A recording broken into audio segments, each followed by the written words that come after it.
Hello, hello, hello. First and second.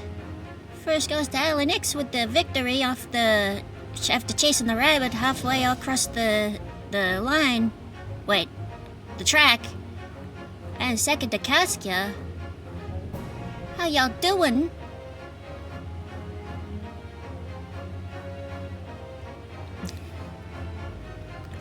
Everyone, I have terrible news. Linux will officially be on the FBI's most wanted poster for embezzling funds from a non-existent company. If you see him, your reward will be a free pizza from Pizza Hut. Please report him to the FBI as soon as you can. Thank you. Well. Rippin' pepperoni, I guess. You got distracted by a bug, Kaskia. I almost got distracted because I was playing in Synth V. Playing with this little guy here. You know, I just realized if nobody's actually looking at the screen when I say that, it does sound out of context. Kinda weird. I was playing with my emotional support plush. And then I looked at the time and I was like, fuck! I gotta stream!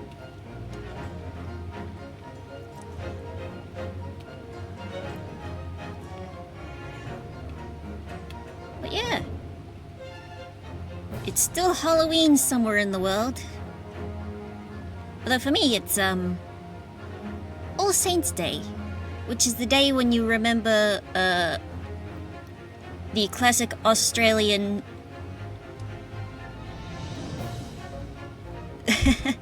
If you're not looking at the screen chat, they were being very lewd. It was shocking to BH. Oh yes. Yes, very.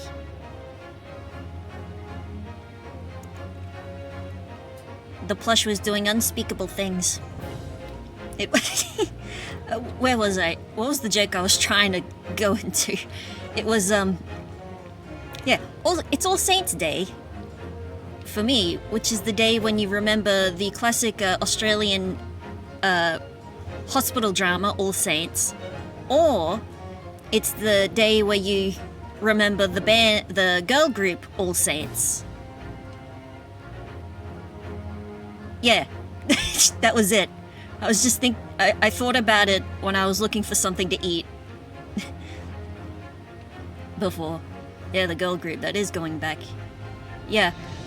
There was a song of theirs, I think it's the one called, I think it's Distant Shores. I had it in my brain for the longest time. Like, ever since like 7 years old, I heard it one day on the radio. And it stuck in my head all this time, for ages. And I was like, why is this tune stuck in my head? And eventually I found it watching like a compilation of clips from Nevermind the Buzzcocks, incidentally. Anyway, last we left off, we started trial, and then we are still in trial. And I am so tired. We're finally calling in the guy that we need. Here we are back in the defendant's antechamber, because we need to pull the guy out of his radio station and into court. Oh, Gina, how are you holding up?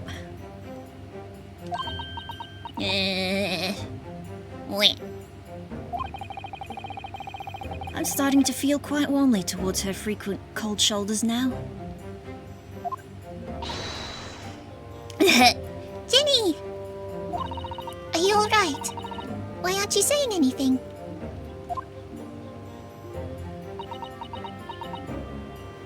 I got a frog in my throat. What's the point, eh? Why go to all this trouble and fight so hard for the likes of me? Why not? What? Well, you saw it, that picture. picture. Picture? What picture? What charter boat?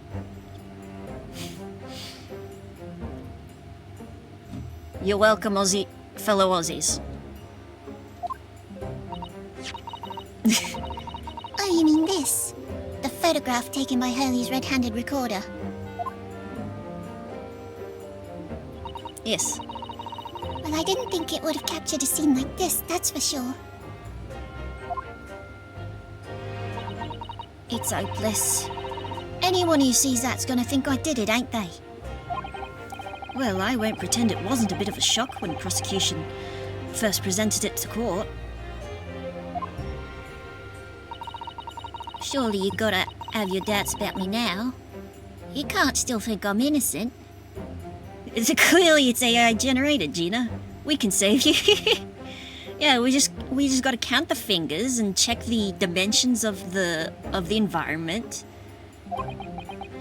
See if there's anything that melts into each other where it shouldn't. Of course I can. Huh. Ginny, why don't you talk to us? Tell us what really happened that night. Blech. Sorry, that was my shoulder.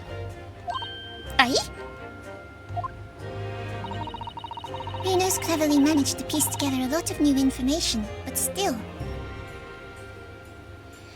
There's still one thing this game refuses to address. We'd really like to hear it from you.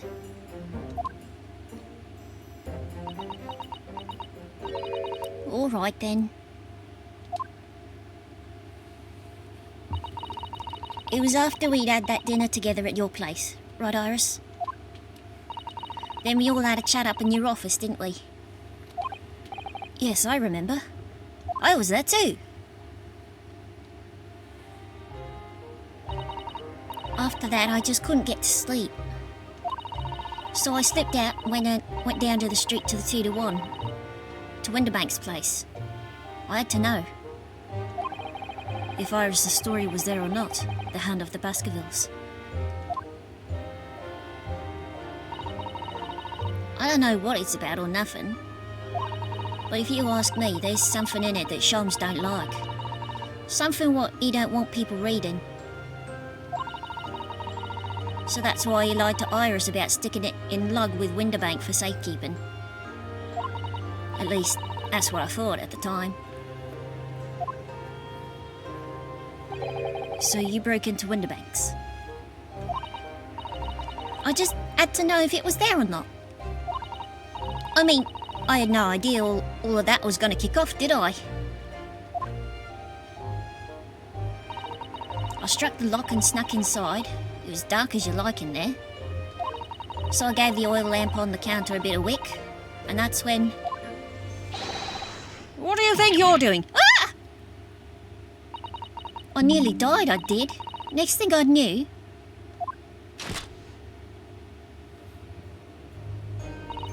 I grabbed the gun off the counter and was waving it in the air like... I don't know what.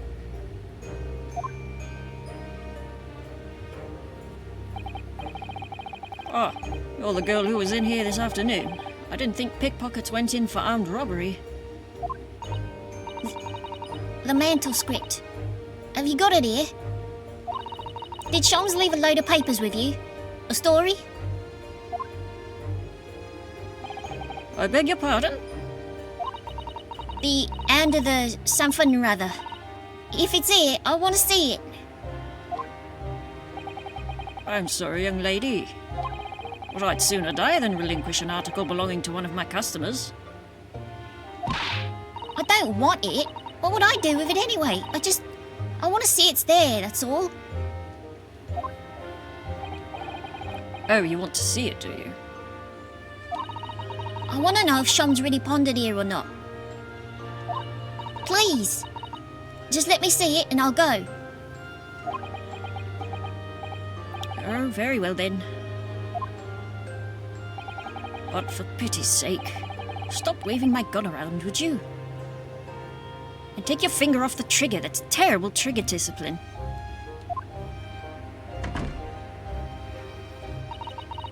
So then the alcove unlocked the storeroom door and we both went inside.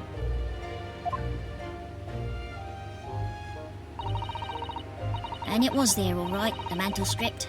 Shums weren't lying after all. Actually, it's very commendable that Winterbank was so calm while Gina had his gun. Like, what? I wonder how much nerve he actually has, and he was pretending to be cowardly and stuff to. Anyway. You did all that just to check for me, Jenny. Anyway, then there was a bit of a kick-up out in the main bit of the shop. The Skulkin brothers arriving on the scene, yes. What was that noise? Someone's breaking in?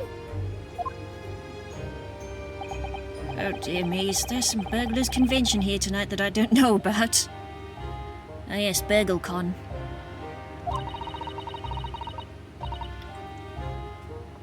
Oh, I think I forgot to shut the door behind me. Sorry.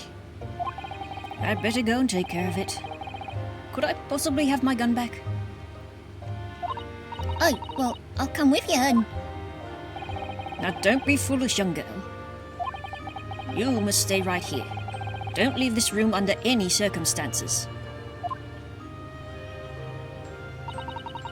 And with that, he took the gun out my hands and walked back out into the shop. I hung back in the storeroom, like he said, straining my ears in the dark to hear what was going on. It sounded like they got into a bit of scrap. I started to think I should help, see? So I was just about to go out the storeroom myself when...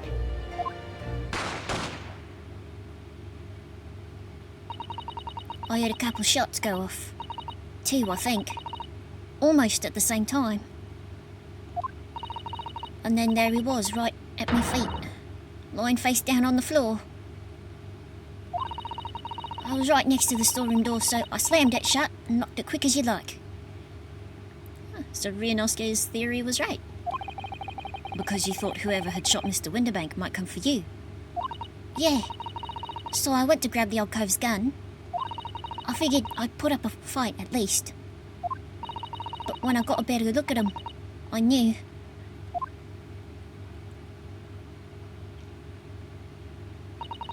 Winterbank was a goner. Yeah, right through the lung. I felt funny in my head all of a sudden. Kinda dizzy. And after that, I don't remember nothing. That must be when you passed out, Gina.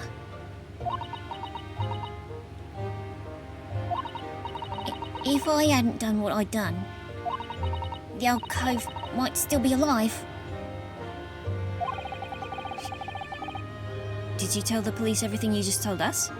Of course I did. But they didn't believe a word of it, did they? All they said was, if I kept telling lies, it'd make things even worse for me. Yeah, always looking for the easy target. Them polices. It'll be alright, Jenny, don't worry. Just stay strong a little longer. Bruno's about to put the real culprit through the mill. Yes, we'll make a fine powder of him. That cove what was there in the afternoon. Sorry. Good morning, Quimsby. How you doing? You made it!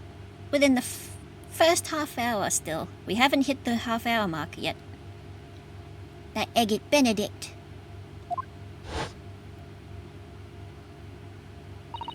I was up late last night. So was I. Trying to finish the very short order Halloween special to my comic.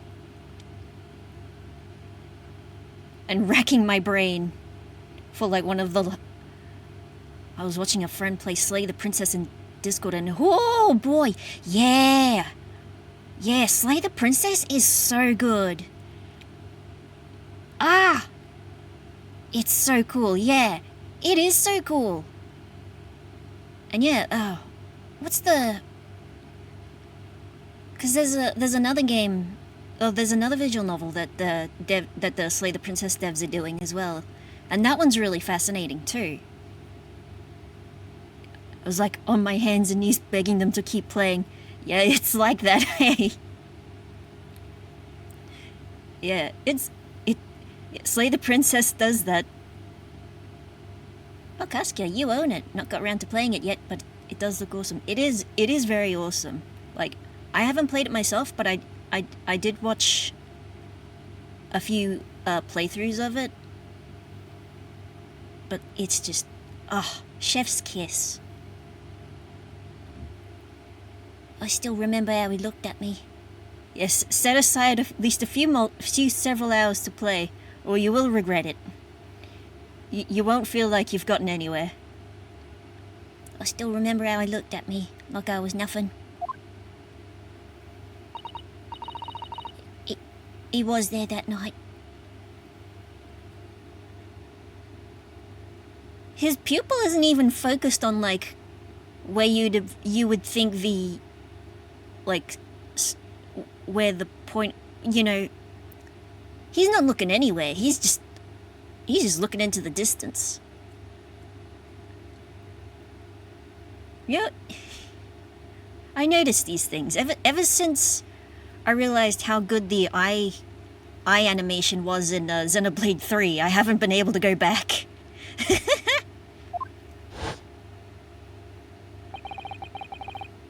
We don't know his real name yet, because for some godforsaken reason, Juror number 5 refused to just say it outright. but I'm convinced he's involved somehow. Of course he is. We've got 2 blood stains with that we know are connected to him. Anyway, thank you for telling us what happened, Gina. I appreciate your honesty. Excuse me. You what? You can leave it all in Runo's capable hands now, Ginny.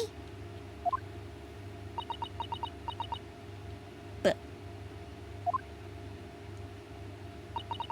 Mr. Naruto.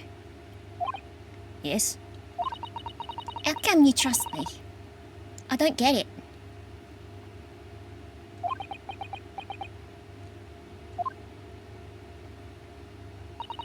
I mean, have you forgotten what happened here before? Come on, it was only 2 months ago. Me and McGill did. We told you a whole pack of lies. And you got the bog trotter off with him. I did no such thing. Oh, you mean in court? Of course, yeah. Even though he was a killer. Never mind. Don't worry about it. No, I could never forget that. I did what I thought was best at the time. But the pain of that error of judgment doesn't get any easier to bear. Still, don't forget that I also made you a promise. I told you that I'd be on your side to the bitter end no matter what. But what if I'm lying? You could be working to get another killer off the hook for all you know.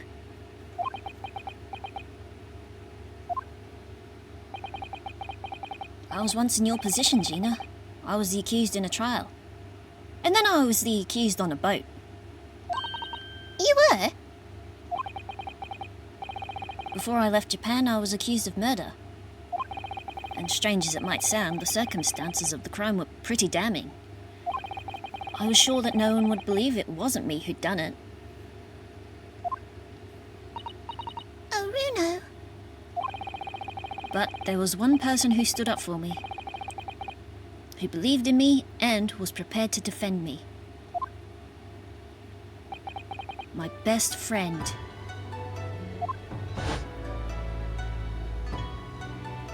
Ryunosuke, no one believes in you more than I do. Leave this to me. All you need to do is put your faith in me, and I'll do the rest. I was so happy I cried. But even then, somewhere inside me, I couldn't help thinking. Surely he doesn't really believe in me. Not completely. Huh. But I was wrong.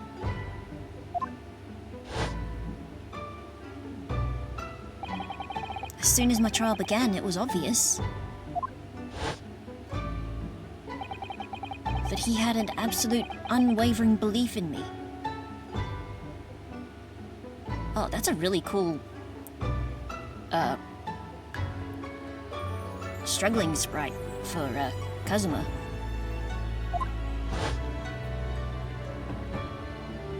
What a shame we'll never see him again. And in turn, I developed an absolute, unwavering belief in him. Such a shame I'll never get to see his face again.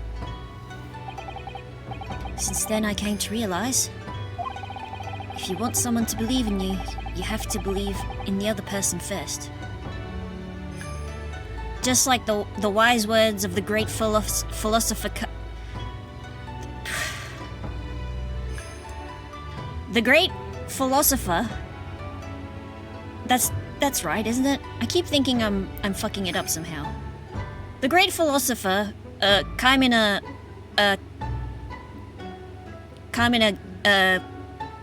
Gurren Lagann. I was almost about to say Kaimina Guilty Gear, which is also wrong.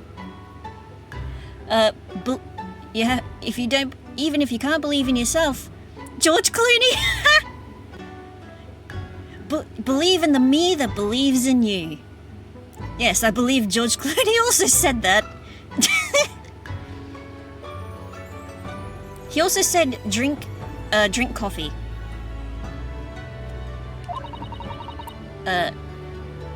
What are you saying? Oh, I'm just speaking out my ass, really. Oh, I promise you, Gina, that no matter what happens, I'll keep believing in you. So, you don't need to worry. I won't let you down.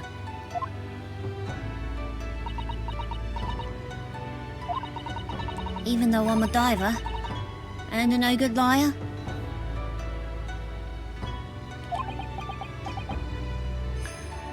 Could be worse, you could be a hell diver.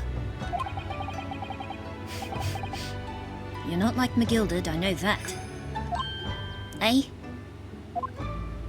That's right. You're our friend, Ginny. Iris. We know you better than you think. And we've come to the conclusion that you're someone we can trust. Yes. That's really all we need to know. Exactly.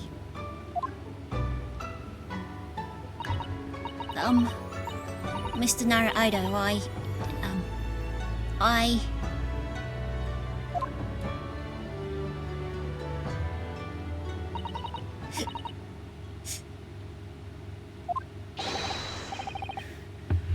Defendant Gina Lestrade and a legal representative. Court proceedings are about to resume. Please head into the courtroom immediately. Yes, of course, thank you. You just ruined a beautiful moment. Thanks.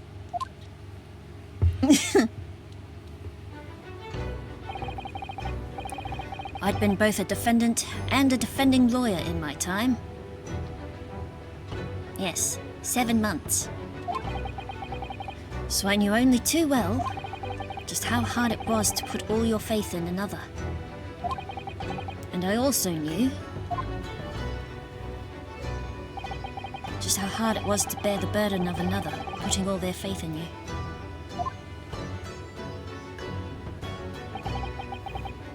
This is it at last. The final chapter, the final battle. Please! Please, I can't take any more of this. This case. I'm dying over here. Wish me luck, Susuto-san. And I hope you're watching over me too. Partner. Able.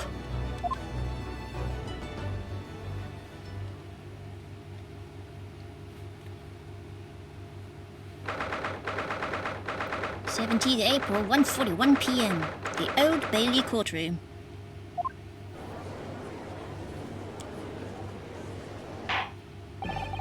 I hereby call this court to order as we resume the trial of Miss Gina Lestrade. Lord Van Zeeks, have you successfully subpoenaed the witness? The subpoena was delivered to the communication station where the man works immediately, my lord. However, the heavy rain has delayed the arrival of his carriage, it would seem. Don't say it, don't think it, don't say it, don't think it, don't say it, don't think it, don't say it, don't think it. Don't say it, don't think it, don't say it, don't think it. I see. Then let us turn our attention to Inspector Gregson's presses of the case heard by the court this morning. The glaring omission of the third bullet in your report is a serious blunder, Inspector. Yes, I can only apologize, my lord.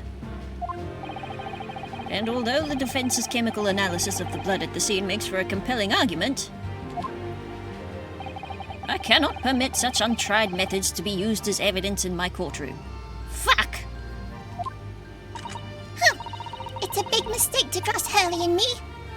A very big mistake.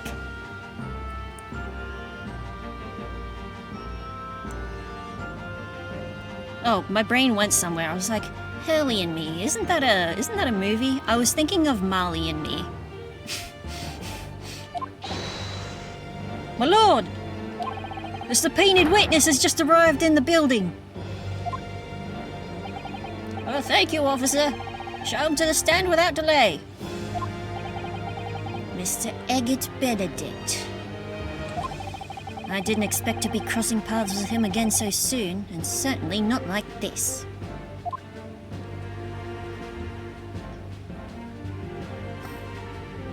And there he is. Thank you for complying with the court subpoena at such short notice, sir. But of course, my lord, as an upstanding member of London society, it is my pleasure to oblige. Now kindly state your name and occupation for the record. I don't think I will. Nope, I don't think I will. Ashley Graydon, Communications Officer. That's right. Ashley Graydon. A very thematic name. Mr. Graydon and I both work at London's Central Communication Station. Now perhaps somebody would kindly explain what all this is about. Oh yeah, and fun fact, Ashley used to be a man's name. Along with, what other names? I think Beverly used to be a man's name as well.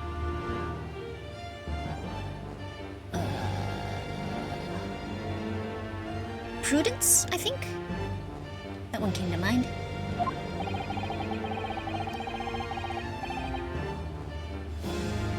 You were apprised of the situation by the court officer on your way here, I presume? Yes, I was. Something to do with a murder that took place at a pawnbroker's on Baker Street. And some nonsense about me having been there at on the night in question. That is the accusation, indeed.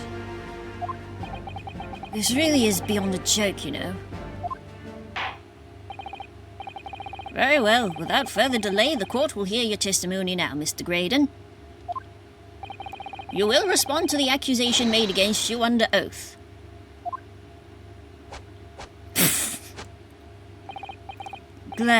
Gladly, my lord, gladly. His fucking schmoves. I'm never over that.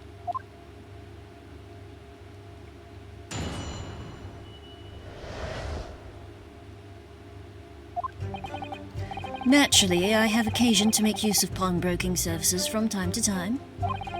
But are you seriously suggesting I colluded with these thugs to break into the place on the night of the murder? I have no intention of admitting to such an outrageous accusation.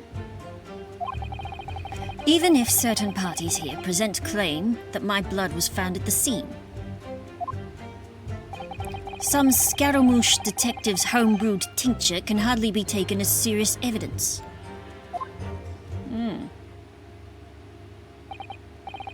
So you deny the accusation completely, do you? I must say I am dismayed. For the highest court in the land to be swayed by this self-professed detective's toy. It was the will of the jury, and our great British justice system demands that the jury's will is upheld.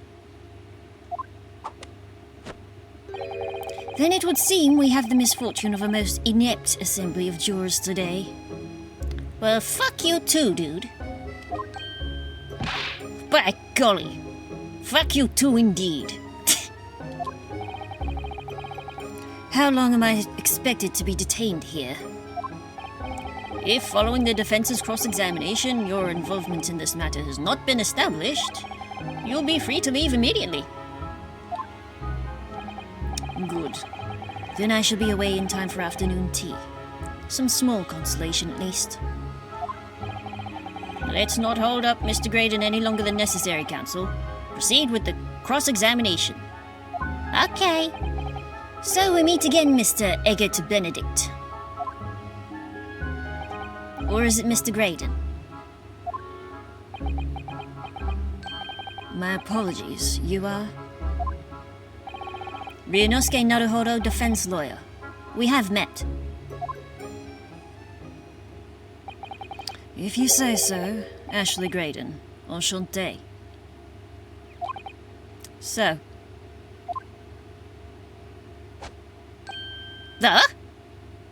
Ooh, he caught the hat. Very nice. Now pull a pigeon out of it. Come on. I trust we can conclude this quickly. Ugh! But I'm not holding your flashy hat while we do.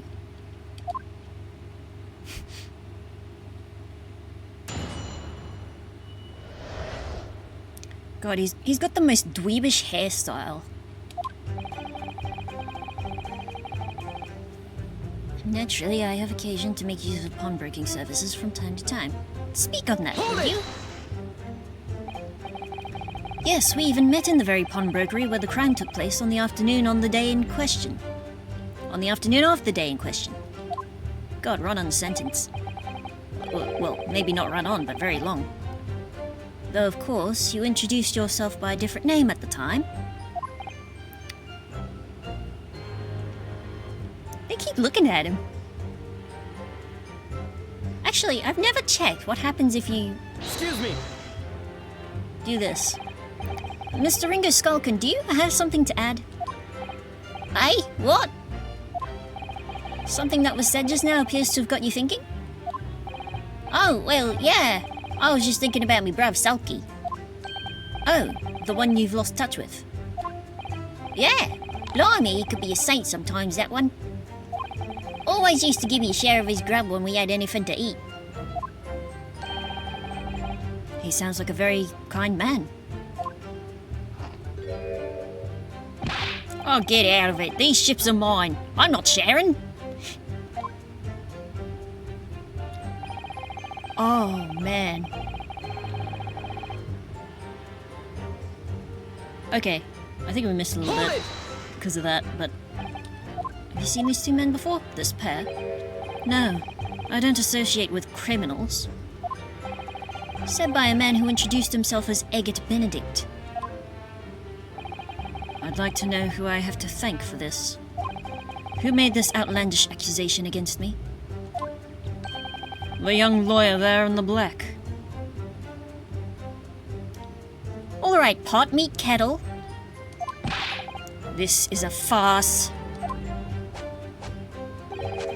Whose idea was it to permit an outsider to work in a British court anyway? All right, calm down. Well, needless to say. You have no intention, do you? Well, how about this? Where were you about... Where were you at around 1 in the morning on the night in question, sir? That is past the hour at which I would normally retire. Certainly. I was not in the company of these rapscallions. Excuse me. And you're able to prove that? Objection! Listen carefully, my learned Nipponese friend, for you appear to be under a gross misapprehension on this point. What do you mean? The witness maintains he was not at the scene of the crime. He has no obligation to prove his absence. If your accusation is that the witness was present at the scene, the obligation lies with you to prove your assertion. Shit, he's got me there. You will fulfill that obligation before putting any more unreasonable questions to the witness.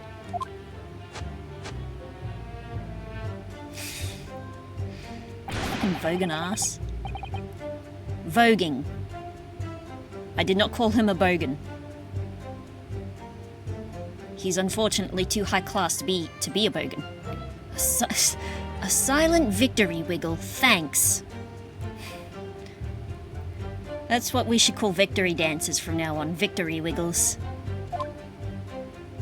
His best quality, his victory wiggles. Hold it! Blood was found at the scene of the crime, there's no question of that. Mr. Shoms's chemical analysis has positively identified the substance as such. But I'm not the only human to have blood running through my veins, am I? How can you be sure that the blood is mine? Oh, excuse me. It could equally be the blood of one of these two miscreants. Every individual's blood has a slightly different composition, it seems. Mr. Shoms's chemical is able to differentiate... Spare me the science lesson. Who is this Shoms character anyway? Oh, I assumed all Londoners would know the name. He's a renowned detective.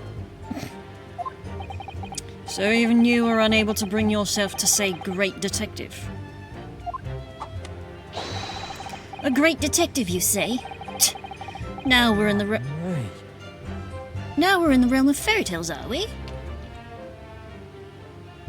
Sir? What's up? Excuse me. Do you have something to say about that, Mr. Skulkin?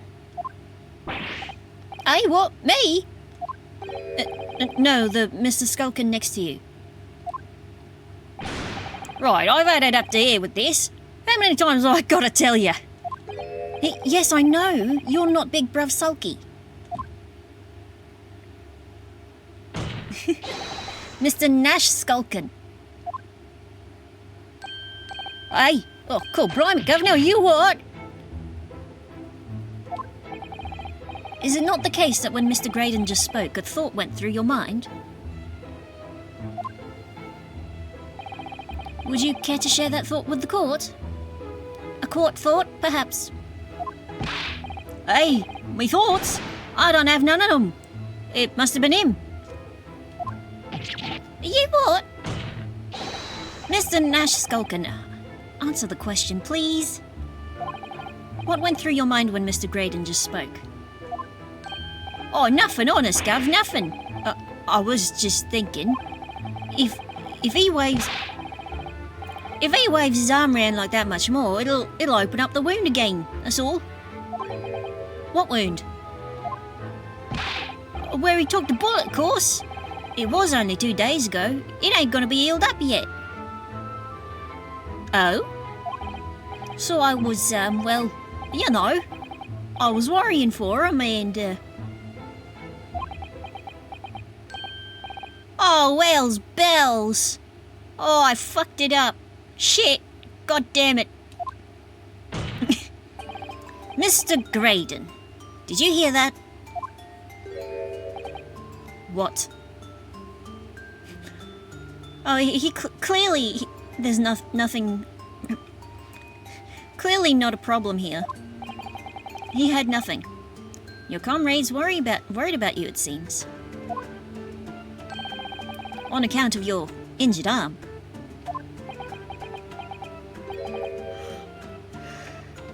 My lord. Yes, Mr. Graydon? I have no idea what these two wretches are talking about. Certainly, I shouldn't be expected to answer everything in relation to their mindless insinuations.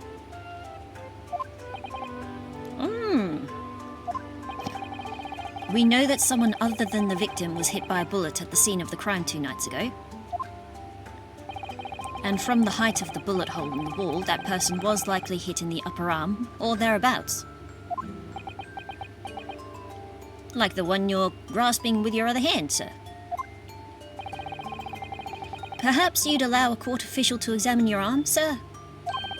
The left arm that you're currently clasping with your right hand as if in pain?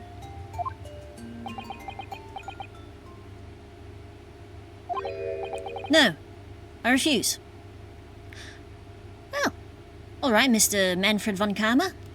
We'll get out the metal detector. You have shown no evidence whatsoever that links me to these common thieves. Accordingly, I am not obliged to permit any such invasion of my privacy.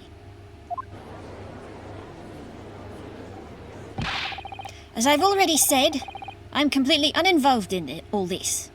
I've never had anything to do with the pawnbrokery where this fellow was killed whatsoever. I take offense at the insinuation that I was in any way involved. You claim to have had nothing whatsoever to do with Mr. Winterbank's pawnbrokery? My lord, the defense would like that last statement to be added to Mr. Graydon's formal testimony. Whoa, who the fuck is revving their car engine at this time of night, at 9:30 p.m.? What the hell? They better be leaving.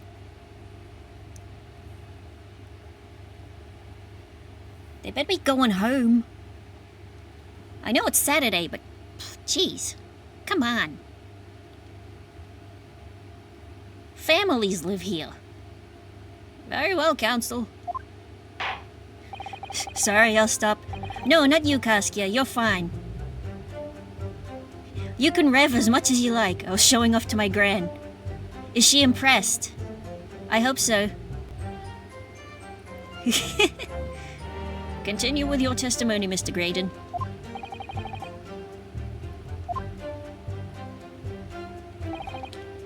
The bottom line is, I've never had anything to do with the pawnbroking establishment where that man was killed. Well, we have something that claims otherwise. What are we looking for? Gilda case.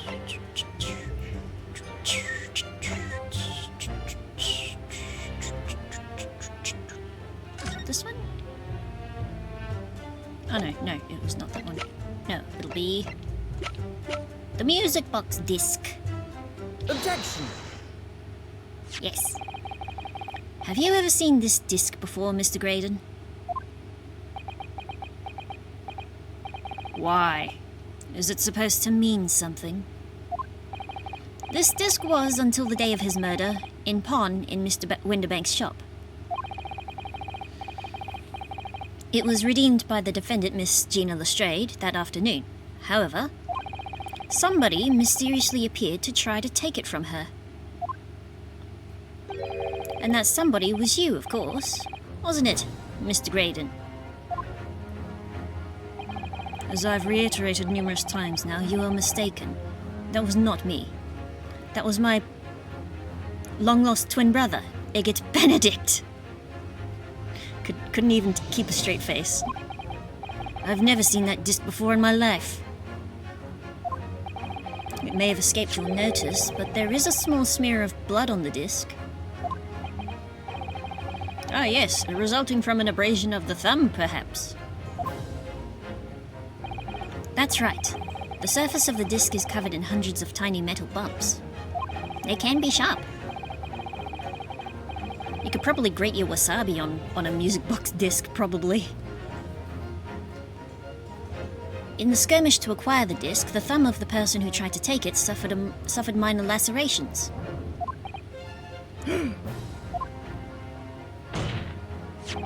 So, While the disc bears the remnants of that skirmish in the form of this smear of blood, the thumb of the person in question must bear the remnants also, in the form of a scratch. Good gracious, indeed it must. Mr. Graydon, you refused to allow a court officer to examine your arm before. Are you now going to refuse to allow us to examine your thumb? Incidentally, I have a on my right hand thumb, I have a long divot along the pad from when I was 8 years old and I accidentally sliced it open with a shaving razor. By pure accident? It hurt like a motherfucker. What made it worse was, that was the year I was trying to learn violin. And it made holding pencils very difficult. For a little bit. Until the wound healed. Because I have no doubt that it bears a small scratch consistent with the smear of blood on this disc. Huh. Well, well. It would seem I underestimated you. What's the meaning of this? So you admit it now? You admit you have a scratch on your thumb from when you attempted to take the disc from the defendant?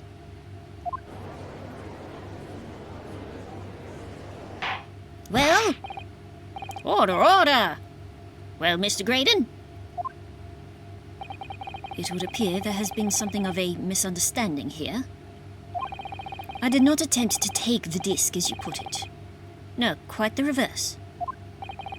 What are you trying to say?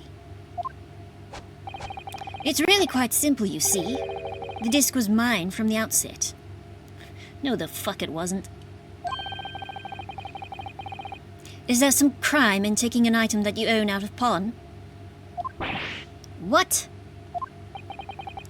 It would seem, Mr. Graydon, that in this piece of evidence, my learned friend has established a link between yourself and the incident. Accordingly, you will tell the court everything you know about this disc now. As you wish. Though I'm quite sure it has nothing whatsoever to do with the pawnbroker's murder. Yeah.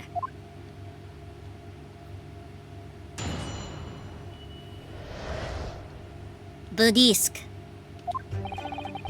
There's a note on the disc saying for McGilded, but the item belongs to me. The redemption ticket was stolen from me by the accused, that filthy gutterling, on the day in question. I proceeded at once to the shop in order to explain my situation and redeem my article. In the end, of course, the disc was taken by the police. In other words, I had absolutely no reason to break into the shop later that same night. Oh, really? Did I hear you correctly, sir? McGilded, you say? The famous London philanthropist? Hello, lad. Hello, Mexon. How you doing? The philanthropist who perished in this very courtroom 2 months ago after being acquitted of a distinctly messy murder? Yeah, that McGilded, yes. Yes, my lord, the one and the same. Good lord, Mr. Graydon. Are you saying that Mr. McGilded and yourself were acquainted?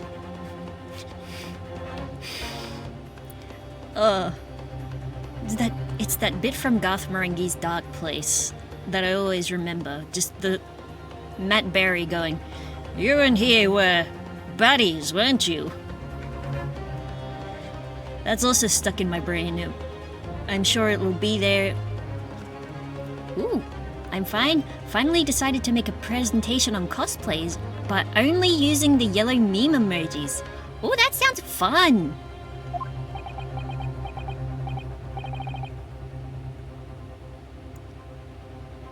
Like the brick yellow emoji.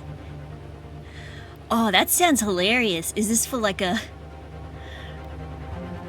Is this for school? Is this for your friends? That's correct.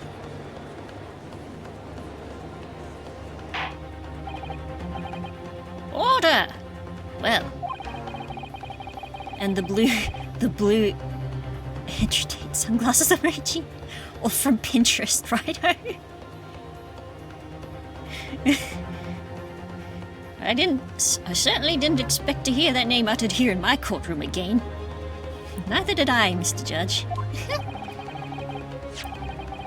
According to what Gina told us, this disc was placed in pawn on that fateful night 2 months ago. McGilded himself gave instructions to deposit it at Winterbanks.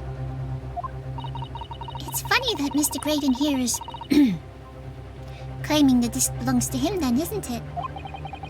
In all likelihood, he's lying. So he appeared that afternoon at Winterbanks in order to get his hands on McGilded's disc for some reason.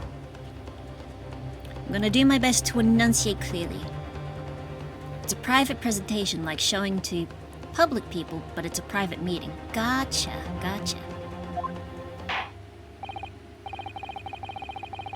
Counsel, you will commence your cross-examination, please.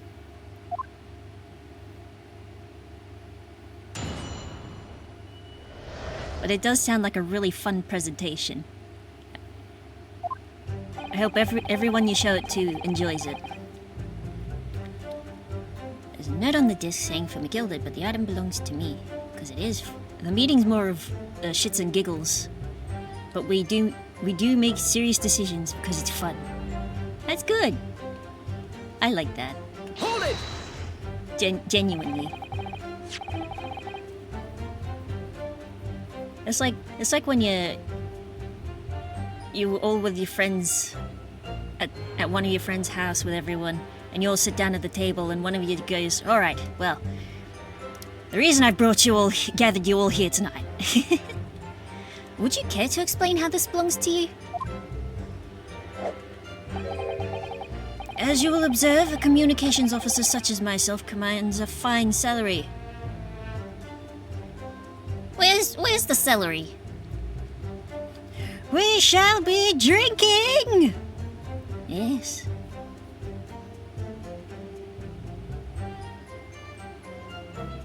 Though I haven't really had any drinks lately. Not since last week when I had that watermelon margarita in a can. It was actually pretty nice. You are certainly exquisitely dressed, sir.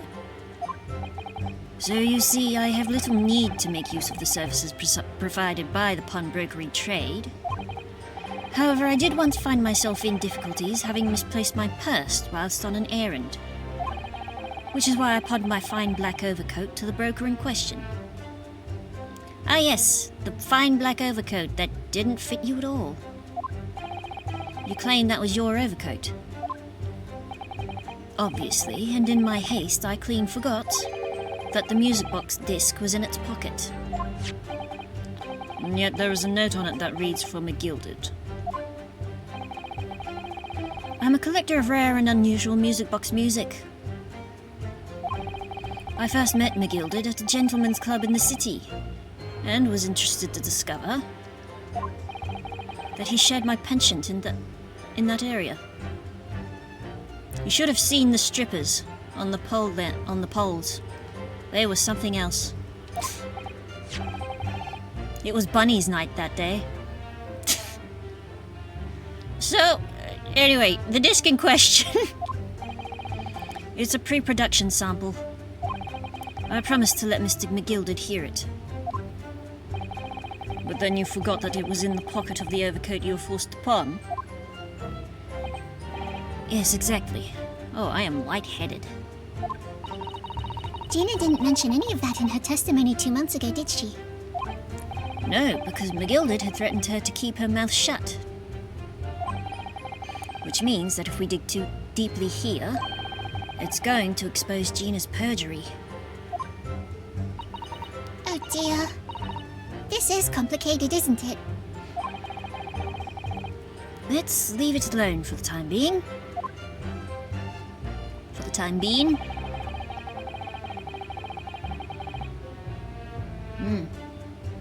Give me a moment, I'll be back. I just want to grab a few snacks. I have several brownies and soft treats that I can eat. One moment. Beep, beep, beep, beep, beep, beep.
Alright. Well, not only did I grab myself 2 chocolate brownies and 2 lemon squares, I also made myself a quick sandwich with some leftover corned beef that was in the fridge.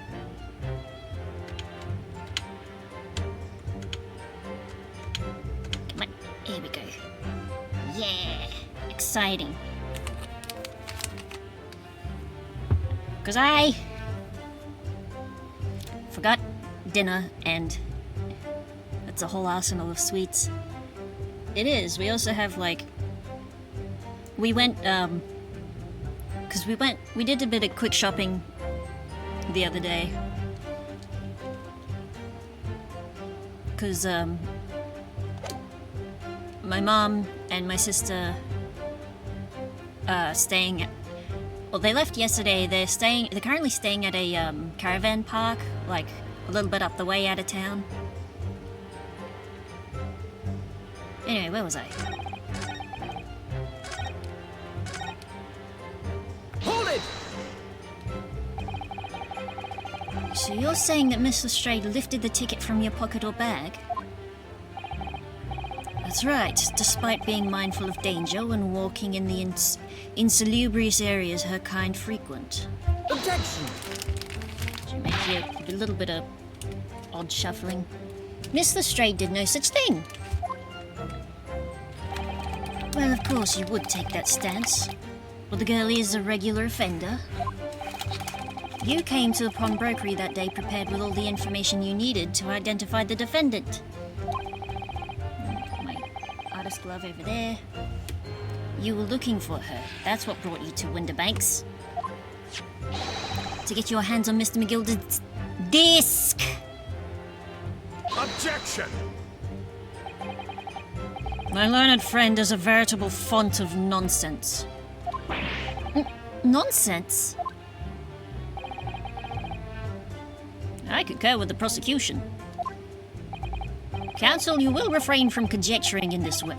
Is that clear? Yes, my lord. Then I will continue with my testimony for what possible use it can be.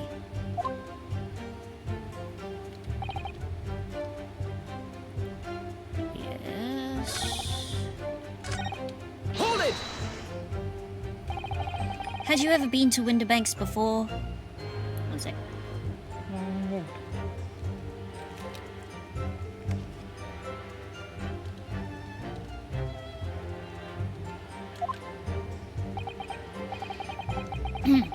Only once for the purposes of plotting something.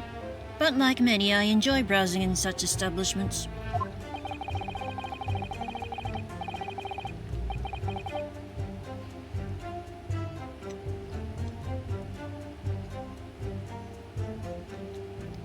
So when you noticed that the pickpocket had taken your ticket, you chased after her. Is that correct? Yes, that's right. I didn't notice at first, of course. Such is the art of the pickpurse. It does mystify me how actual, like, pickpocket artists, how real, how they do it so, like, smoothly.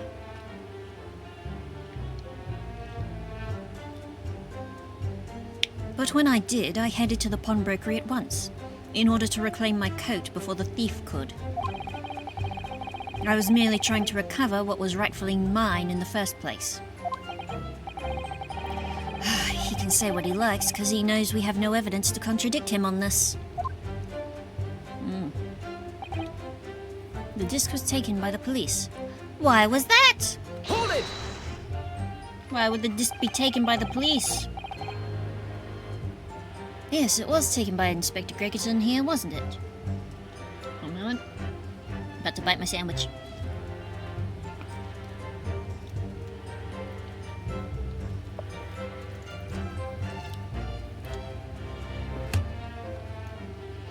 I fucking love corned beef.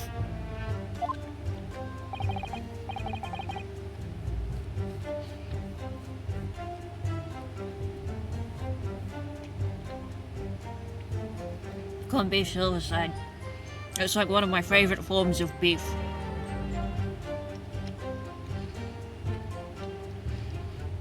And that's right. This was the very man. Is that right? Apparently, the police are collecting anything that has a connection to Mr. McGillicuddy as evidence. Is that right?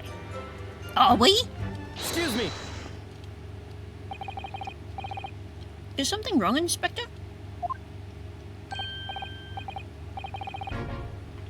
Well,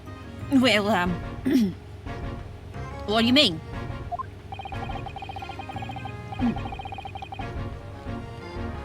That last remark Mr. Graydon made in his testimony seemed to trouble you in some way. No, it didn't. It's nothing. Leave it alone. Let me ask you this, Inspector. Why is Scotland Yard gathering Mr. McGillicuddy's possessions? I can't tell you something like that, Sunshine. What is it, Inspector?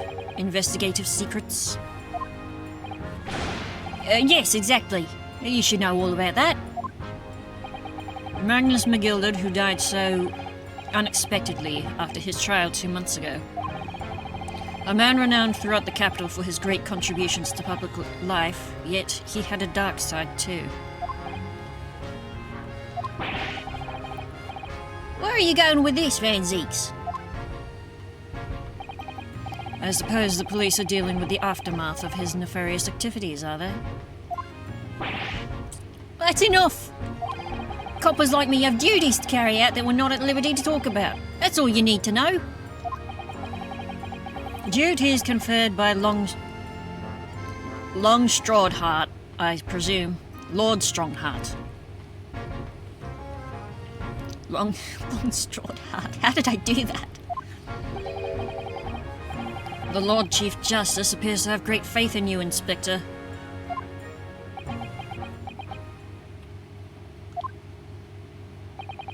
Well, the bottom line is, if you want to get more out of me, you're gonna need Lord Strongheart's paw print first.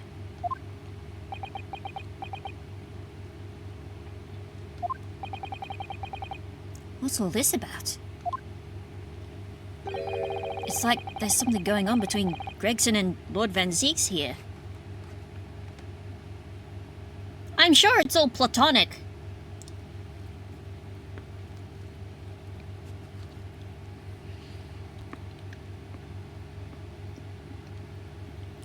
How old are they?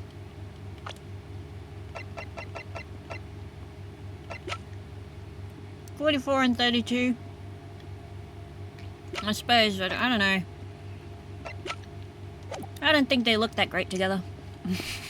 In my personal opinion.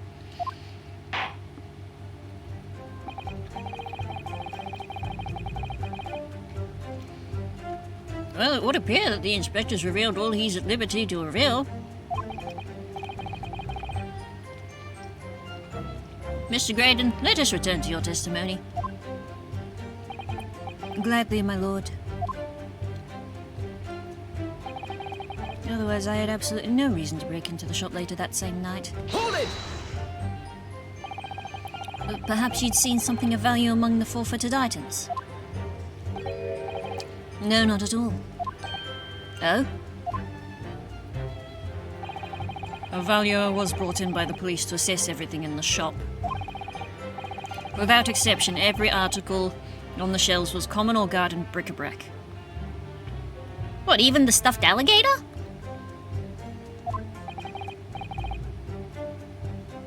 Or were they just not... were they just not able to reach it? Because it was so high up on the shelf? In that case, it's clear. Right. You broke into the shop later that day in order to recover Mr. McGillicuddy's disc. Have you not been listening, man? Even if I had wanted to recover the disc, you may recall that it had been seized by the police that afternoon. It was no more in the shop that night than I. As I keep saying, I simply had no reason to break in.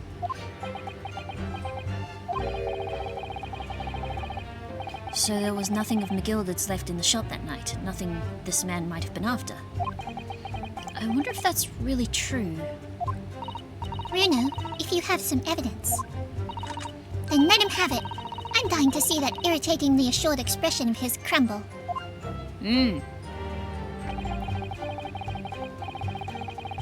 So McGilder slipped the disc into his coat pocket and had it deposited at Winterbanks. Then when he realized he was going to be arrested on suspicion of the omnibus murder, he threatened Gina and forced her to take the redemption ticket. There's no doubt about it. That witness is lying through his pearly white teeth. The police were obviously after anything left behind by McGilder as well. That's why Inspector Gregson ended up taking the disc into custody that day. But Grexy's being very strange about all this. There must be a reason for that, I'm sure. I just don't know what it is. For now, I need to focus on exposing the fact that Mr. Graydon is lying in his testimony. Okay, I think I missed one of the... This one. Hold it! Oh wait, no. Had you ever been to Winterbanks before? Only once, for the purposes of pawning something.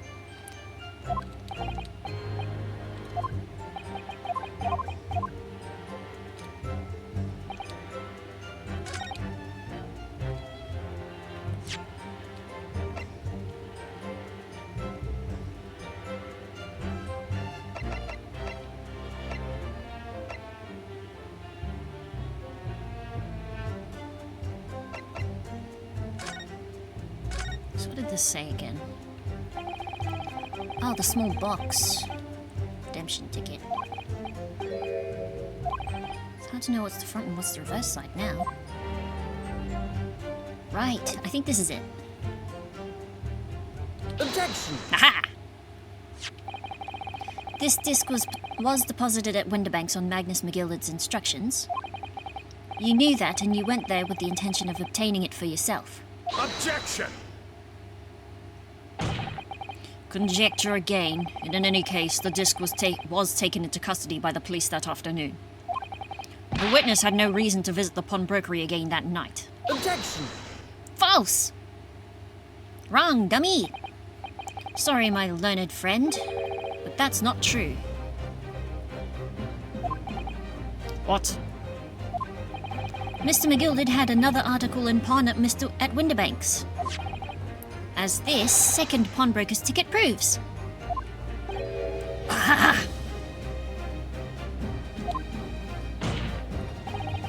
There were 2 articles belonging to Mr. McGilded in Winterbanks' pawnbrokery. And the reason you broke into the shop that night was to recover the second one.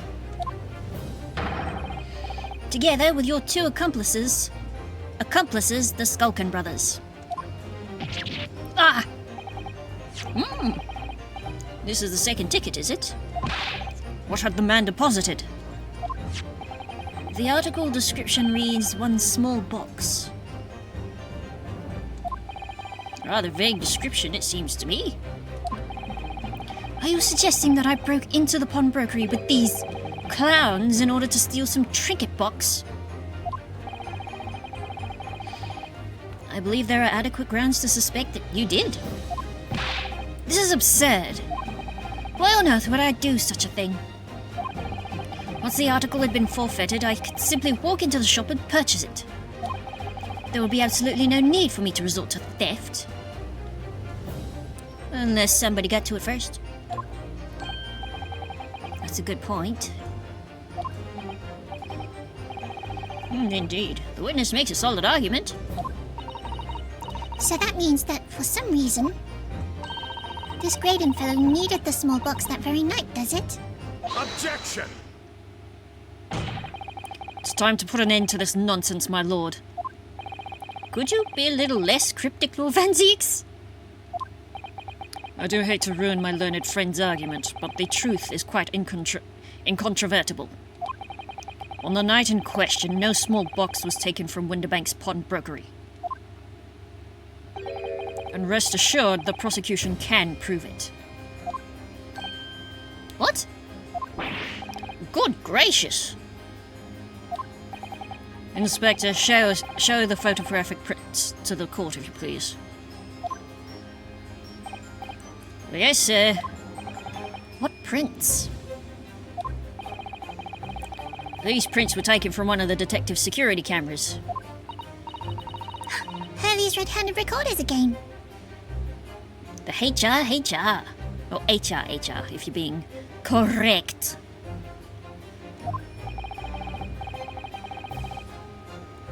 When you say it with a H, it hits different. As previously explained, using this plan of the shop layout, the victim's establishment was furnished with automatic cameras in 2 locations. This is true. One was set to capture the counter where Mr. Winterbank received his customers, and the other was set to capture the shelves on which articles were placed for sale once forfeited. And according to the information on this ticket, McGilded's small box had been forfeited already. 2 days before the incident at 9 PM on 13th April, to be precise. Which means it would have been on the shelves of forfeited items in the shop front. Or at least should have been. Now, what I have here is a print taken by one of the cameras about 2 hours before the incident. That's 11 PM on the 15th April. The victim certainly had a very full shop, it would appear.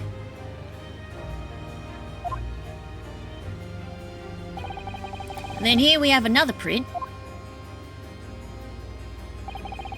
This one was taken about 2 hours after the incident.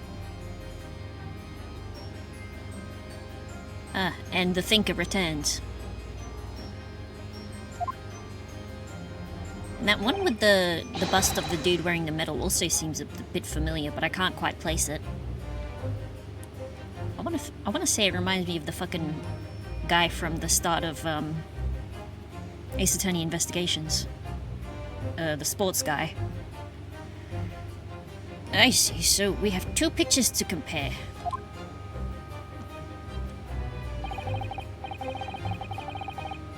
Though I must say that placing them side by side leaves me cold. Yep. Oh, yep, I can see it. I can see the discrepancy already. By crossing my eyes in such a way... Dear me, that's starting to make my head ache. Obviously, at Scotland Yard, we considered theft as one possible motive in this case. We explored the possibility that something had been taken in addition to the victim's life. So your men have already compared these 2 prints thoroughly, Inspector? Yes, sir. But did they put them in a stereoscopy?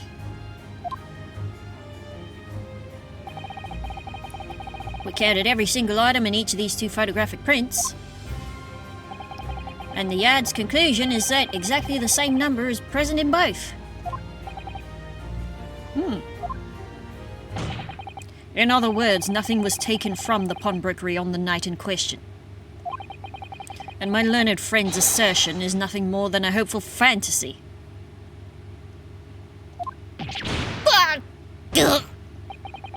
My back. I don't believe it. If I could have just shown that he'd stolen McGilded's pawned box.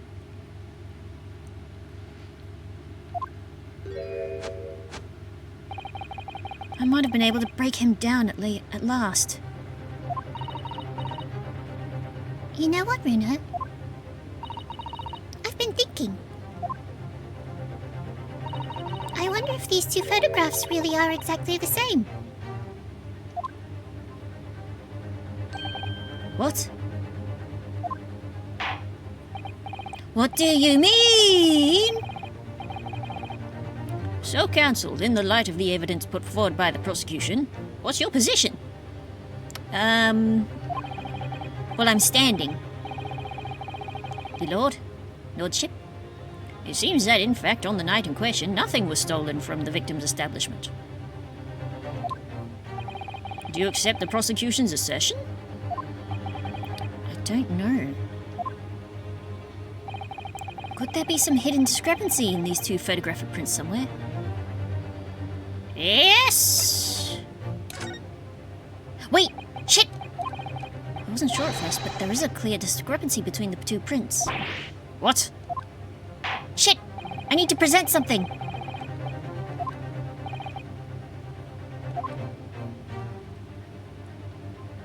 Oh, I fear they're going to... Take that! Oh. Oh, phew! I was worried for a second. I thought it was... After I hit the button, I was like, what if I need the stereoscope? What if I need to present that? Granted, these two prints are almost identical. Crisis averted. However, there is one minor discrepancy between them. What? When you view the two pictures stereoscopically... Yes. I'm glad they did this to account for the lack of 3D. A single area stands out as being different. The location of this small box, or at least the position. Let me... Wait. Unbelievable. Man can't cross his eyes.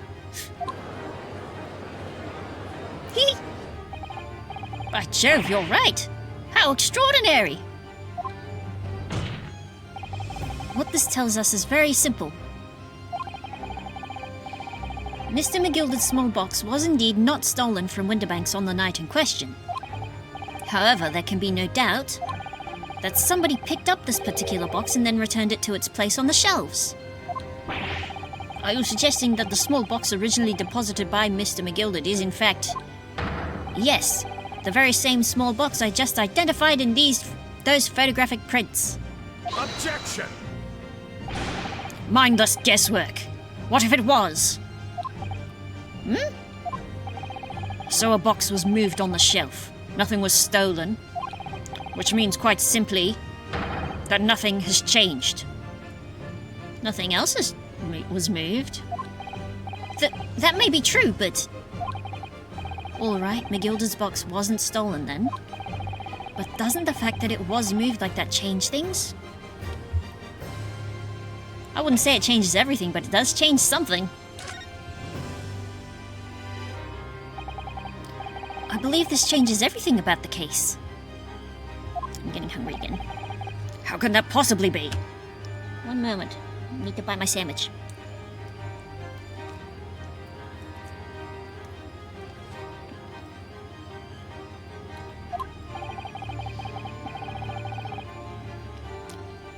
The crucial point is the fact that what was moved was a small box. In other words, we have to consider what might have been inside that box. What are you suggesting?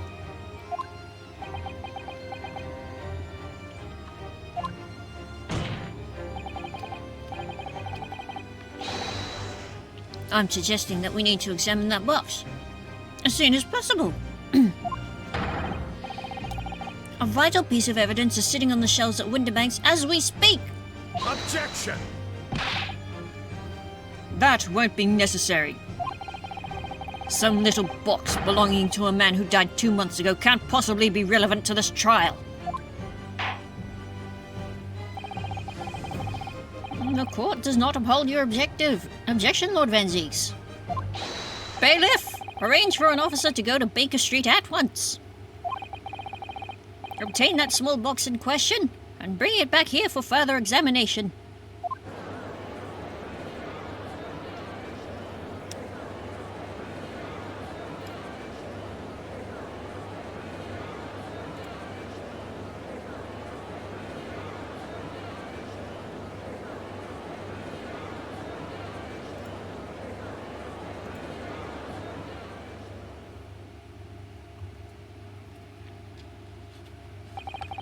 We should have a report within half an hour.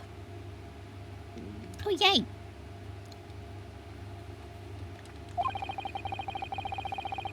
I think perhaps we should recess for a short while until the evidence is brought forth. To be hoodwinked by such a farce. Disappointing. Disappointing! I beg your pardon, Lord Van Zieks? This is nothing but a smokescreen. A Nipponese speciality, it would seem. What are you trying to say? My learned friend has persisted with the same line of reasoning from the very beginning.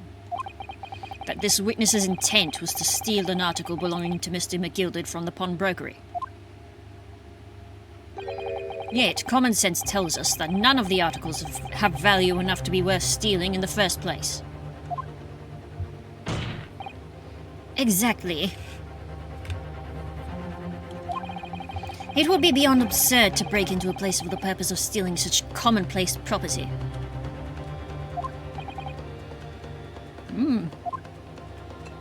Okay, what was inside the box? What's in the box? If your lordship recalls, Mr. McGilded perished 2 months ago immediately after the conclusion of his trial. A trial in which he was found not guilty. A trial in which it was established he was the upstanding member of society his reputation implied, in fact.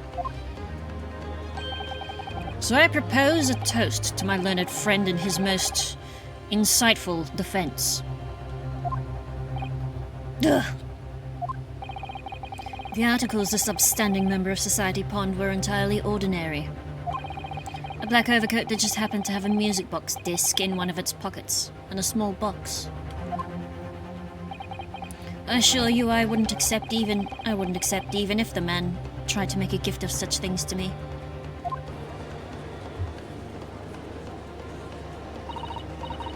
You know, that does make rather a lot of sense. It's not as if it was gold or jewels, is it? Though goodness knows Mr. McGilded was rich enough. But you can't deposit past shed at pawnbrokery, I'm quite certain of that. The prosecution's argument is undeniably compelling. It is incumbent on the defense now to bolster its argument. To explain what possible significance these commonplace articles pawned by this fine citizen could have. Well, counsel, is your argument in fact demonstrable? Are you able to show proof that the disc or the box are in any tangible way related to this case? Well,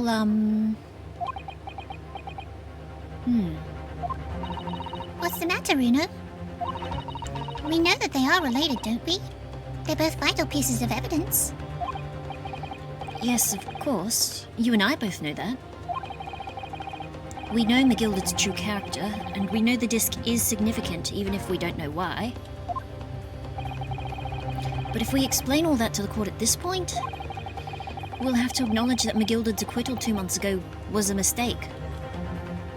I mean, you can't really go back in time to have changed that. That the defense's argument was flawed, based on false information. Oh no! Oh, right.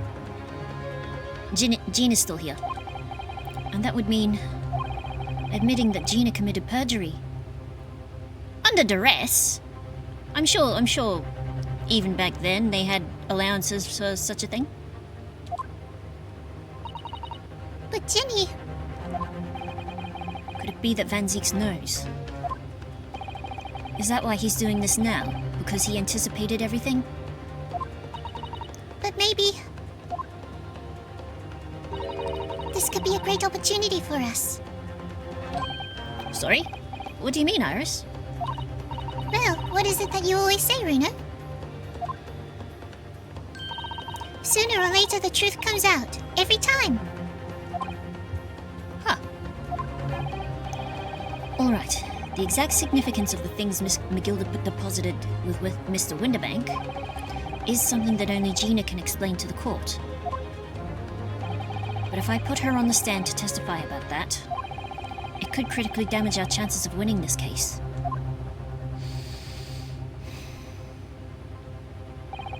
What's the right thing to do here?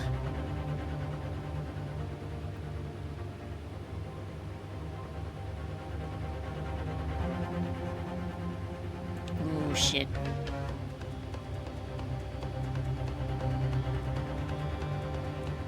Oh, shit. I think we do need Gina. My lord, the defense would like to make a proposal. Oh, what proposal, counsel? While the court awaits the arrival of Mr. McGilded's small box, I would like to call the defendant, Miss Gina Lestrade, to the witness stand. The defendant? To what end? Oops. It's to do with the various articles deposited at Winterbanks by Mr. McGilded, my lord. Miss Lestrade has information relating to them. I believe it would be beneficial for the court to hear what she has to say. It will prove the significance of the articles in question once and for all. Well, well, things are becoming interesting. I presume you've considered the implications of the testimony you're proposing. In particular, the impact it will have on the accused's standing, and indeed your own. Look, I'm just doing my job here. I have. Lord Van Zieks, would you care to explain that last remark? No. The prosecution accepts the defense's proposal. I move to interrupt the cross-examination of the current witness and hear from the accused herself. Very well, if you have no objection. So the court will now hear the testimony of the defendant, Miss Gina Lestrade. Your witness is currently in the stand may step down until further notice. Oh, thank goodness.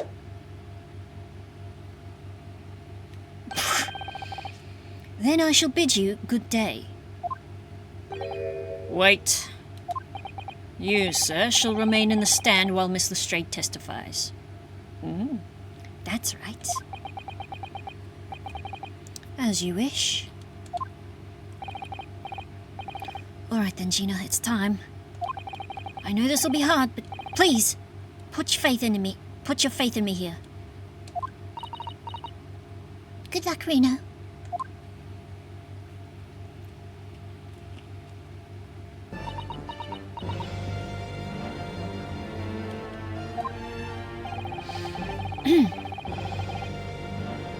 The articles that Mr. McGilded had deposited in Winterbank's pawnbrokery are intimately related with the omnibus case, the trial of which was heard in this courtroom 2 months ago. Ow. Yes, and I remember this young lady being brought before me in that trial as well. That's right, my lord. Her testimony helped to establish the innocence of the defendant, Mr. McGilded. The omnibus case was intriguing, to say the least. And now here we all are again. The same players in that trial are facing each other once more. Well, 3 of them at least. A twist of fate, perhaps, my Nipponese friend.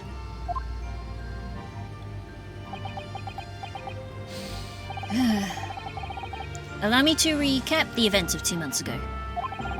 An old brickmaker was stabbed to death in an omnibus running along London's winter streets.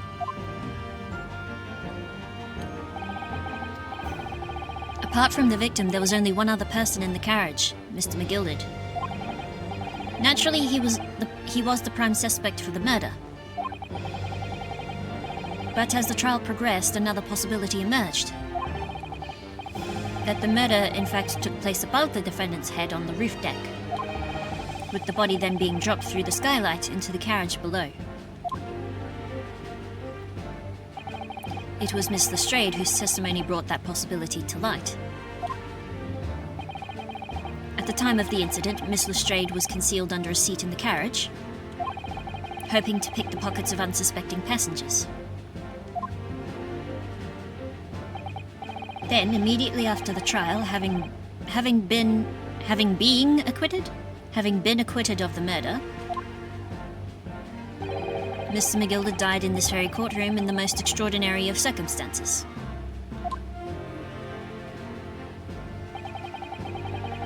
He fell asleep with a lit cigar. And he dropped it to the floor. A mystery that remains unsolved even now, 2 months on. Or maybe it was one of those exploding cigars. As indeed does the omnibus murder itself. Be that as it may, I recall neither the disc nor this small box being mentioned in the course of those proceedings. Miss Lestrade.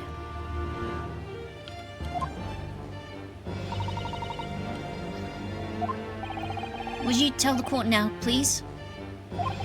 What really happened in the omnibus 2 months ago, I mean?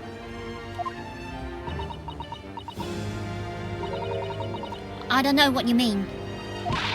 I already said all of what I know. And what about everything you told us yesterday from inside your prison cell? Oh, Please, Miss Lestrade, this is extremely important. but Remember, little girl, if it transpires that you willfully withheld information in the trial 2 months ago, the Home Office will seek to prosecute you for perjury. Ah, yes, that crime that has always been processed in this series. And naturally, you will lose all credibility as a witness. Although, let's face facts, you have little credibility to lose.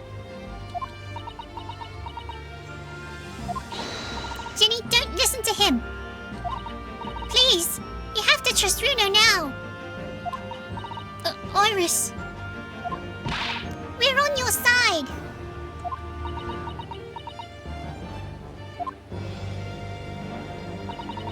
All right then. I'll talk. It's the right choice, Gina. Well, it would seem that my learned friend is hell-bent on bringing the entire courtroom down about his ears. So be it. I must confess, I'm struggling to understand what on earth is happening here.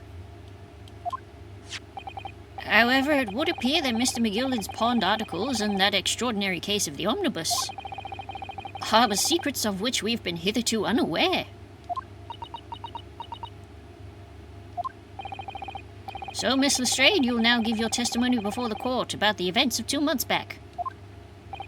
You will reveal the truth, a commodity sorely lacking in your original statements.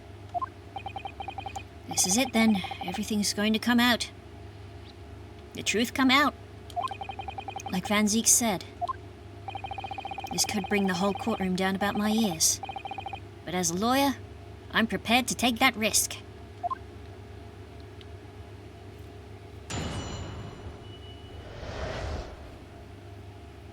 The real truth of the omnibus case.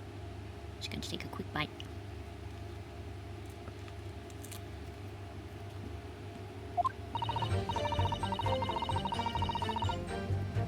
Truth is, that Brickmaker Cove was in the cabin of the omnibus the whole time. When the Irishman dragged me out from under the seat, I saw that disc on the floor. All of a sudden I heard a scream thrown in my head, and that pair on the roof deck went off to call the slops. That's when McGilden slipped the driver some tin to do a run to the pawn shop roundabout.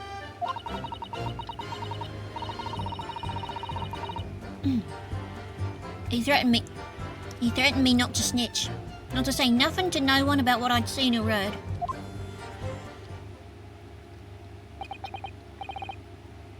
Good grief. This is outrageous. What you've just told the court bears almost no resemblance to your testimony 2 months ago.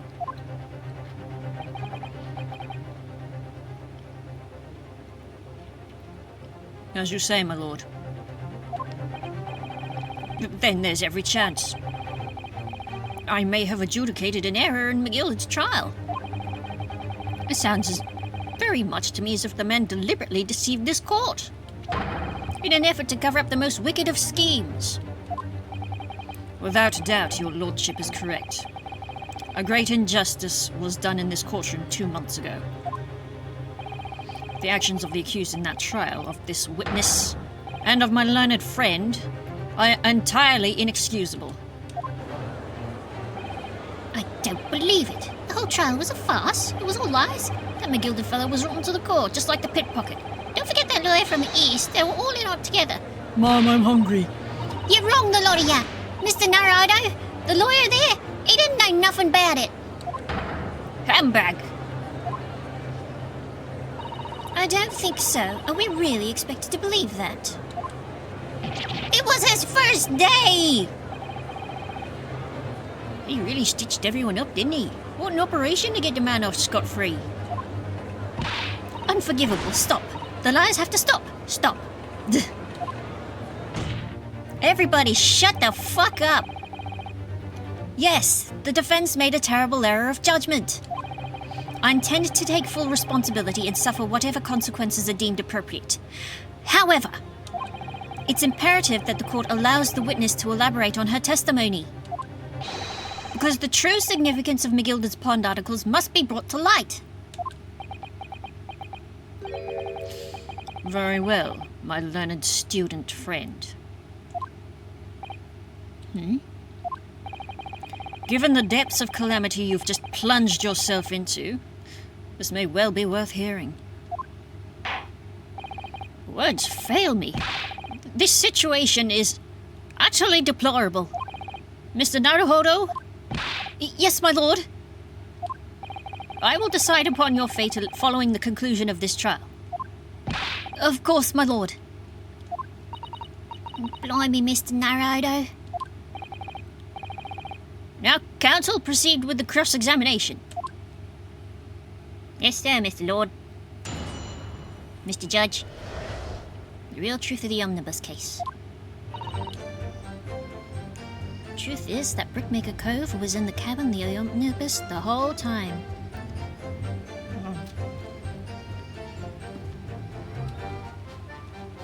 Hold it!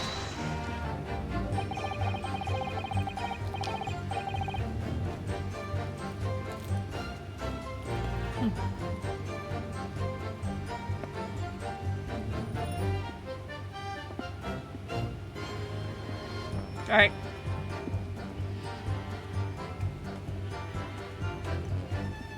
Pulled off a bigger bit of beef than I thought.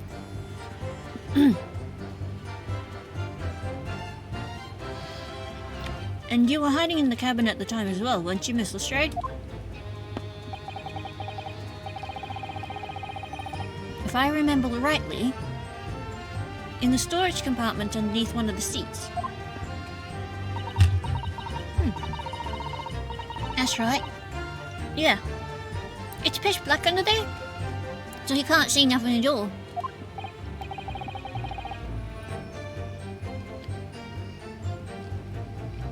Now, in your testimony 2 months ago, I feel certain you claimed Mr. McGilded was the sole passenger, did you not?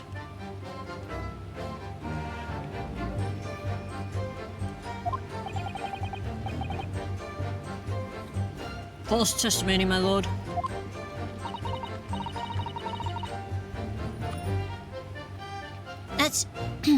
That's what he told me I had to say. But it's important that you tell us the truth now. Were Mr. McGilded and the victim acquaintances? I don't know. But I did hear him talking a lot. What were they talking about? Well, I couldn't hear too well, but if I had to say, I think it was about money or something. They kept talking about buying and not buying. Perhaps business dealings of some kind. Well, anyway, they got louder and louder. It started to sound like a proper fight. I was pretty scared by then. I hardly dared to breathe, and then all of a sudden, I heard a noise like someone keeling over on the floor. It's blooming loud and all. I believe you let out an involuntary scream. Yeah. Have my hand over my hand. My hand over my hand. My hand over my face. That's what gave me away. When the Irishman dragged me out from under the seat, I saw that disc on the floor. Hold it! Was the disc... You saw this disc? Yeah, I reckon it probably was. It was right next to the cove lying on the floor. Could this disc have belonged to the victim, perhaps? I don't know, but McGilda picked it up pretty smartish. And then he sat in the cove with the knife in his belly up on the seat. What did he say to you at that time? He told me not to say a word about what I'd seen or heard to no one. About the disc and all. I was dead scared. The way he was looking at me, I thought, if I didn't go along with it, I'd get stuck with that knife too.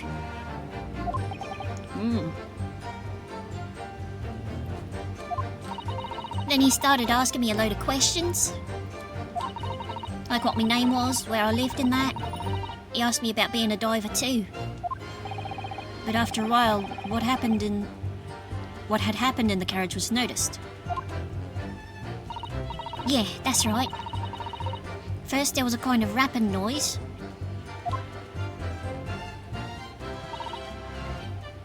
Hold it!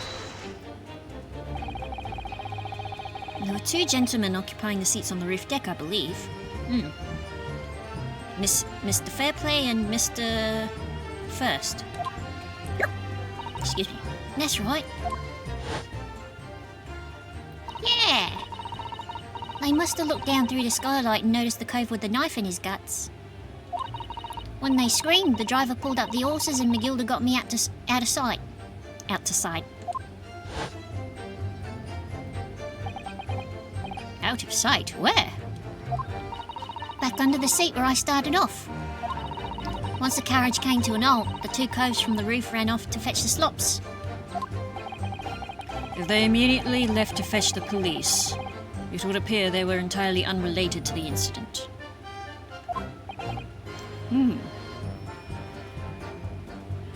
Love that they're called the slops. That's very good.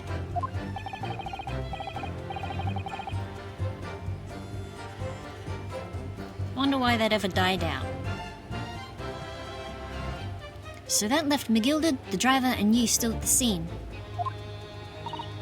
Yeah, only the driver didn't know I was there because I was under the seat. I heard the cabin door open and a voice from outside. Driver, yes. You also testified in the trial, I believe. Beppo! A poor Beppo. Fellow who went by the name of Beppo, if memory serves. Beppo carino! What did McGilda and the driver say to each other? I don't know what happened and stuff like that mainly. That's when... Stopped the driver some tin to do a run to the pawn shop. Yep. That pawn shop obviously being Winterbanks on Baker Street. Just a moment, Counsel. Do you mean to tell me that the driver gave false testimony in that trial as well? Perhaps the excursion to the pawnbrokery slipped his mind when he was in the stand. Indeed, Lord Van Zeeks.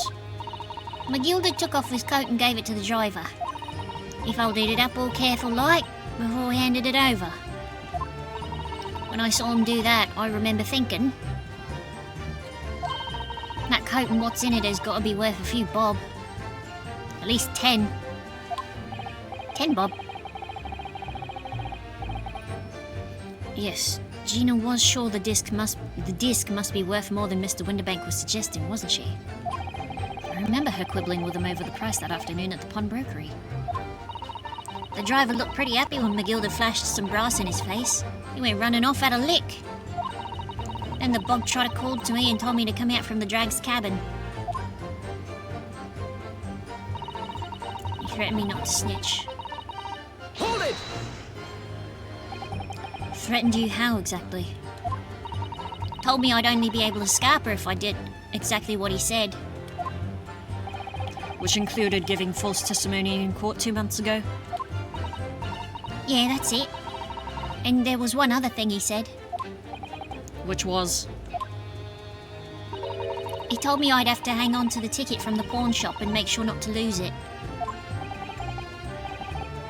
The ticket? Well, I never.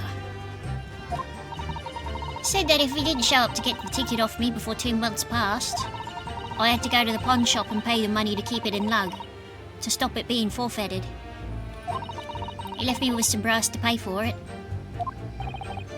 But really, why on earth would Mr. McGillard have done such a thing? Depositing his overcoat with a pawnbroker before the arrival of the police? It makes no sense at all. Unless he was trying to hide something, Your Honor. There would seem to be only one logical explanation, my lord. What McGillard had the driver deposit at Winterbanks was something he didn't want the police to see. Mm-hmm.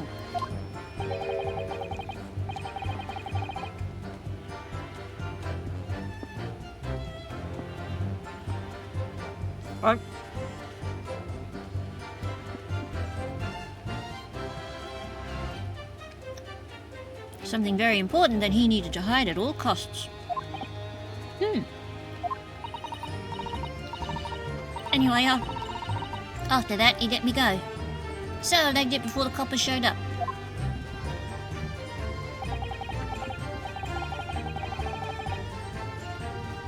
Well done, Gina.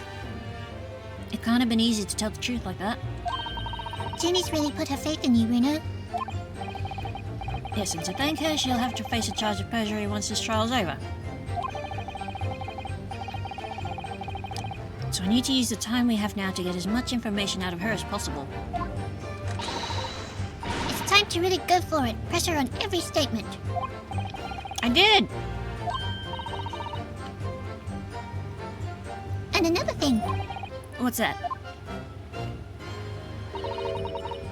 Take a look at those two. Isn't it strange that they've been whispering to each other the entire time? I didn't notice. I forgot. Looks like they're having a secret discussion about something. Not sure I'm completely comfortable with that. I wonder if there's anything I can do about it.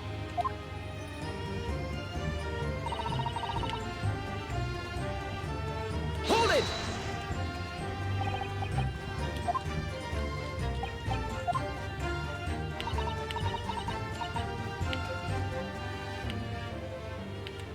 Which one? Bit of a coin toss. Excuse me? Excuse me. What do you lads talk about over there? Is there something you'd like to share with the court, Inspector Gregson and Mr. Graydon? Yeah, anyway, I said to Mabel, all right, yeah. Reckon Roger's wife could learn a thing or two. Inspector! Mr. Graydon! What? Blimey, you trying to give me a heart attack? You've been whispering to each other for quite a while now. Tell us, what's the discussion about? Discussion? With this fella? Oh, pull the other one, sunshine. Really, you're gonna say that in front of a whole gallery of people, huh? You think I've got anything to talk about with a shady gent like this? A shady gent from the communications office? I have nothing to say to this uncouth detective after he deprived me of that disc that was rightfully mine. They've clearly been talking the entire time I've been cross-examining Gina. It's as if they've been negotiating.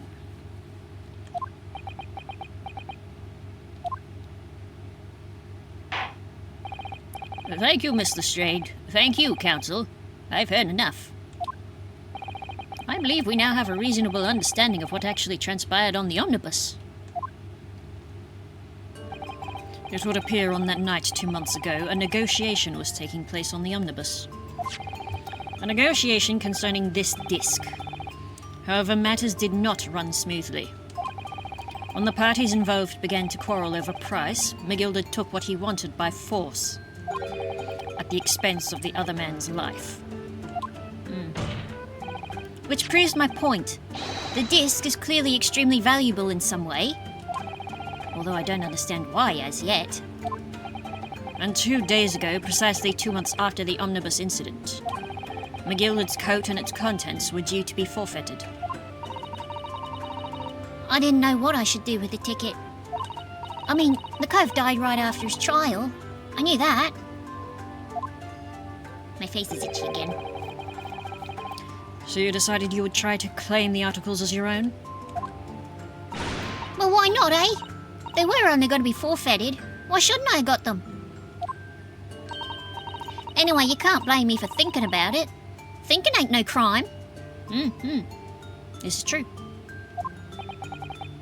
Miss Lestrade, it would appear Mr. McGillard was prepared to kill in order to take possession of this disc. Do you know why that would be? Eh? I ain't got a clue. Well, I reckon it must be worth a fair bit of brass. He was probably going to sell it. You know, about 10 bob. And you can't blame me for thinking that. Thinking ain't no crime.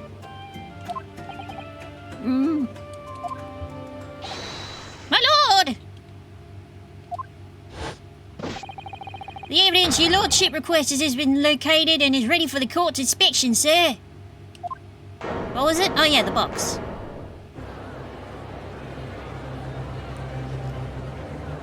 What's in the box? The mysterious little box deposited by McGilder 2 months ago.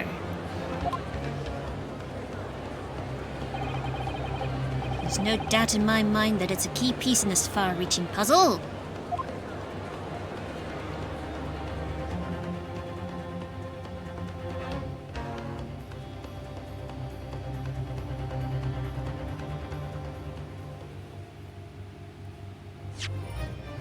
Yes. Part 4. All right, give me a minute. I'm gonna. What time is it? Spot on 10:30. Just quickly turn off the nightlight. I'm just gonna quickly finish my sandwich because I've only just got a couple bites left, and hopefully I won't thingy it. Just 1 second.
Alright. I am returned once again. I decided to take a moment to make a nice warm drink to wash down my sandwich with. And also my several cake squares that I have not gotten into yet.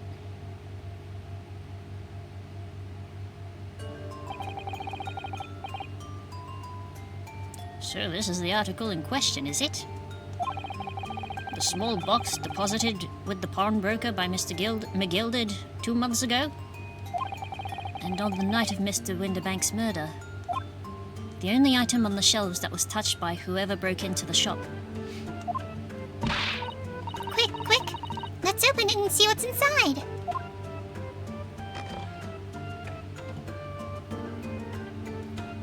By golly, it's a music box! This is no ordinary box, it seems. Good gracious. Wow, although in truth I had an inkling that might be the case.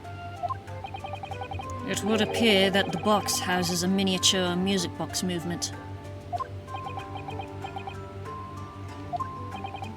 Then, is it too much to expect? I think it would be reasonable to assume that it is a device for the playback of this disc, my lord.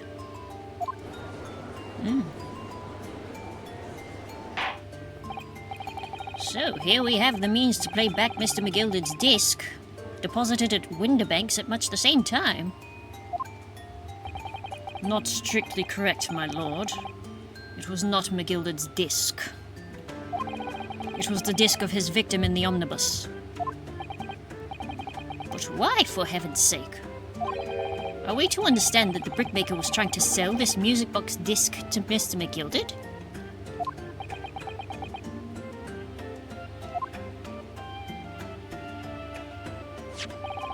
I believe the answer will become clear if we listen to the music on the disc, my lord.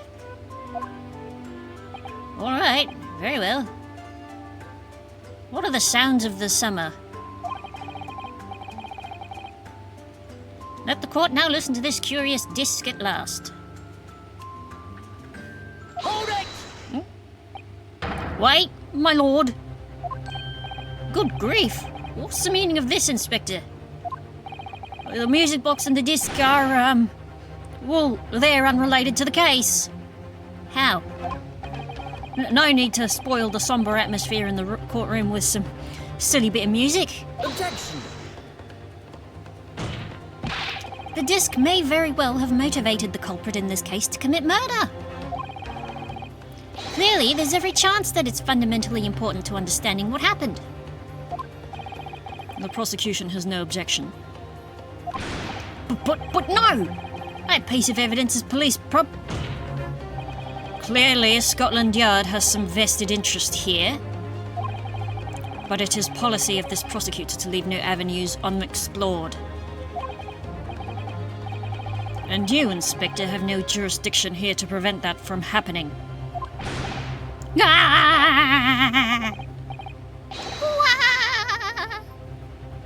No further delays, please.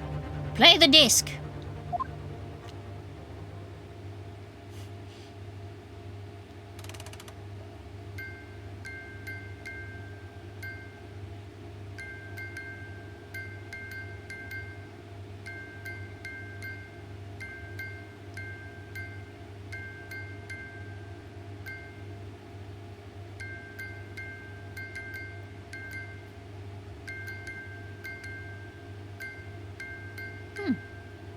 It's all one note.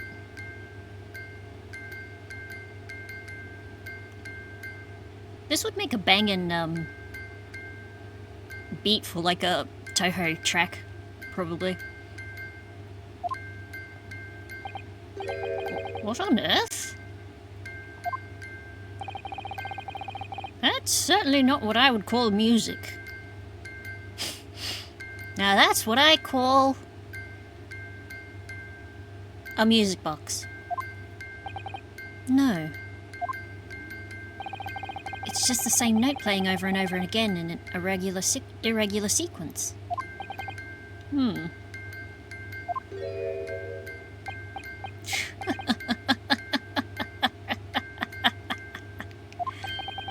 Mr. Graydon? This really is priceless.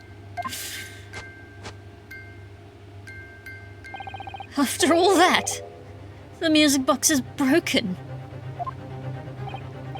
Broken? It can't be, can it? Well, obviously. In fact, I wouldn't be surprised if the officer sent to fetch it didn't drop it on the way back to the courtroom. Well, with much regret, I feel the court must accept that this music box offers little in the way of clues. Are you ready to move on, counsel? Come on! Yes, alright. It does sound as though it's completely broken, but is it? Could this music emanating from the music box possibly be a new clue? Sure, it could be a clue. I believe that it could be relevant, my lord. Good lord. But how can that be? It's an abomination, counsel. Mere noise. I fail to see how it can have any meaning whatsoever. Well, we humans like to ascribe patterns to weird things. Or ascribe meaning to odd patterns. Which is how we get things like, the horoscope. And numerology.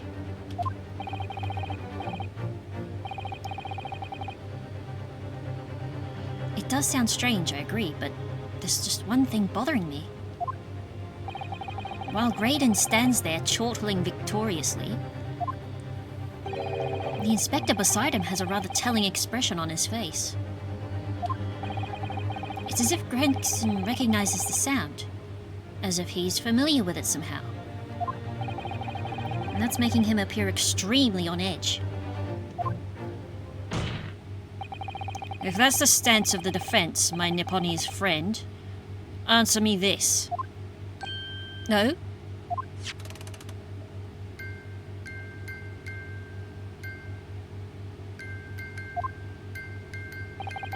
Just what relevance do you propose this woeful chiming has on this case? It's the defense's belief that the sound emanating from this music box is not even supposed to be music. Just because this is a music box, it doesn't necessarily mean the sounds we're hearing are music. Oh? Look at that. The smile vanished from Graydon's lips as soon as I said it. I'm on the right lines here. I must be. Making deductions based on how people react to what you say. You're acting just like Hurley, Runo. Objection! The sounds we're hearing aren't necessarily music. Well, now that you've told us what they are not,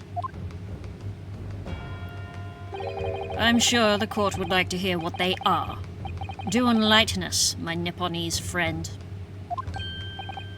Well, surely you have an idea in mind. Because if not, it will be the death of your ill-formed argument. Exactly. The music box is clearly broken. Refusing to accept that fact is pure foolishness. Oh, they've got me. I don't know what the answer is. Yet. Sorry, scratching my nose again. Runo, What? I've just examined the music box very thoroughly. And I'm fairly certain that it's not broken at all. Really? Really. The way it's been made, it can only produce a single note anyway. Thank you, Iris. So the comb is completely flat. Alright, well if the music box isn't broken, it must mean that the sounds it's producing have some significance that isn't musical.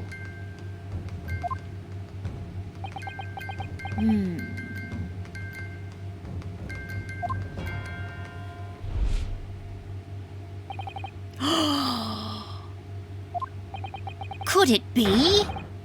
Is that what the sounds are? Well, throw us a bone, Ryunosuke.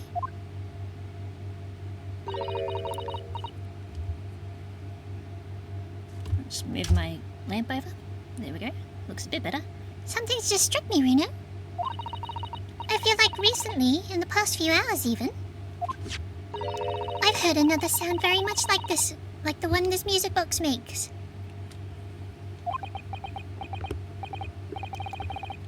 Yes, it is a familiar sound. Actually, Iris, I was just thinking exactly the same thing. I'm going to have to press the defense for an answer. If your assertion is that the sound produced by this music box is not in fact music at all, then what the devil is it, Counsel? Sorry. All the evidence we've seen so far, all the testimony we've heard, it's all pointed to one single answer now.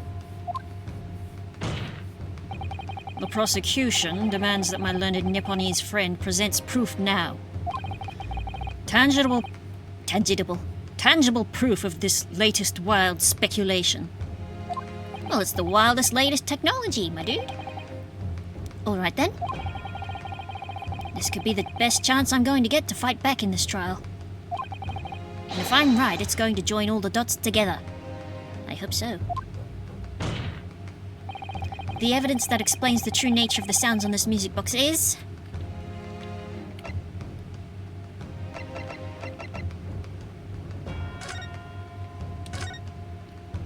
Oh, oops, that's the wrong one I want. I do not want that one, I wanted the one on the other side.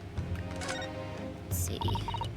Censorship, Ministry Mole, leaked overseas, secret communications. I wonder. I think that's it. Perhaps. Perchance, even. Take that! Today's paper, Counsel? The headline is Pawnbroker Parishes and Pick-Purse Plunder. Hardly supportive of your cause.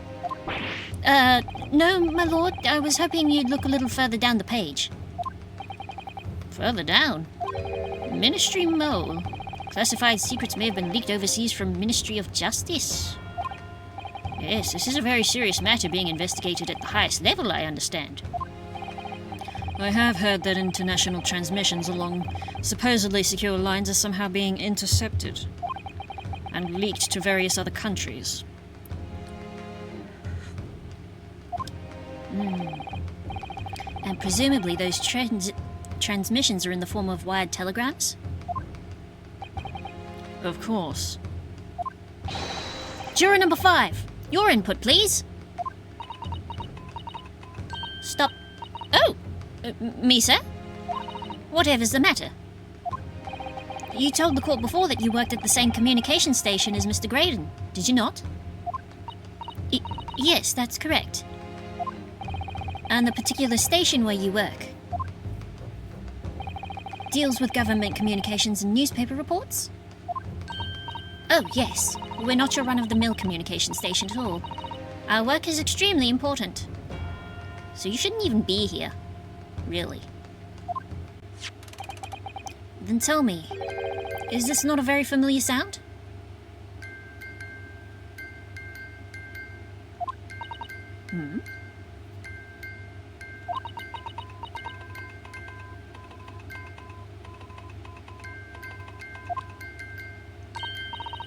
You don't mean to say, is it? That's right, madame.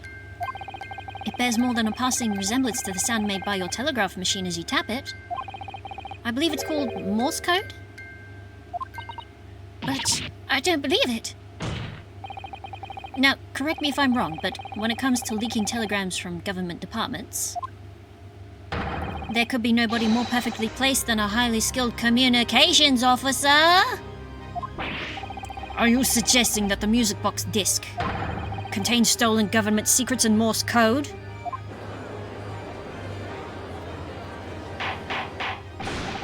Order, order! Please, everyone, order! But this is high treason, Council, deserving of capital punishment. Oh, too much new vocabulary. What is this treason? And what is capital punishment? Don't worry about it. The sorts of words I'd half expect you to know.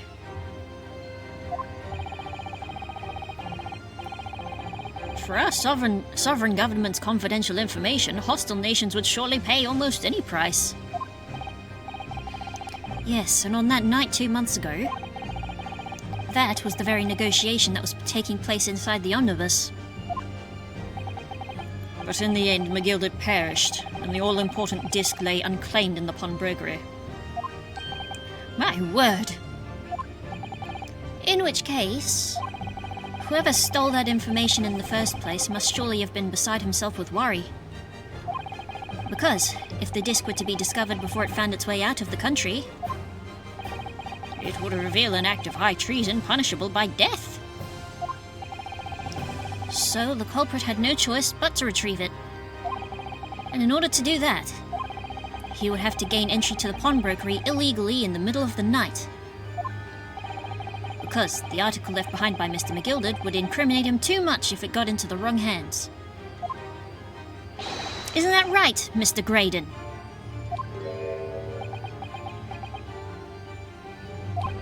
Phew. You think I've been stealing government secrets? Preposterous. Absolutely preposterous.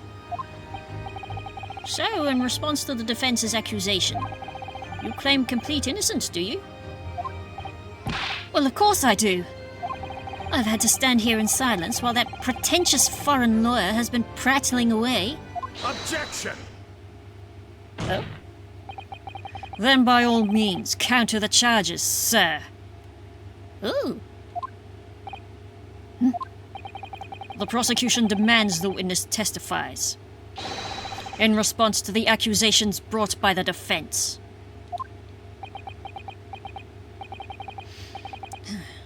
Delighted, I'm sure. The witness is reminded that the crime under scrutiny in this trial is the murder of the pawnbroker, Mr. Winterbank. That being a most flagitious offence, for which the law of this land sanctions a capital punishment. But the heinous act of high treason is no less serious a crime. I urge you to bear that in mind as you testify, Mr. Graydon. So then, let us proceed.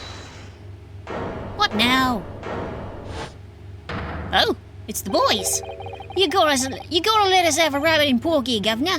We got things to say. I beg your pardon? Who do you all think you are? Our name's Nash Skulkin. Occupation is professional baddie. Name's Ringo Skulkin, but we ain't baddies enough to sell out our motherland. That's right. We're what they call the Free Skulkin Brothers.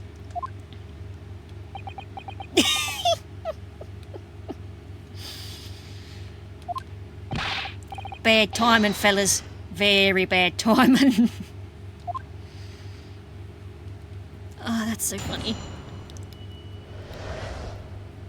Graydon's counter. A mere communications officer couldn't possibly steal confidential government information. Besides, the sounds produced by that music box aren't even Morse code. How do you know that, sir? It was some low-class brickmaker negotiating with McGilded anyway, was it not? I have no relations to the man.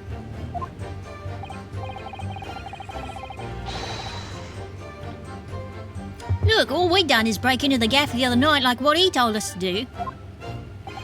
If we'd known there was dodgy government secrets involved, we wouldn't have touched it. Bloody government secrets.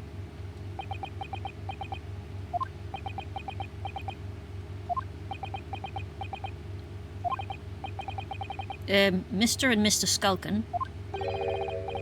One Mr. will do, Governor. What's up? Do I take it that you now admit to the crime? That on the night in question you did indeed gain entry to the premises illegally? And moreover, you did so as a party of 3 in collaboration with Mr. Graydon here?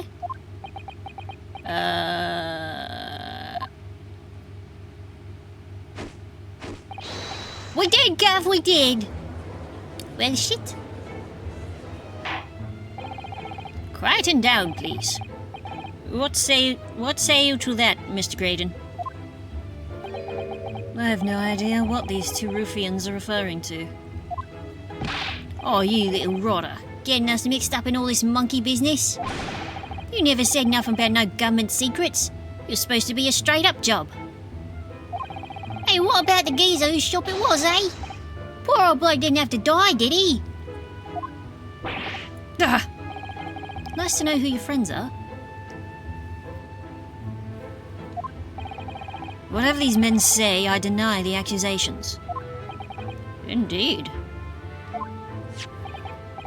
Well, I certainly wasn't expecting this little music box to become so significant in the proceedings. However, as it has, I will admit it into the court record as evidence. Hooray! We can look at it. Look at it! Look at it! I want you to look at it!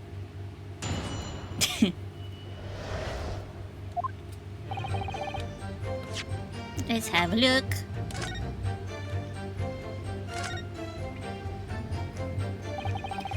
This is the mechanism that turns the bumps on the disc into sound, isn't it? Yes, the movement. It's all thanks to the comb with its teeth, which are plucked by the passing bumps. Usually the teeth on the comb are different lengths so that each one produces a different tone. But this comb's very strange. All the teeth are exactly the same length. Well, what does that mean? It means that no matter which tooth is plucked by the passing bumps, the music box will make the same sound. I've never seen a music box like it before. Yes, it is strange. A music box that can only play a single note. There has to be some significance to that, surely.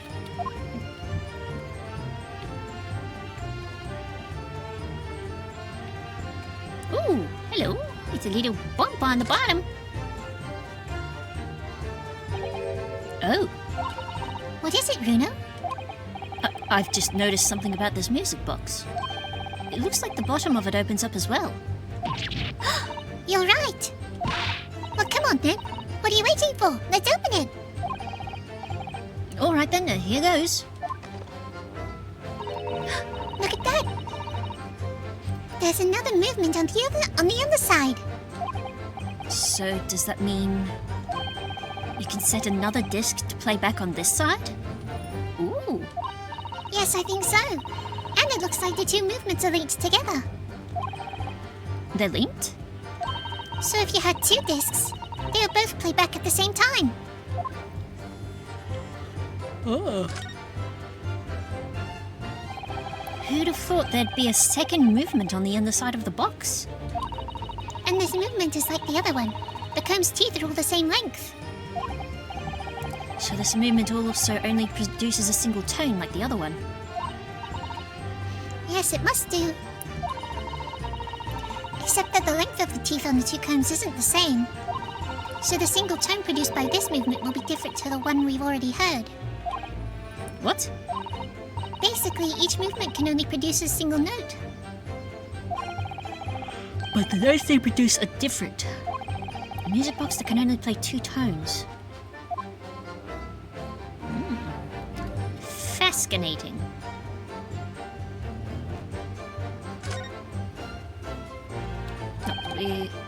See how the 4 Magilda disc sits in the music box the man deposited at Winterbanks? See how the disc sits in the music box that the man deposited at Winterbanks? It couldn't be a more perfect fit. So there's no question then. The disc was designed to be played in this music box. Yet despite that, the sounds it produces are neither musical, nor do they appear to have any meaning. It just doesn't make any sense. I wonder if perhaps there's more to this music box than meets the eye. Maybe we haven't discovered all its secrets yet. Indeed.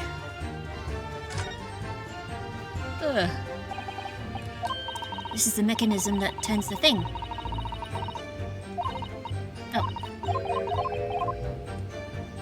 I read that one already. Well, we know that now. Hold it! So is this newspaper headline accurate? Government communications are being intercepted? How could I possibly know? Oops. What do you mean by that? Any important government communications are handled by high-level officers, by specialists. General members of staff in the station where I work would never be entrusted with sensitive information. Oh no, stop. Must say something. Stop. Let me guess. Drill number 5. Come on down. We regular communication station officers aren't as lonely as you're being led to believe. A team of us is responsible for setting up and testing the telegraphs used by the ministry. And Mr. Graydon is the team leader. That's fascinating.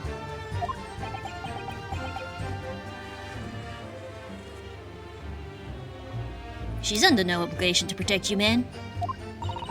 Graydon is a highly skilled operator. Stop. Currently in presence of idol. Stop. So you had access to the equipment used for these confidential communications, Mr. Graydon? Well, what's of it? The transmissions are always made behind closed doors, so they can't be heard. And in any case, all messages are sent in ciphered. Normal employees couldn't possibly understand them. Oh no, stop. Must say something. Stop. Mr. Graydon regularly attends meetings with ministry technicians and the ministry communications team. He assists them in ensuring that there are no errors in important international communications. And he's received the top prize at the cipher cracking conventions 5 years in a row now. Good for him. That's fascinating. Graydon is a highly skilled operator currently in presence of idol. Stop. Well, your idol would appreciate it if you keep your mouth shut. She should really pick her idols more carefully. Right? I tell you, this lawyer's accusations are completely unfounded. Hold it! Not even Morse code? They're not? To anyone with a brain, that would be blatantly apparent upon listening to that music box for even a few seconds. Oh, of course, of course. Surely it can't be that my learned friend is unfamiliar with Morse code. I've heard of it. Ouch. He looks genuinely shocked at my ignorance. I would be more than happy to demonstrate the basics for you, sir. A lesson here in court? Hey, why not? Free lesson! Morse code is a continuous series of 2 distinct tones. Tones, you say? Yes. A short dot and a long dash. By combining those in different ways, you construct letters. I see. For example, this is A, and this is B. But when you listen to the sound produced by this music box, you only hear one tone, don't you? But it sounds so similar. The rhythm of it is the same and everything.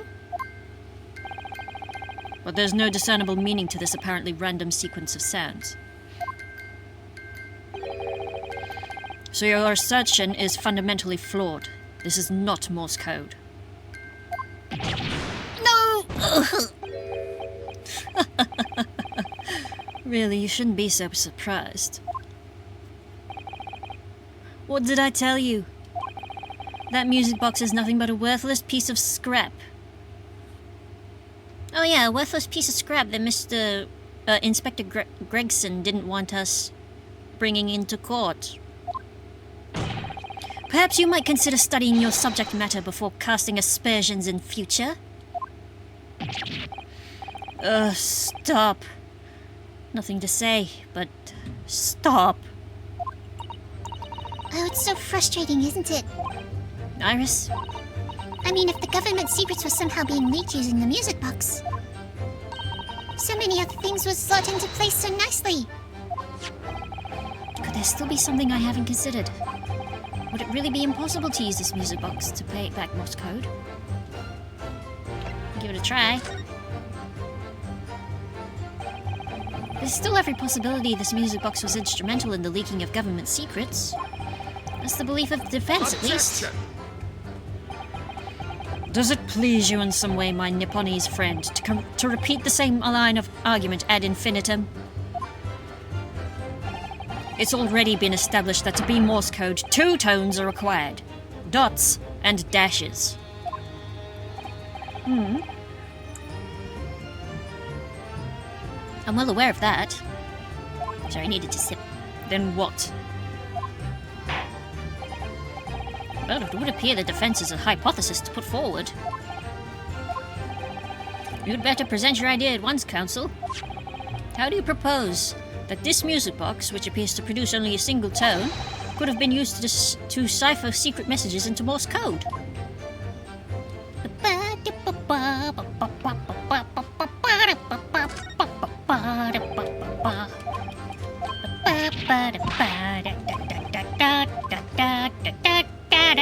Look at that.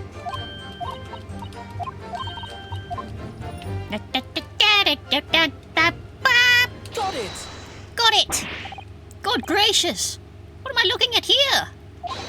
Another movement on the underside of the music box. That's correct. What? It appears, my lord, that the 2 movements are linked together. In other words, you could put 2 discs in this music box, and the sounds of both will play back at the same time. Good heavens! As the court has heard, Morse code comprises of 2 tones, a short dot and a long dash. With a second disc in place, this music box could be used to generate Morse code and convey a message.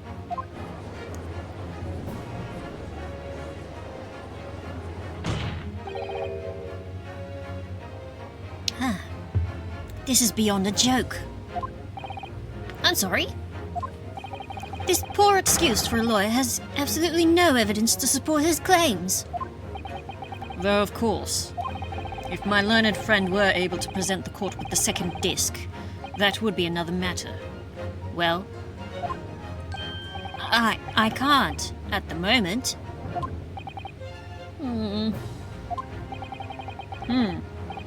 And may I remind the court that, as the witness has pointed out, he was not the one in the omnibus with McGilded 2 months ago, striking a deal over the disc or discs. Indeed, that was Mr. Mason, the brickmaker. Exactly. I had nothing whatsoever to do with it.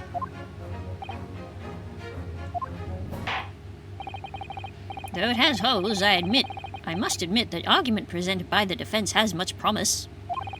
I believe the cross-examination should continue.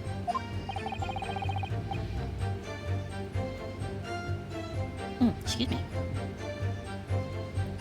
The link between Graydon and the victim of the omnibus case must be there somewhere. But I haven't found it yet. I'm just gonna... Oh dear. Just moving my microphone over just a little bit. It looks like you need to give your argument more strength, Bruno. You will reiterate your testimony, if you please, Mr. Graydon. If I must.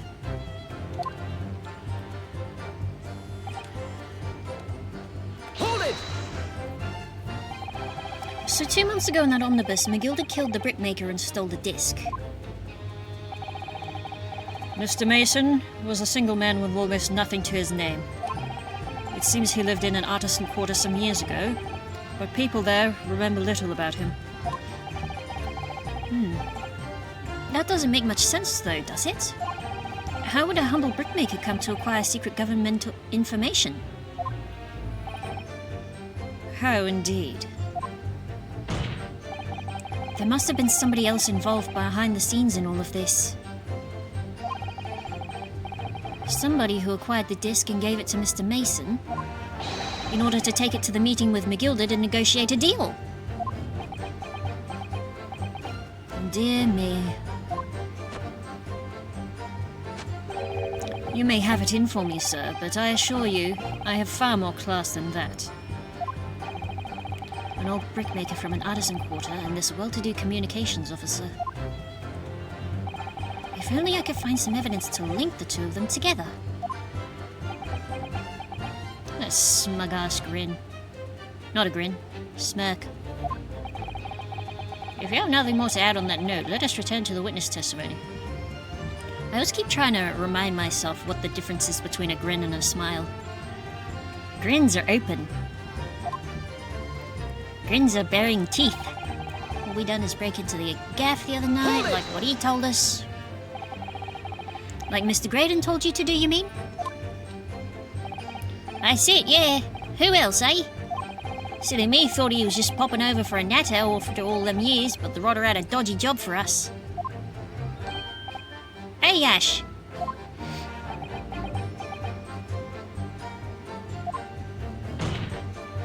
Ash and Nash. Let me stop you there, Mr. Skulkin. After all them years, you say?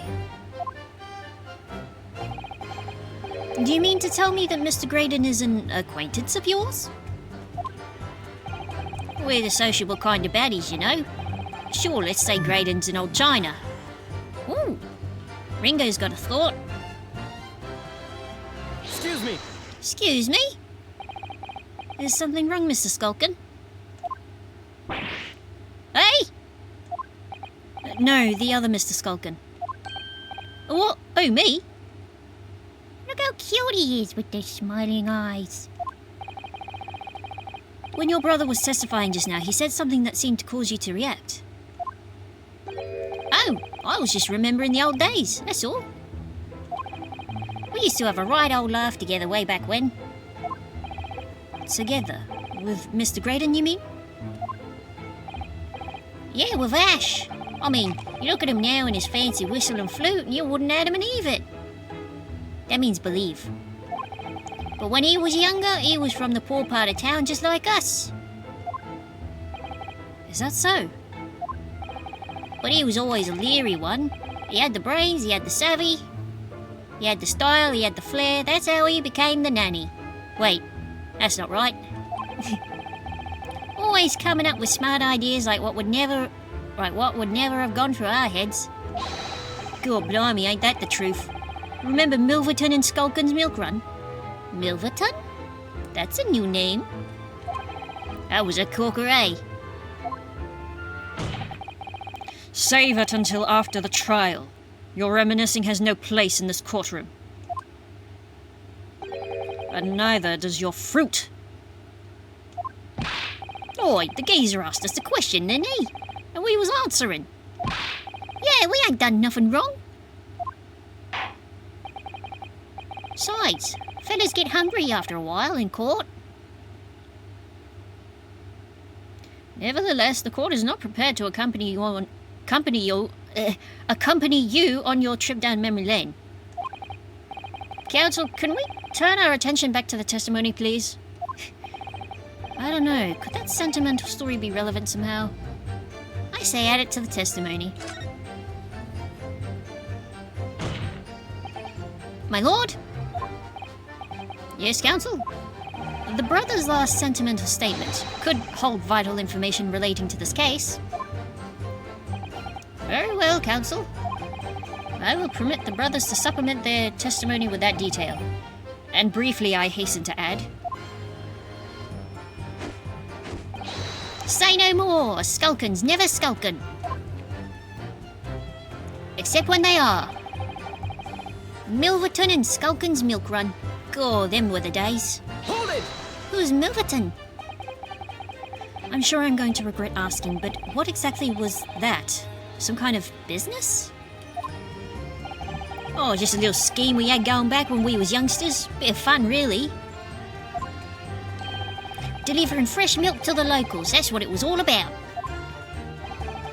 That sounds alarmingly legitimate. There must be a catch. I suppose since we're here, I should ask them to elaborate, but on what? The name, obviously. Who's Milverton? So this business was just a bit of fun, you say? And it was just yourselves and Mr. Graydon involved? Yeah, that's it. Milverton and Skulkin's Milk Run, was it? Yeah, that's it. And where did the Milverton part come from? Oh right, I thought a clever clog's work here would have worked it out. Enough of this. How much longer are we expected to listen to this drivel? Let me guess. You don't accept anything these two witnesses are saying? Tell me, why is it that it was only at the mention of the name Milverton that you decided to interject? Because well, it weren't the happiest of homes that one came from. Yeah, his old man was struggling for money so much his wife walked out on him. Oh boy, it's pretty sad. She took the name Graydon then, see? But Ash will always be Milverton to us. Milverton. So that used to be your surname, did it? Of course not. This is all bunkum. I've been a Graydon since I was born.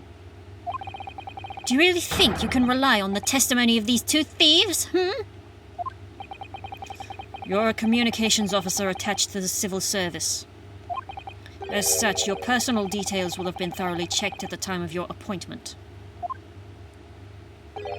It would be a very simple matter indeed to subpoena those records, Mr. Graydon. Ugh. Well, it would appear that Mr. and Mr. Skulkin's testimony has been reliable. For once. You were born Ashley Milverton, then. Is that correct? Very well. Yes. So Ashley Graydon was once Ashley Milverton. That information could change things, and could turn out to be extremely important. Last name was once Milverton, many years ago. God, he looks even more of a dork in 2D.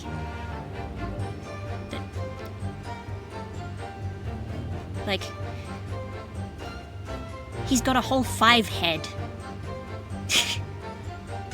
as they say. I think the man's got a premature widow's peak even.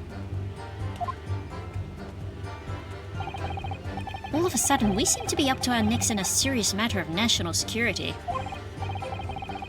Although all this talk about interception of secret government messages is still just conjecture at this stage. It would explain a number of things, though, wouldn't it? The negotiations Ginny overheard on the omnibus 2 months ago, and the break-in at Winterbanks. But the trouble is, it wasn't Mr. Graydon in the omnibus with Mr. McGill did. No, that was Mr. Mason, the brickmaker who was so horribly murdered.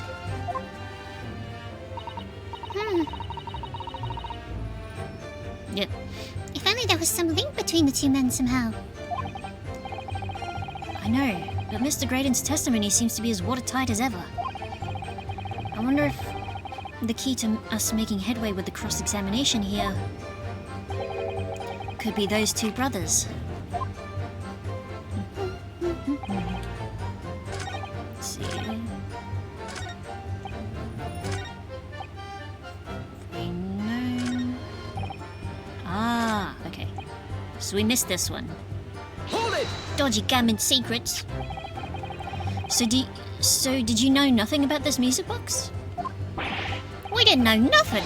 We still don't know nothing. And we ain't planning on knowing nothing about it neither. But 2 nights ago you did indeed break into Winterbank's pawnbrokery, did you? Didn't you? In your original testimony, you said that the door of the shop was ajar and that it was like some kind of a sign begging you to go in. But the truth is, you were planning to break into Winterbanks all along, weren't you? We were, Gav, we were. You're right there. Because that's what he told us to do. It was his plan.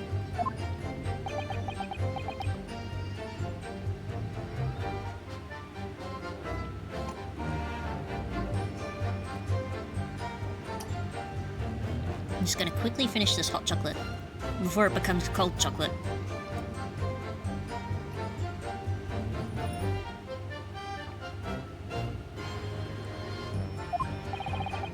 And why was it Mr. Graydon's plan to break into Winterbanks that night? Did you not ask the reason? Well,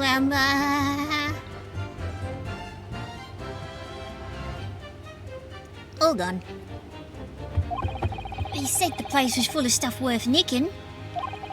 That's what he told us beforehand, anyway. Turned out it was a load of cobblers, didn't it? I weren't best pleased, I could tell you. In any case, if they know the real reason, it doesn't sound like they're going to give it away. Sweet.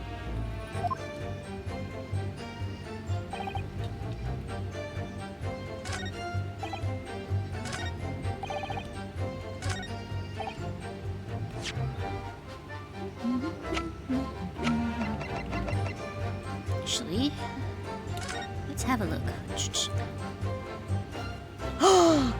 There it is! Details of the victim. Name, Mason Milverton. Objection! Mr. Ashley Milverton. Tell me, why did you try to hide your former name from the court? Because I haven't gone by that name for years. It means nothing to me. No, I don't think that's the real explanation at all. The truth is, you had a reason to hide that name.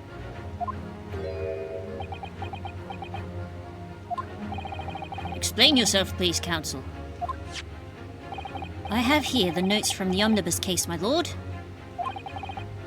And as we all know, the victim, the man who we now understand to have been negotiating with McGilded.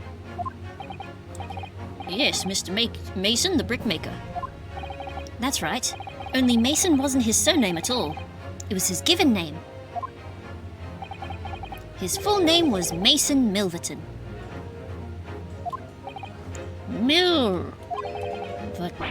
Milverton? You mean to say... Saints alive! Mr. Ashley Milverton. Is it not the case that the brickmaker, Mr. Mason Milverton, was your father? I don't... As I believe I mentioned earlier, your family history will have been thoroughly checked when you join the civil service. And it really would take no time at all for the court to subpoena those records. The truth is, you've been illegally acquiring highly confidential government information and selling it on to McGilded in collaboration with your father. Ah!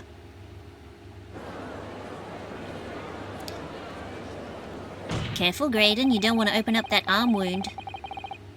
The new facts and evidence unveiled by the cross-examination of this witness all come together to reveal the truth! The truth, you say? That you collaborated with your father, Mr. Mason Milverton, in illegal dealings with Magnus McGilded. By dint of this music box, you mean, counsel? Yes, stealing information being sent in secret government communications and selling it on to McGilded. Mr. Graydon concocted this elaborate scheme of using 2 music box discs to encode the information as presumably a safety measure against the information falling into the wrong hands. And a very effective one. I shouldn't have given the scheme any credence whatsoever. But the deal with McGilded went sour, and the brickmaker met his end. Yes, but before he was arrested, McGilded managed to temporarily dispose of the stolen disc at the pawnbroker. Then, having learnt of the situation, you appeared at Winterbanks 2 days ago, in an attempt to recover the 2 articles McGilded had placed in pawn there.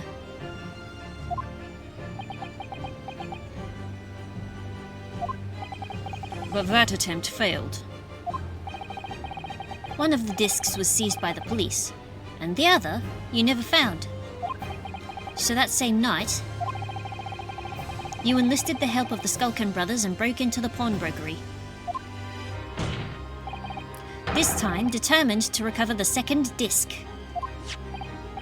Are you suggesting that the second disc was inside the music box? Aye? We never knew nothing about that. On the night that Mr. Winterbank was killed.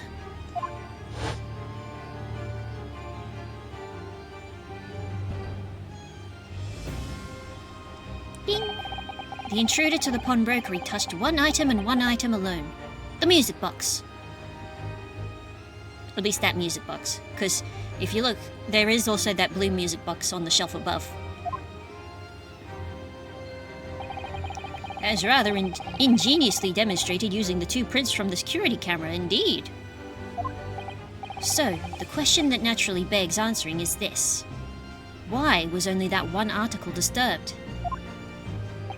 The answer is obvious, because it contained the second disc, which the intruder was desperate to retrieve.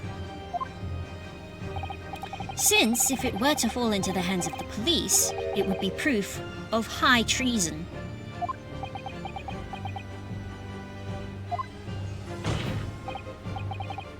Well, Mr. Graydon, do you deny that all of this actually began on that fateful night 2 months ago?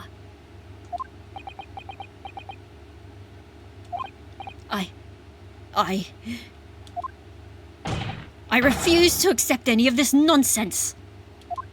Of course you'd say that.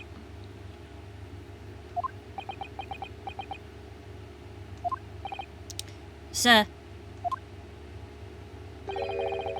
there appears to be blood seeping through the sleeve of your jacket. What? Ugh! 2 nights ago, we know that 3 shots were fired at the scene of the crime in Winterbank's pawnbrokery. 1 took the life of the pawnbroker himself. 1 struck the pouch around Mr. Shums's waist.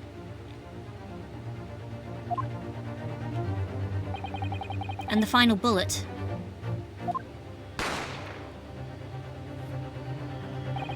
struck the calendar on the wall of the shop, having first pierced the arm of one of the intruders.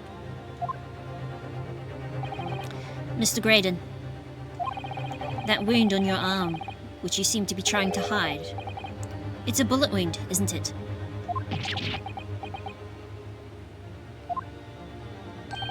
He's got you now, me old China. Time to call it quits and croak, I reckon.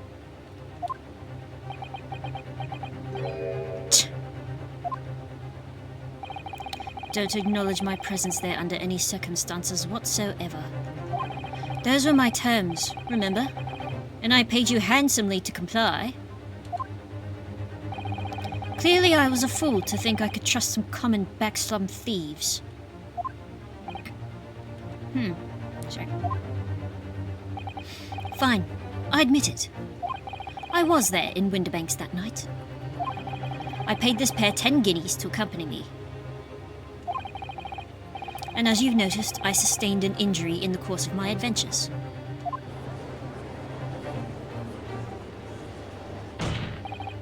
But that is all. I admit to nothing more. Stealing government secrets? Negotiating with Mr. McGilded? As God is my witness, I'm sure I recall nothing of the sort. He's not going to go down without a fight. Not until I can show hard evidence, I suppose. Excuse me. Nevertheless, the defense has now established a crucial fact. Which is... well... we know that 1 bullet was fired from each of the 2 firearms we have in evidence. The bullet from the Skulkin brothers' gun hit the pouch around Mr. Shums's waist. And the bullet from Mr. Winterbank's gun clearly must have been the one that caught Mr. Graydon on the arm. Indeed, it must. We can rule out the possibility that the man shot himself. And that leads us to only one conclusion. Mr. Winterbank was shot by a 3rd gun, which can only have been fired by the third intruder. Goodness! That's right, Mr. Graydon.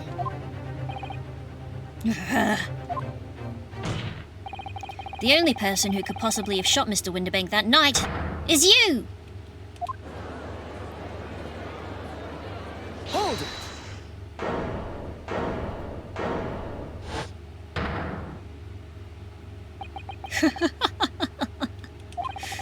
You little upstart! You made a grave mistake when you summoned me here. What? What's that supposed to mean? Yes, as you rightly say, I was there at the pawnbroker's. I did my best to hide the fact, naturally. I had no intention of ruining the distinguished career I'd built for myself at the communication station.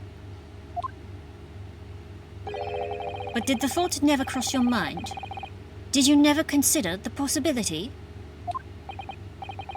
What do you mean? What thought? What possibility? The possibility that if I was there at the scene, I may have witnessed the crucial moment. You see, this makes me a key witness in this case, and I have my hands firmly around the neck of your client. What? Are you suggesting? I saw it all. I saw the very moment that pickpocket girl pointed the gun at that poor defenseless pawnbroker and shot him. You what? Ugh! Order, order, order! Well, it would seem we are finally entering the last act of this theatrical trial. Mr. Graydon? Yes. I trust you're fully aware of the implications here. If it is shown that your claim is false, you will have incriminated yourself as the killer.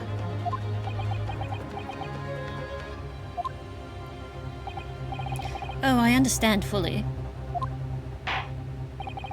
Then I must ask you to give your formal testimony once more. You will explain to the court precisely what you saw at the moment of the moment the defendant allegedly shot the victim. Nothing would give me greater pleasure.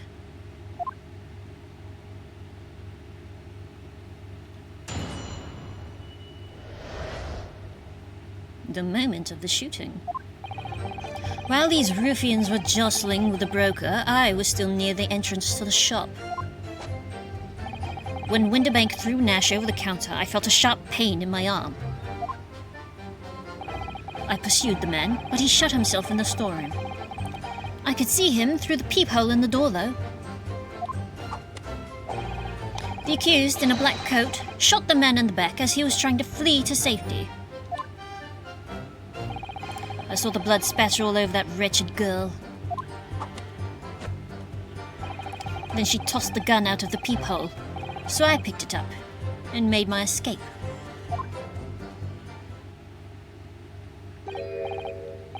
Good gracious, this is quite extraordinary testimony. You claim, sir, under oath, to have clearly seen the defendant pulling the trigger. I've got you now, you piece of shit. Order, order, order! It wasn't my intention to testify in this way. But neither is it my intention to be found guilty of a murder I did not commit. So you see, my hand has been forced. I tell the truth now as an act of self-preservation. The truth? Until now, the prosecution was completely unaware of these details.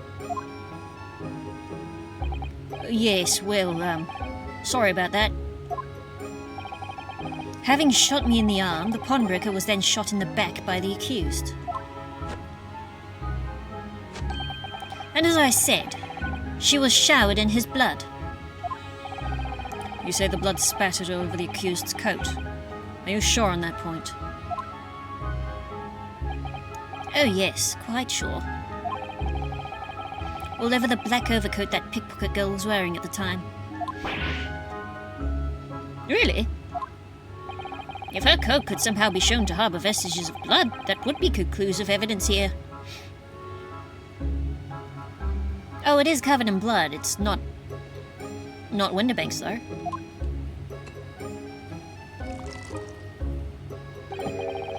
Such an investigation is entirely possible, my lord. What? Only very recently, a German scientist has developed a technique to identify human blood. So here's to true science, not some amateurish detective's dubious foray into the world of chemistry. There's nothing dubious about Hermes' work. His ideas are all sound. Ideas are no use to us here. In science, as in law, theories must be proven before they stand.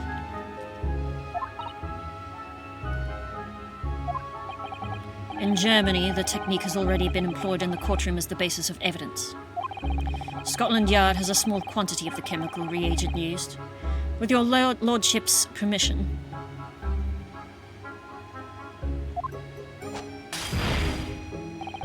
We could shatter all vestiges of doubt within minutes. This doesn't look good, Renaud. Why not? Well, we know, don't we, that there is blood all over the front of Ginny's coat. If they test it with their chemicals. Oh, help! You're right! I was forgetting what happened yesterday. Don't move, Ginny. I'm going to shoot.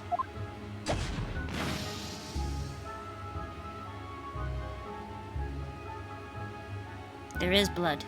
They won't accept, though. Hurley's stuff. But it's not Mr. Winterbank's blood. That stains from 2 months ago. That's Mr. Mason's blood from when he was stabbed by McGilded, who was wearing the coat at the time. My lord, the defense objects to the test proposed by the prosecution. Overruled. Lord Van Zeeks, make it so at once. With pleasure, my lord. And while we await the results, the defense may proceed with the cross-examination. Once they find that blood on the overcoat, Gina will be... Counsel? Yes, my lord! Your cross-examination. Of course, my lord. If this cross-examination doesn't go well, if I don't manage to uncover some decisive evidence or a really compelling clue right now, I have a very bad feeling about the outcome of this trial.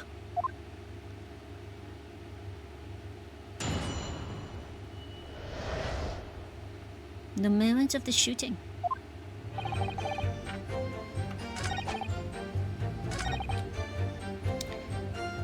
You could see him through the peephole in the door, did you say? Hold it! You mean you chased after him? I don't recall the reason why, but I ran after him to the back of the shop. And what about this peephole in the door you mentioned?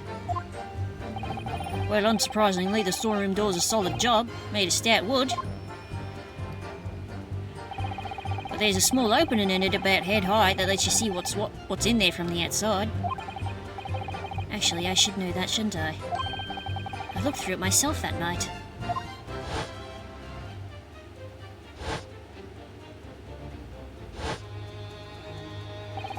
And what about you burgling brothers? Did you see what went on through this peephole as well? No, not likely, Gav. Didn't see nothing of the sort, Gav. I doubt these two buffoons were even aware of the peephole's existence. So the Skulkin brothers were there, but they didn't see the killing of Mr. Winterbank take place. Inside the storeroom, I could see the broker and that young girl standing there. The defendant? Yes, though neither one of them noticed that I was looking. The girl raised her gun and pointed it straight at the man. And then...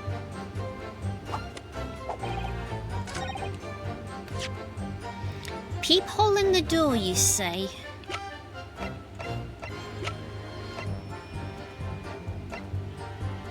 Peephole in the door, you say? Peephole in the door, you say?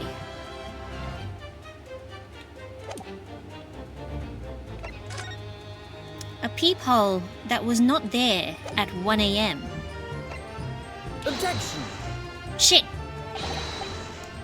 That reveals a damning inconsistency, that last statement. Damning, you say? Well, look! It wasn't there before. As I look at you, Counsel, I see your trembling hand, your pallid expression, and your perspiring brow. Huh? Seems to me that's the damning inconsistency here, with the misplaced confidence of your assertion. Damn it! He has a damning tongue. You're invited, sir. All right. Hold it! Shit!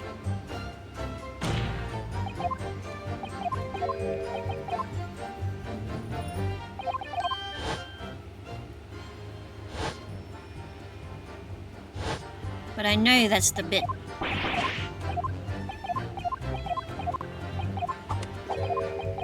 I know that's the bit. That's what I need.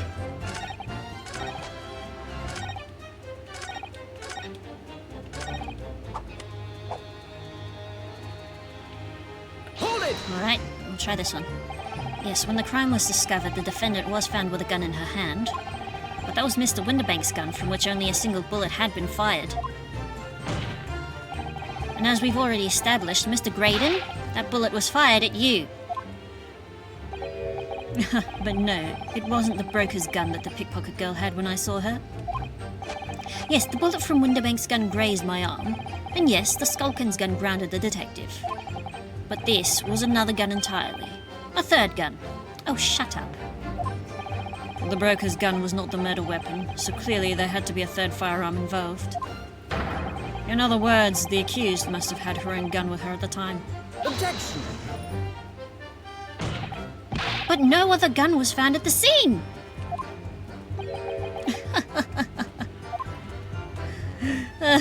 Calm yourself, Counsel. Sorry. You must consider the events in order. At first I saw the broker and the girl glaring at each other, but then all of a sudden, the broker turned to run. And it was at that moment, the little gutter rat shot him in the back. Except we know she was already in there.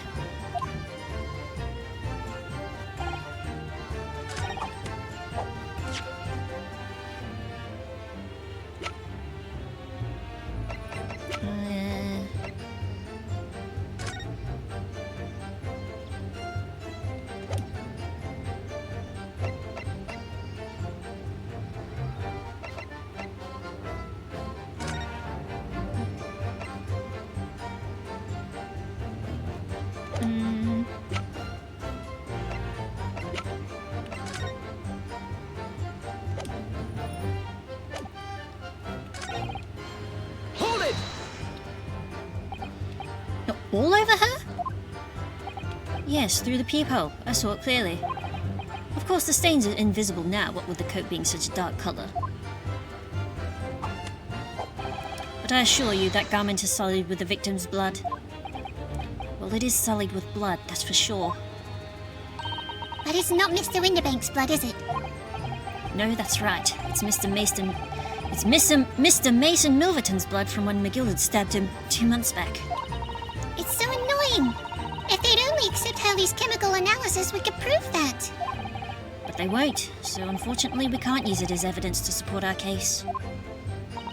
Bother.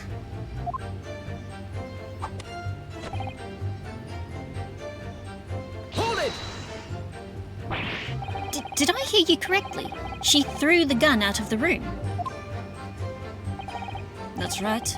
After the broker fell to the floor, she started walking over. Over where exactly? In the direction of the storeroom door, to where I was watching. Of course, I quickly retreated, and then the girl dropped the gun through the peephole onto the floor on my side of the door. But why on earth would she do such a thing? Isn't it already on record that she was found with the gun in her hands? I couldn't tell you. Perhaps she was hoping to distance herself from the murder weapon. Without thinking, I went and picked it up. I suppose I was worried about just leaving it there in case any more tragedies took place. So it was you, in fact, who took the third gun from the scene of the crime? Yes, it was yours truly.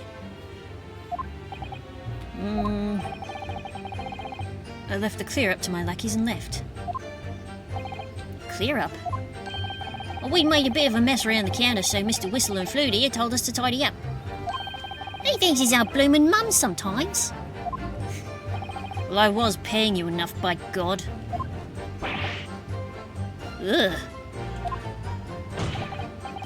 Tell me, Mr. Graydon, when you left the pawnbrokery that night, was it by any chance with the second disc in your jacket pocket? You little toe rag! You're like a bull at a gate, aren't you? Toe rag? What's going on here? Excuse me. Gentlemen, behold! More corn!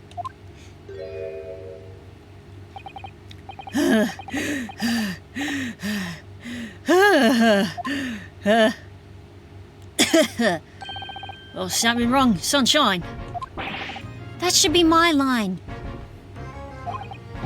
You do realize you were just violently shaking Mr. Skulkin. Blimey, this D's a bit of an hooligan, ain't he?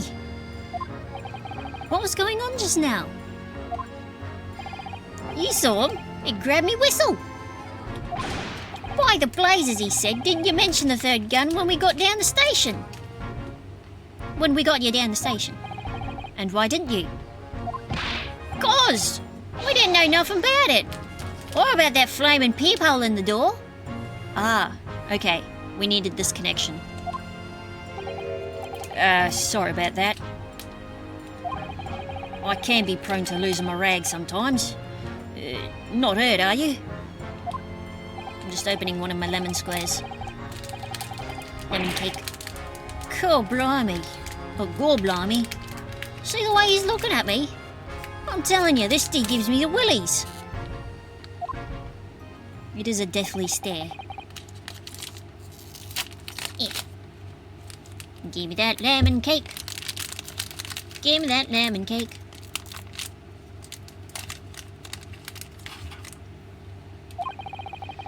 The inspector doesn't normally get quite as worked up as that. He wouldn't normally grab someone. No, that wasn't like Rexy at all.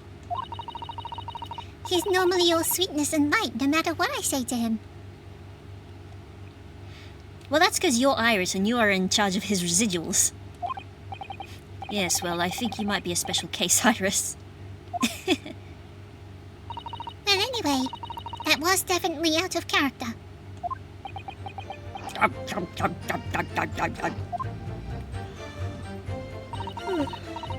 What's your feeling, Runa?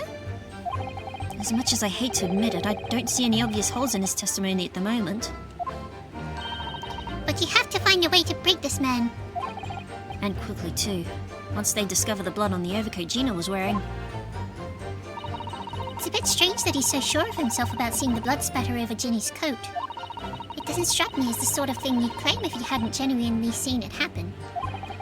But we know that Gina didn't shoot Mr. Winterbank, so what's going on? All I know is that it's very unfair. Why should some German scientist's test be acceptable as evidence when mine and Hurley's wasn't?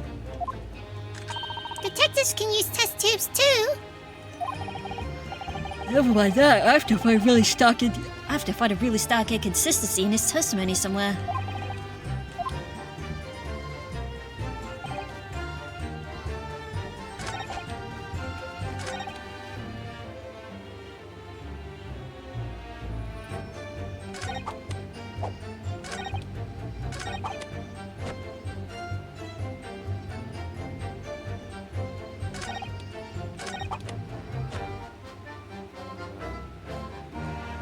Is it this one that I have to present?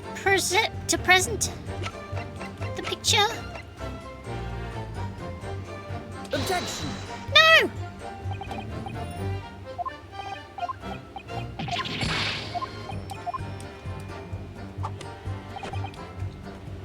Fuck!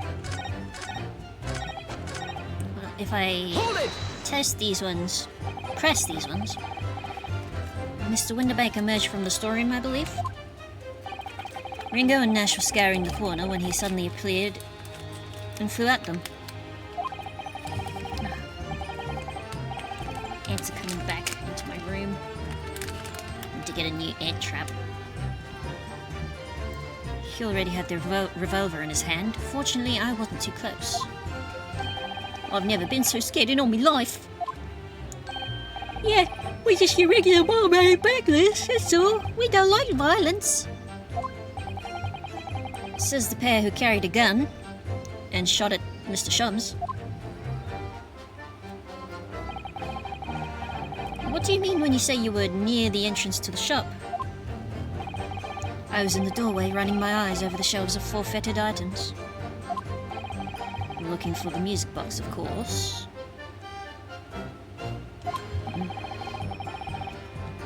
The broker went for Nash in the first place. Then Ringo joined in, making it 2 against 1. So I assumed they could handle the situation. But I was wrong. Oh, Mr. Winterbank seemed to have a fine upper arm. I was trying to help me little bruv, but the old geezer chucked me over the bloomin' counter. So I pulled me gun on the old fella, and that soon made him scamper. The pair of you setting upon the poor defenceless pawnbroker together? Shame on you!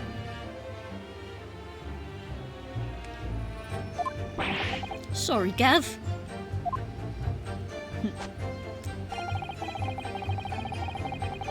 Hold it! You mean that's the moment you were shot?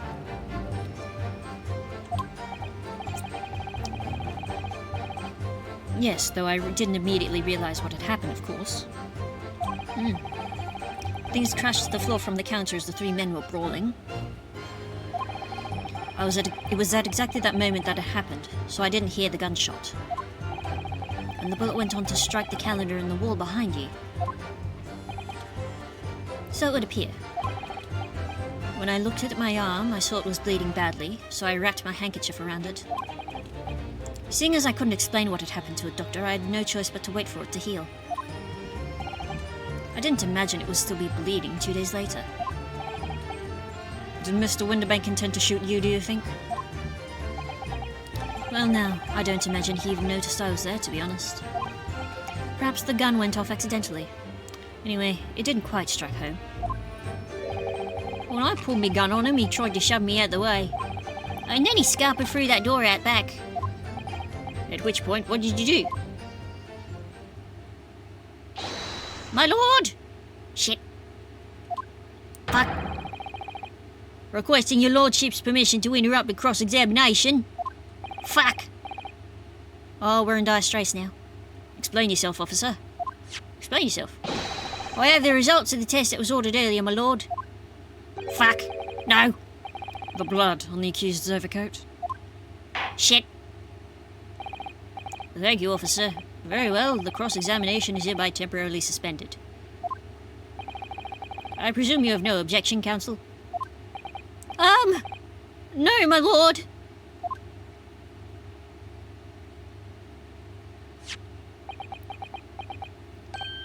Well, there you have it. The report, please, Inspector. Yes, sir. Traces of human blood were found on the overcoat of the defendant, Miss Jean Lestrade. From the extent of the stains, it would appear that they were the result of spattering following a gunshot wound. Fuck! End of report. Goodness me!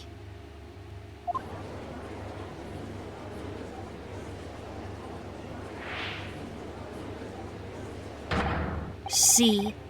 What did I tell you? Objection!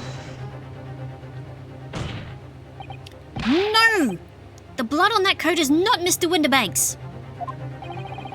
What on earth makes you say that, counsel? The coat originally belonged to Magnus McGilded. Just before his coat was deposited at Winterbanks, McGildet had fatally stabbed Mr. Mason Milverton.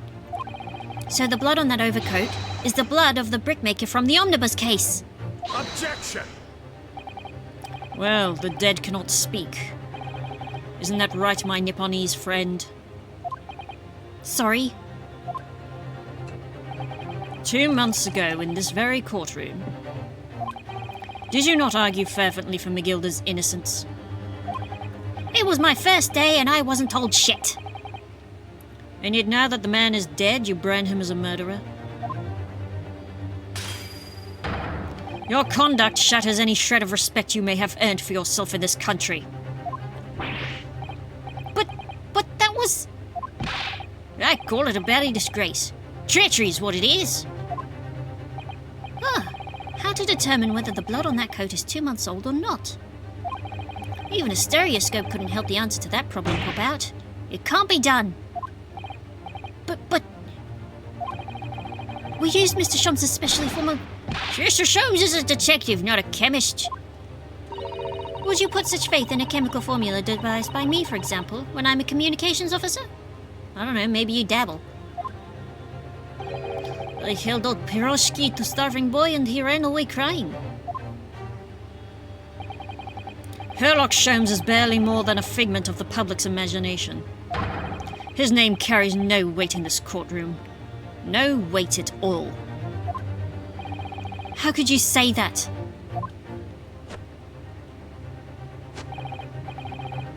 Victory is sweet indeed. This proves that my testimony is the whole truth from start to finish. How do you arrive at such a conclusion, sir? As the witness said, the accused's coat was spattered with the blood of the victim. The only way Mr. Graydon could possibly have known that fact is if he saw it happen. In other words, his testimony is solid and the conclusion is singular. It was the accused who shot the victim in this case. That is the whole truth.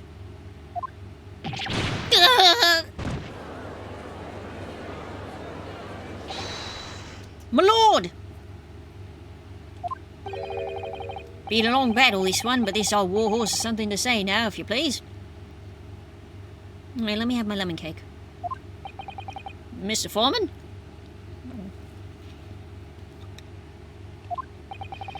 As of this moment, sir, the squadron has reached its final decision. Ready, men? All for one now. Sir. Guilty. Guilty. Guilty. Guilty. Guilty. Fuck. Guilty.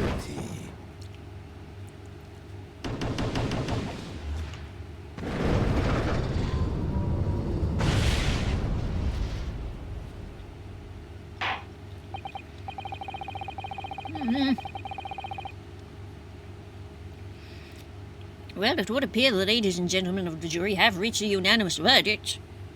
Fuck! Yes, have your sippy.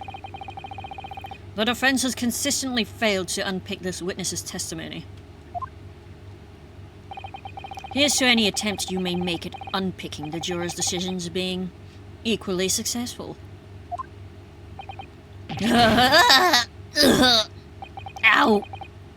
I don't believe it. After I've come so far, how is it all unraveling on me so fast?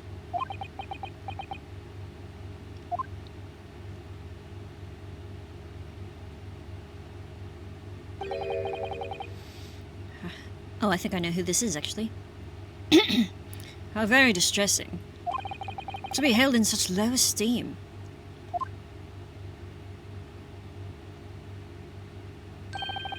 Wouldn't you agree, Mr. Naruhodo? Officer? You've delivered the report now. Well, that'll be all, thank you. It occurs to me with some regularity, Mr. Naruhodo, that scientific truths are determined not by science, but by none other than the human mind. I know that voice. Hehehe. I remember now. Am I going mad?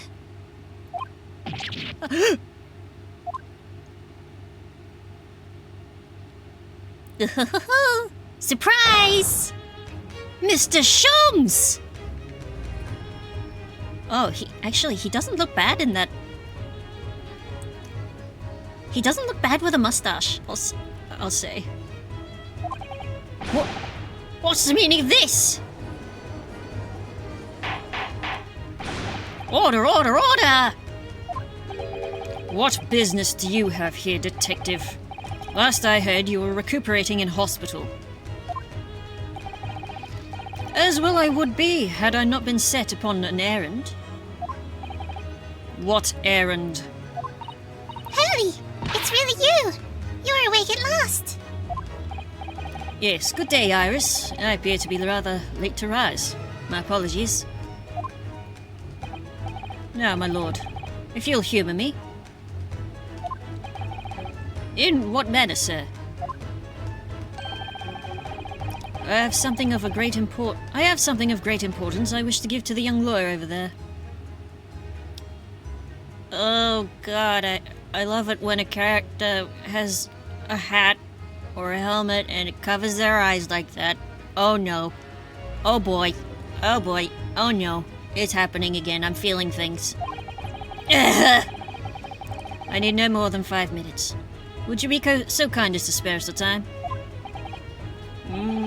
What say you to this, Lord Van Zieks?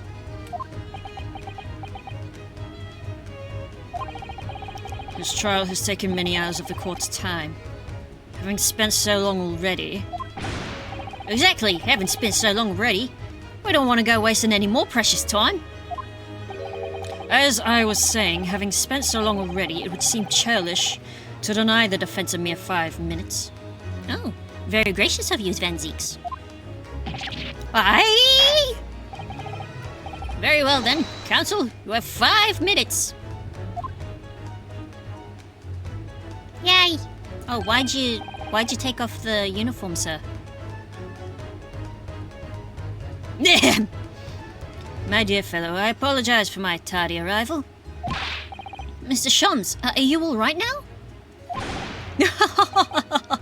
All right? I'm all wrong. Sorry? I've only just managed to summon the strength to stand, man. Asked the judge for 5 minutes. But I fear even that may prove too much for me. Pray forgive me should I pass out. Well, stop gesticulating so much and maybe you'll preserve a little bit of energy. Well, let's make this discussion as short as possible.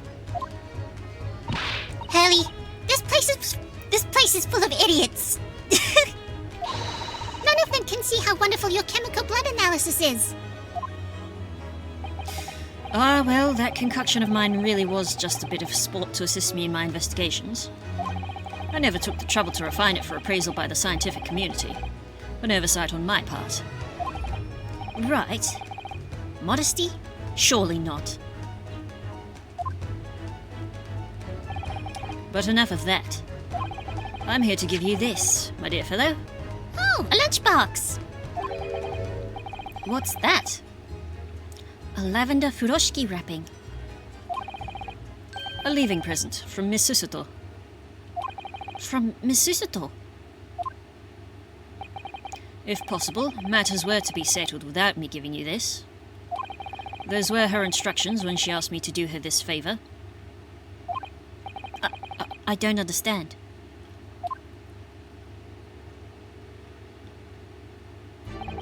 Miss Susato foresaw today's events, I believe.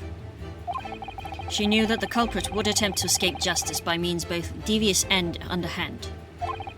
And that you, Mr. Naruhodo, fighting fairly as you are wont to do, would find yourself in considerable peril. At that very moment of crisis, you were to be given this small parcel. Those were the dear lady's instructions. A leaving present from Susato-san. Whatever could it be? Ah, that's the missing piece that I needed. What is this? It's the machine I made. The door flap maker. Meow.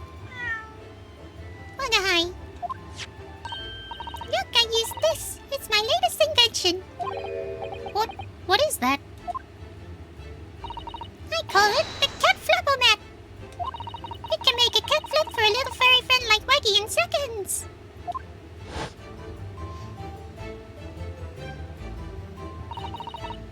What's Susie up to? Miss Sisito muttered the following words before she left. I'm a failure. I don't deserve to be a judicial assistant. What? Did she say something like that?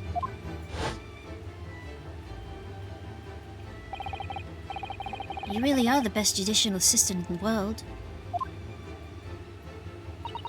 Well, that's extremely flattering. But I'm sorry to say that I've been a complete failure.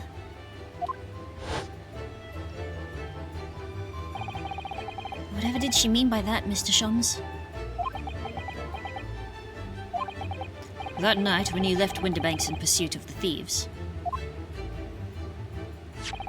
Mr. Sito made use of this contraption for a certain purpose. That is your answer, dear fellow. Not at all cryptic then. Sisuto-san used his cat flapper mat that night, but why?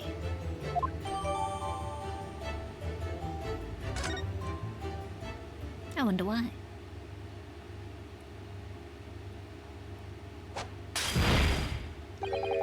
Your 5 minutes is over. We're out of time already?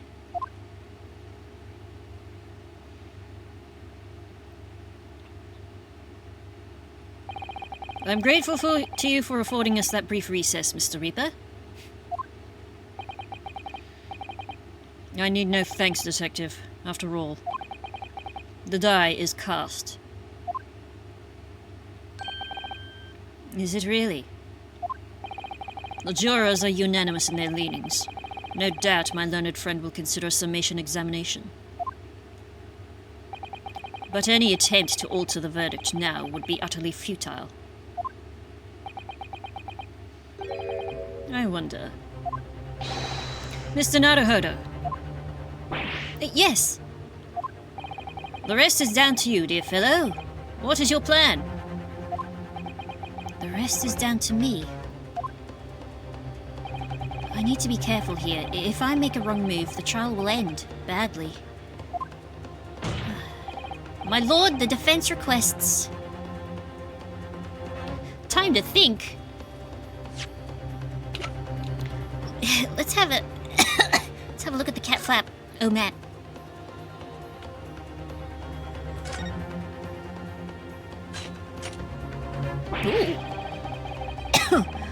Ooh.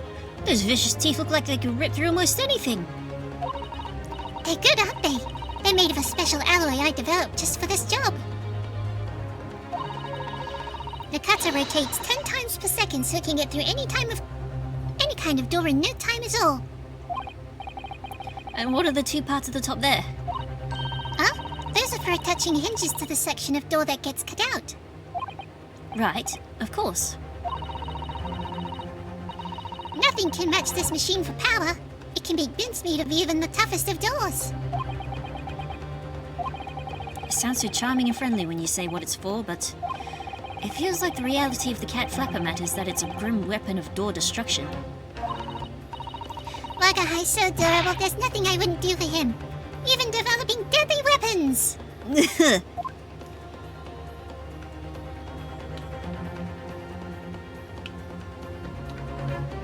And even has the same exact logo.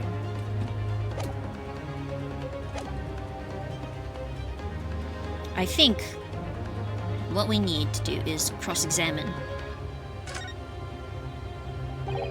Further cross-examination. Objection! The jurors have spoken. Protocol dictates that you may not cross-examine a new witness now. Objection! The defense is not asking for the cross-examination of a new witness, rather to continue with one of an existing witness. What? It would appear that a rather important detail has escaped your attention, Mr. Reaper. My lord! Requesting your lordship's permission to interrupt the cross-examination. That's right. We suspended a cross-examination earlier.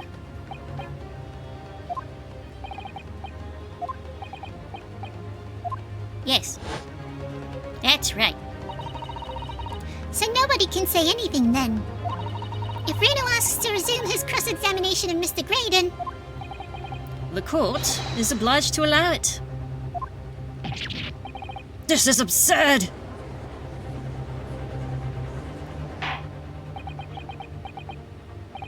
I would remind those present that this is my courtroom. I concur that the defense is entirely within its rights to request the continuation of the cross-examination. However, I will not permit an unremitting protraction of these proceedings. Therefore, I have decided to afford the defense one final opportunity in concluding the cross-examination. Counsel, you must choose but one statement from the witness's testimony and but one piece of evidence to present in support of your argument against it. Ah, of course. Goodbye, my turnabout. A single chance to present evidence. If, following that, the situation remains unchanged, I shall move to adjudication. Is that clear, counsels? You will not press the witness any further. My lord. Yes, my lord. A single statement and a single piece of evidence. Most generous. Well then, Mr. Naruhodo, it's high time I fell in a dead faint. I leave this in your capable hands. That's the animation they used. Mr. Sholmes! And he's dead. He's not.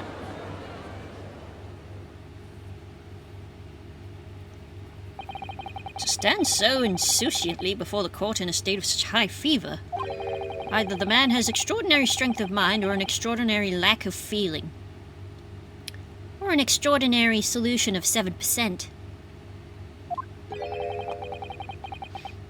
I imagine he's feeling very little now. The detective is sleeping soundly in one of the antechambers. Strike a man when he's down, why don't you? Well then, counsel, are you fully prepared?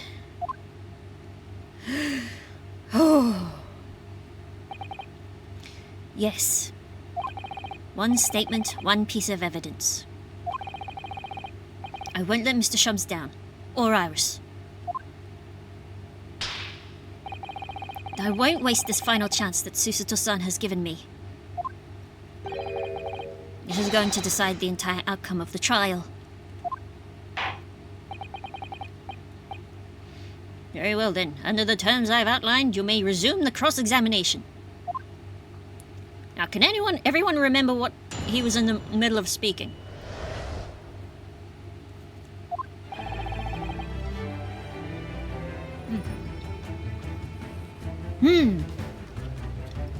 Listen to that music.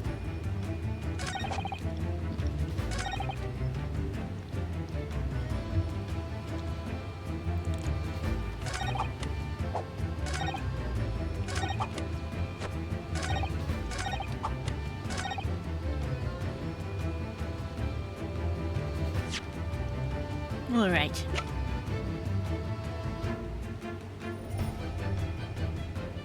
I think this is it. Oh, wish me luck. Objection! Yes! The music stop! What on earth is that eccentric contraption, counsel? It's my cat flipperbat, my lord. It makes ways for cats to get in and out of a room. It could cut through any door you could think of and make a new little door in the middle of it. That's right, my lord. It's a device for creating so-called cat flaps. Small doors for cats to come and go as they please without their owners having to open the... I'm sure we can all work that out for ourselves. But that cat lover's contrivance has no possible relevance to this case. Oh, really? Oh, really? Of course it doesn't. To start with, there was no cat flap in the pawnbroker's door. Not being a keeper of cats myself, I'm afraid I fail to see what this has to do with the matter at hand. Perhaps it would help if I described its function another way, then. This contraption is able to create a peephole in any door you can imagine in practically no time at all. I beg your pardon. A peephole, you say? 2 nights ago, we arrived at the scene only minutes after the murder of Mr. Winterbank had taken place. That's right. According to the paperwork at the yard, it was you, your Japanese assistant, and Shums. Yes, the 3 of us were together, and it's recently come to my attention that my assistant made use of this device at the time. Your assistant did what? There was a peephole in the storeroom door. I can attest to that. Because I looked through the peephole myself in order to see inside the locked storeroom. This is ludicrous. What are you trying to say? Of course there was a peephole in the door. I said as much in my testimony. How else could I have witnessed the crime, for pity's sake?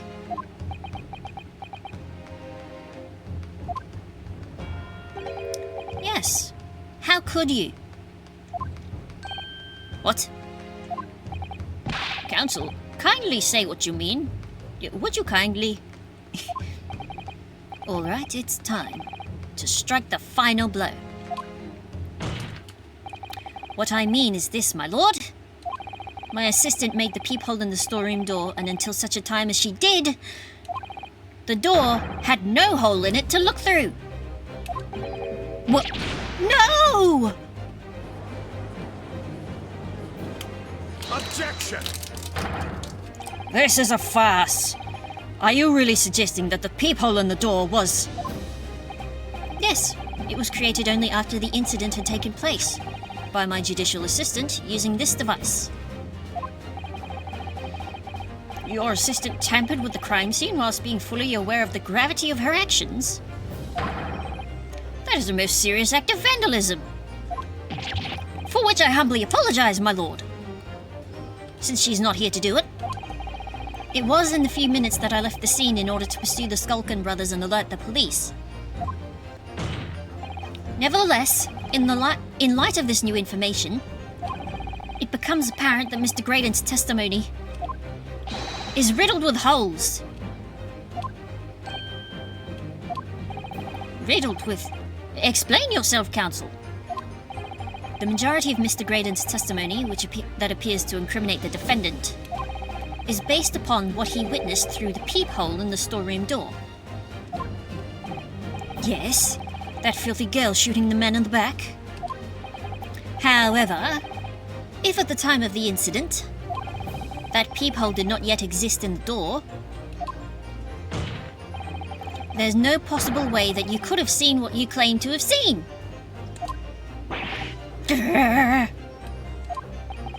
In short, your entire testimony is a pack of lies. Ugh. Order! Order! Order! Is there any credence in this revelation? Objection! None whatsoever, as my learned friend must surely realize. Exactly. This is just some cheap trick designed to discredit me.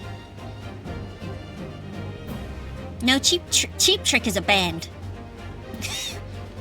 Which I found out is from the US. I'm afraid not, sir. Of course it is. Of course it is. Do you seriously expect people to believe that that plaything can cut through a solid wooden door? Oh yes, I designed it to be very powerful. It can cut through even the toughest of doors. That's absurd. I don't believe it for a second. Shall we demonstrate? I had a feeling you'd say that. What? Where ye going?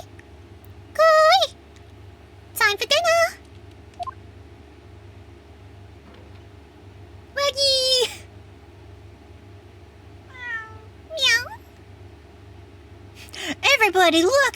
There's a kitty! Oh. Well?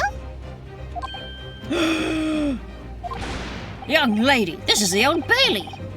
One does not make cat flaps in the oak paneling at the Old Bailey. I'm not done yet. Don't worry. This doesn't mean that the peephole in the storeroom door at Winterbanks was made by your machine. And there's no way you can prove that it was. Yes, we can. Yes, we can. No, but it's easy. What? The cat flaps my cat flapper-mat creates are all of a fixed size. And the dimensions of the peephole at Winterbanks are an exact match. Ah!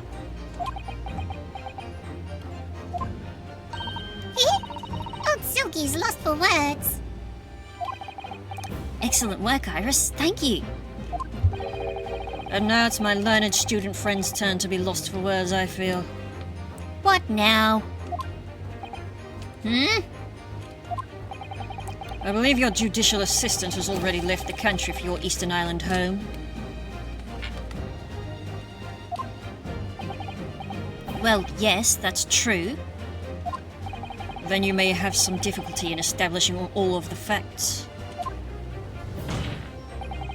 For the sake of argument, let us assume the peephole has dimensions that are a perfect fit for this contraption. In that case, when was the peephole cut? The prosecution demands proof of your answer. Oh. Ah! What is the purpose of your line of inquiry, Lord Van Zieks?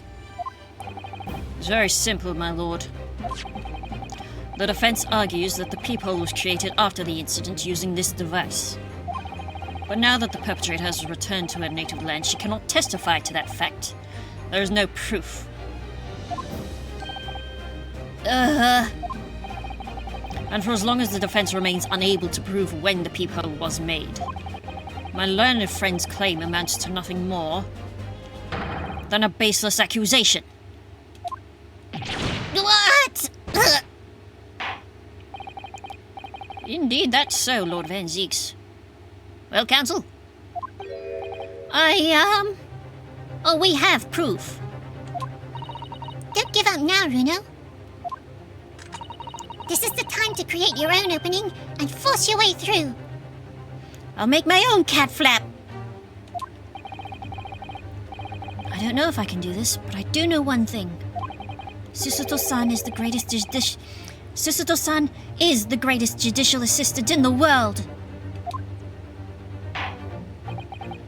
Very well.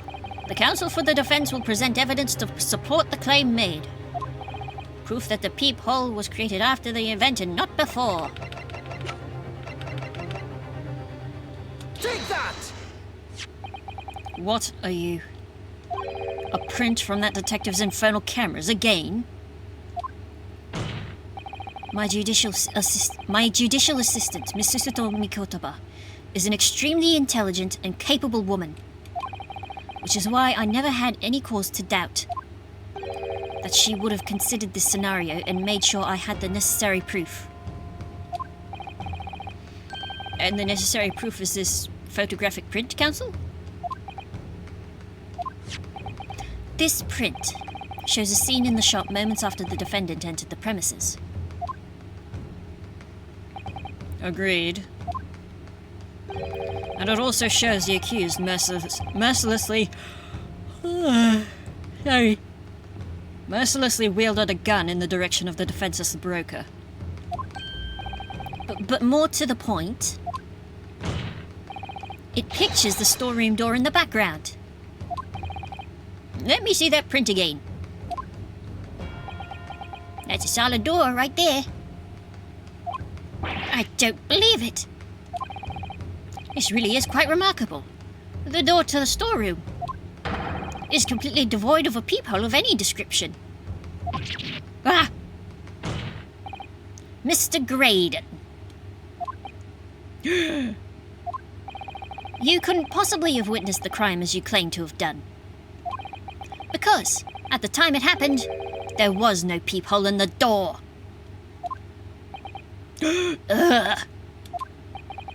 In other words, your testimony is a catalogue of lies.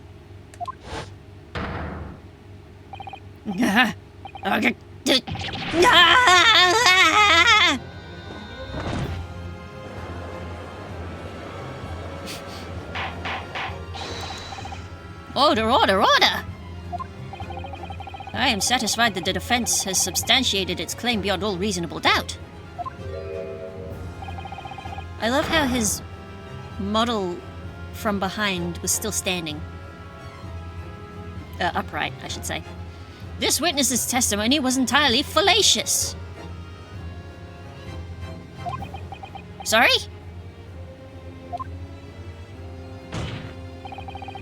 That's not the only thing we know now. We now know beyond all reasonable doubt. My learned friend's assistant's guilt can no longer be denied. The woman tampered with a crime scene.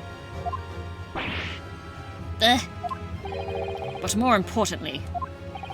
Good Lord, there's more Lord Van Zeeks? The defense may have established a reprehensible instance of perjury. But that is no proof that this man is the victim's killer. Yes, that's right. What? I was there at the scene, it's true.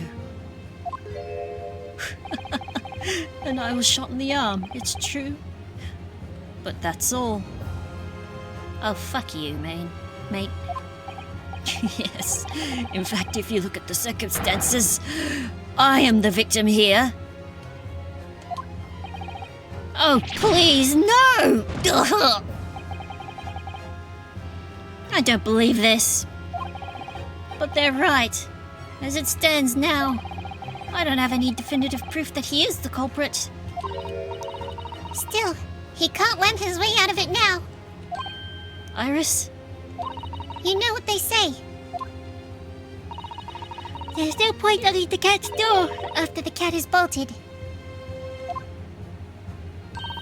Isn't that right, Runo? As Hurley always says, one lie begets another. No, wait. That might have been a line I wrote for him in one of my stories.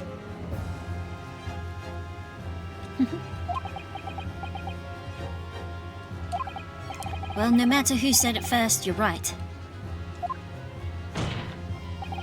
Mr. Graydon, not only did you give false testimony to the court, but the lies you told make no sense.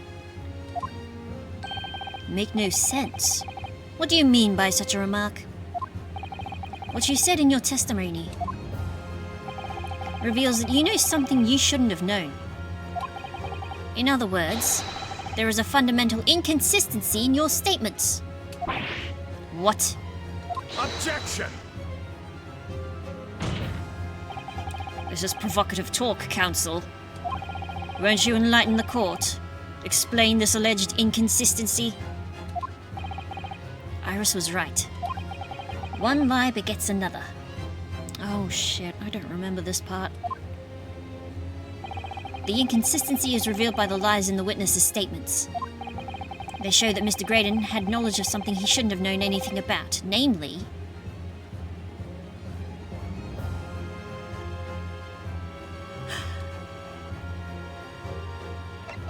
the bloodstains on the coat. He shouldn't have been able to see them. The bloodstains that were present on Miss Lestrade's coat. That's right, the victim's blood spattered all over her when she shot him. But how could you possibly have known that? Obviously, because I saw her do it through the peephole in the...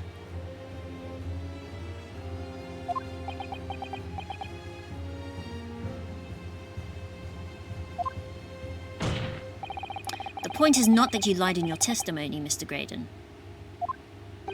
It's the nature of the lie you concocted that's so revealing. You're not making any sense. Then let me ask you a simple question. How is it, Mr. Graydon, that you knew of the existence of the peephole in the storeroom door? What? Well, obviously, fuck.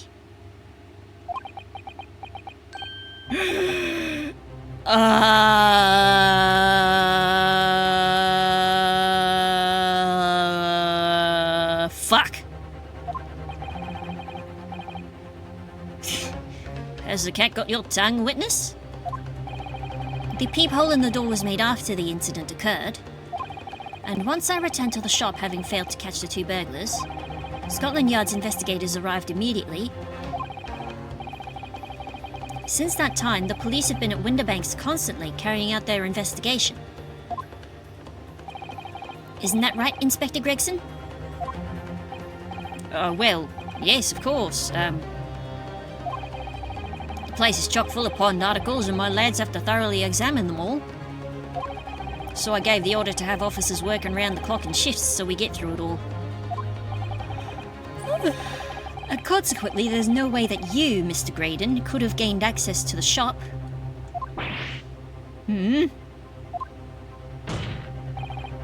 Therefore, you should have known nothing about the peephole in the storeroom door.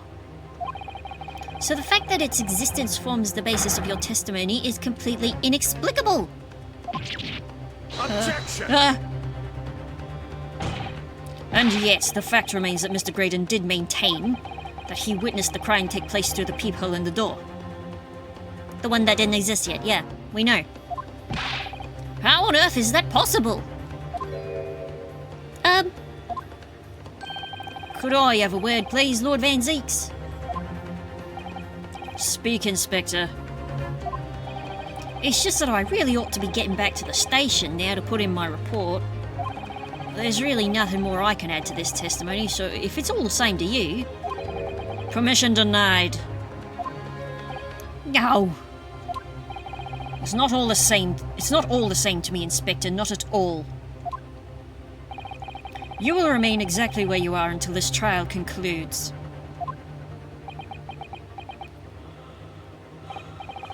Of course, sir. Mr. Graydon. You shouldn't have known about the existence of that peephole. Which can only mean that you must have been informed about it by somebody else. Like earlier on in the thing when you were having a little chat about what Mabel said and what Mabel said. Objection! Stop there, my learned friend.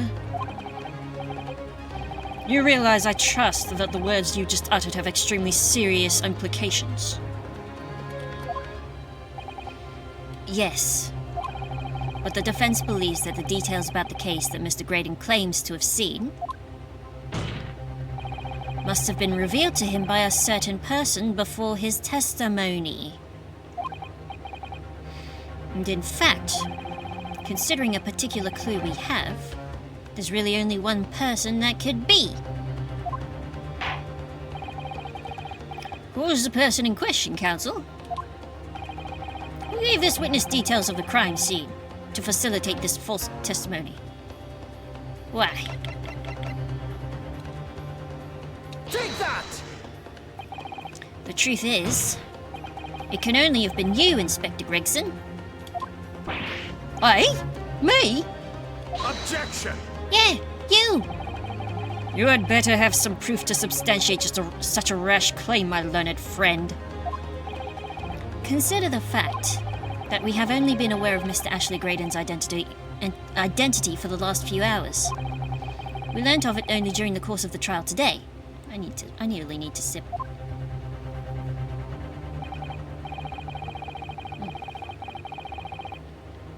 That feels better. Indeed. Preparations for his testimony were made with great urgency during our hour-long recess. While the police executed the subpoena and brought the man here from the communication station. And until that time, Mr. Graydon would have had no idea.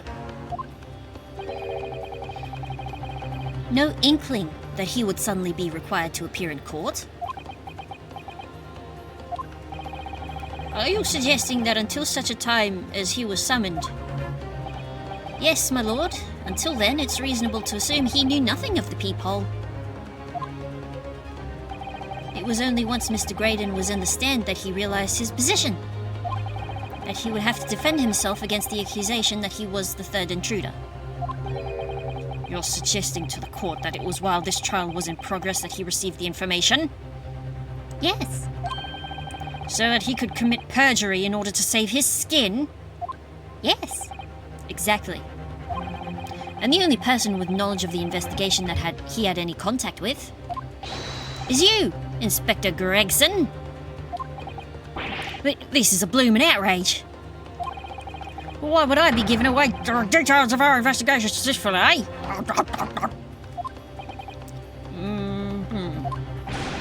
I was summoned to his lordship's chambers during the recess in any case. Had you forgotten that? No. Did you forget that you were having a little bit of cahoots during trial proceedings? Quite true. I had a number of questions regarding the events that transpired at the pawnbrokery. Which means the first time these two laid eyes on one another was after proceedings resumed following recess. Since then, they've been in full view in the stand where such illicit discussions couldn't possibly have occurred. Ah! Except for that one moment. Oh, I just remembered something, Runa. What is it, Iris? There was one time before, wasn't there? Yep. I think it was when Ginny was testifying. Oh yes, now you mention it. When the bailiff was dispatched to retrieve Gilda's music box from the scene of the crime... That's it! It was during that testimony. I remember finding it strange at the time. Mr. Graydon and the inspector seemed to be having some kind of secret discussion. Oh yeah, then I said to Mabel, I said, 10 bob, are you joking? Yes, well, Roger's wife could learn a thing or two.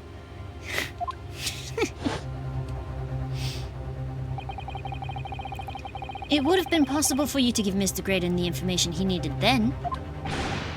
You little toe-ray, you're making all this up. I'm a respectable Scotland Yard inspector, for crying out loud. Why would I do something like that? Why would I be giving away confidential details to the likes of this bloke? Admittedly, you wouldn't have had any reason to do something like that for no gain. But perhaps it was part of a deal of some kind? And then it starts to make more sense. What deal, Counsel?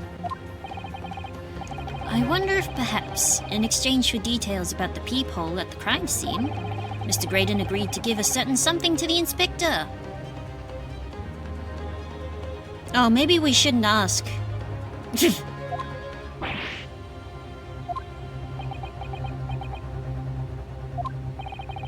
I'm sure I need not remind the inspector that if found to be true, striking a deal of any kind with a witness would be considered a gross case of malfeasance.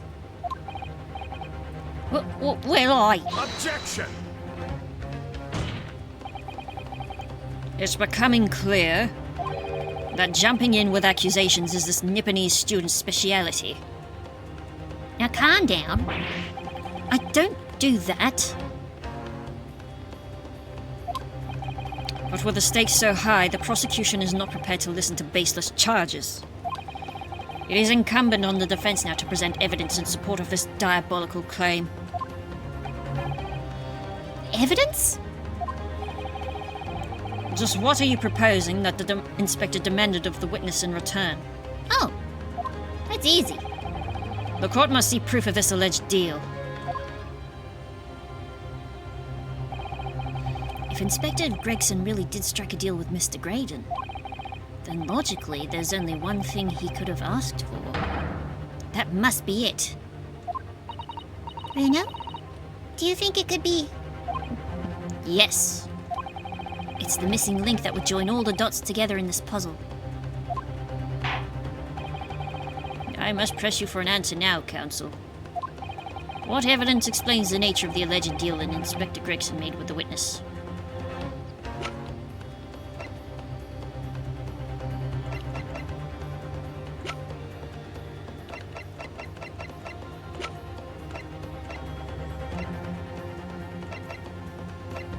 Wait. He's a communications officer. Take that! This, my lord, this shows exactly what the deal between these two men was about. Oh shit, this is wrong. Dear me. Some of that bite should be directed at my learned friend, I feel. Ah! I'm very surprised at Grixie. There must have been a compelling reason for him to give away case secrets like that. Well, what's the most important thing to the inspector? What could have motivated him to do it? Well, most Scotland Yard inspectors that I know would put nothing above their duty to policing. So do we have some evidence related to the inspector and his duties, I wonder? Ooh, okay, yeah. Okay. The music box. Take that! There we go. I did a little oopsie, but we got there. Inspector Gregson. If you will allow me a bite of my second lemon cake.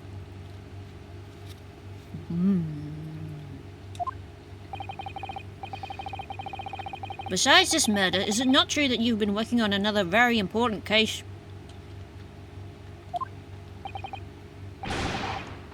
What are you getting at now, Sunshine? Is it possible that this other top secret case is what's alluded to in this newspaper article here? Oh, and it just presents the newspaper anyway. God damn it! I hate when they do that. No classified secrets being leaked overseas from the Ministry of Justice. They should have let me have that. They should have. How the bleeding Nora could you? We discovered during the course of this trial the music box deposited at Winterbanks by Magnus McGilded.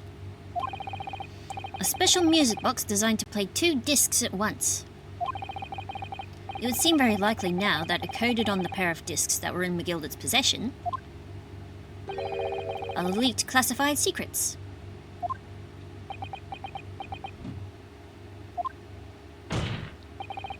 So I put it to you, Inspector, that in order to recover the second of the discs containing those secrets, you overtly, made a deal with Mr. Graydon in which you exchanged the disc for details of the case.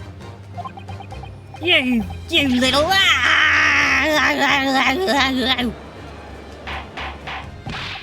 Order, order, order!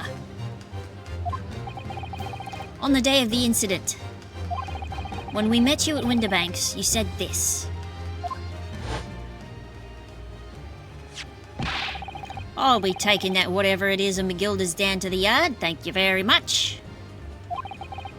So hand it over. No, don't give it to him. It's mine, that is mine. I'm sorry, miss. And anything belonging to McGilda has to be taken in as evidence now. Scotland Yard already knew at that time, isn't that right? That Magnus McGilded was involved in the stealing of government secrets. My orders were recover the medium used to convey the secrets leaked from the ministry and do it on the QT. Strictly hush-hush. And that explains why, when I presented this disc as evidence to the court, you objected so heavily, I presume? Because you knew that it contained highly confidential information. Oh, I just realized that side thing in Van Zeek's jacket or coat kind of fades into the armpit. A little bit funny looking, but okay. Oh, blimey, not likely. I mean, I wasn't that sure of it myself. I realised there was a possibility, that's all. Inspector, surely Surely you're not saying that in order to acquire the second of these music box discs, you did indeed reveal confidential details of the crime scene to the witness? To aid and abet this man in giving false testimony?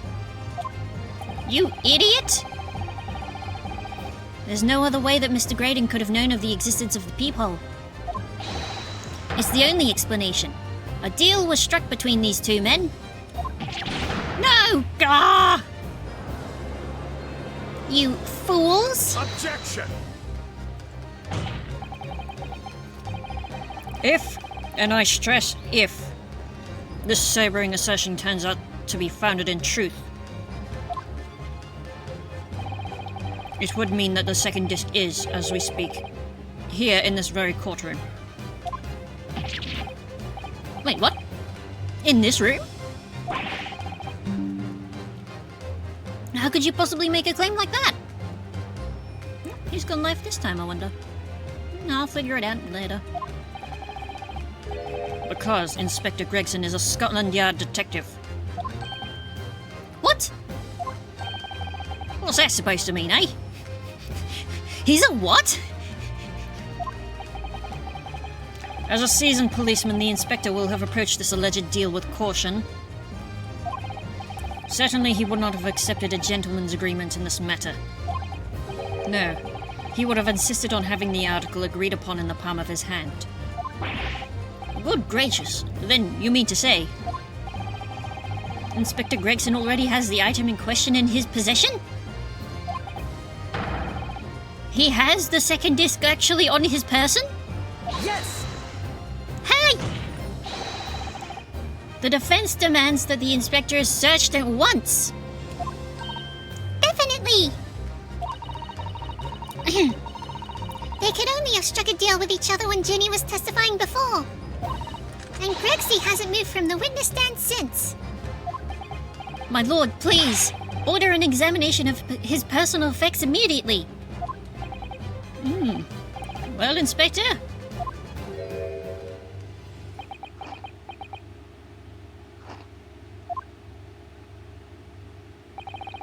This young lad wants to tone down his imagination. He's insulting me and my profession quite enough. What do you mean? However, if he'll put this matter to bed and dispel any doubts about my involvement, then I'll happily submit to a body search. What? He is going to agree to it. I presume you're aware of the precipice upon which you now teeter, my learned student friend. You've made a most serious allegation against Scotland Yard here. If, following the search of the inspector's personal effects, no disc is found, you will be deemed unfit for court service. This trial will end, and my country's government will formally demand of yours that you are severely reprimanded. That sounds serious. Indeed, to have a visiting student make such defamatory remarks about our country's most senior police force is not something Her Majesty's government will be able to overlook. You're just threatening Runo because you're scared. The accusation is beyond serious. You must be prepared for grave consequences. It's true. I can't imagine Gregson would have accepted a gentleman's agreement for something so critical. The disc must have physically changed hands, which means the inspector should have it. But somehow, something doesn't feel quite right here. Very well, counsel. You know the implications, so let me ask you one final time. Yes, my lord. Do you still persist in formally requesting a search of the inspector's personal effects? The fact that we can ask to search somebody else.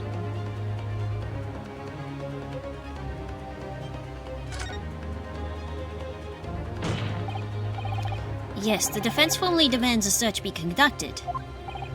Well, don't say you weren't warned. But your typical Nipponese stubbornness may well land you in hot water this time. Perhaps the lesson will do you some good. Fair enough, I've got nothing to hide. Very well then. Bailiff, conduct a search of the inspector's personal... Objection! What? Yep. The defense demands a search, but not of Inspector Gregson. What? Now what's all this? I'm the one you're accusing, aren't I? I thought you wanted to search me. No, Inspector, not you. Somebody else. What's the meaning of all this, eh? Lost to the last, have you, sunshine? The court shouldn't have to put up with this nonsense. You're being completely irrational. Be quiet, all of you. Who's this? Oh, it was Iris. Be quiet, all of you! Runo's doing what you all told him to do, and having the courage of his convictions. So you should respect that and listen to what he has to say in good faith. Because that's the British way!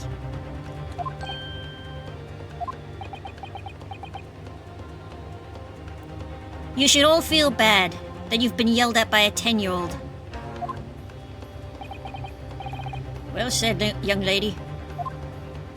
Indeed, this court is in awe of the defense counsel's conviction, and eagerly awaits his next words. You what?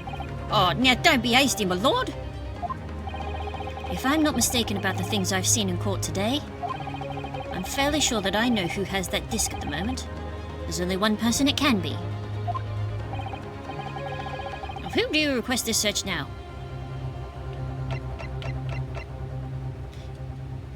Hey, Mister.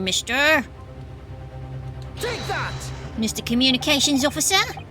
Mr. Ashley Graydon, my lord. The defense demands that he be searched at once. Very well. I presume you'll not protest, Mr. Graydon? Au contraire. Of course. And so a brief... What? Huh? Sorry, I need to look at the text history. I presume you will not protest. Au contraire. Which means on the contrary. What? I'm not understanding. What? Okay, whatever. And so a brief body search was carried out by the court bailiff. A few short minutes later, it was revealed that Mr. Graydon had nothing unusual on his person at all. Fuck!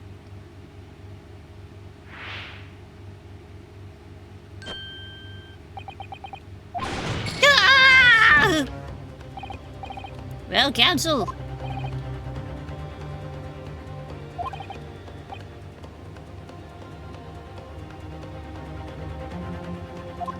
Shit!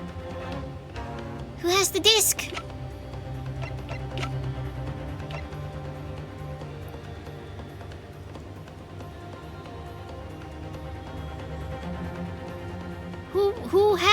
Who have disc?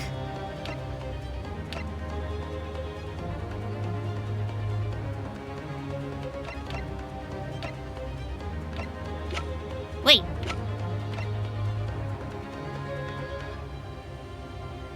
Mr. Sholmes?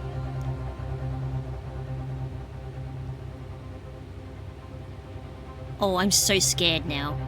Now that I realize I'm at my last point.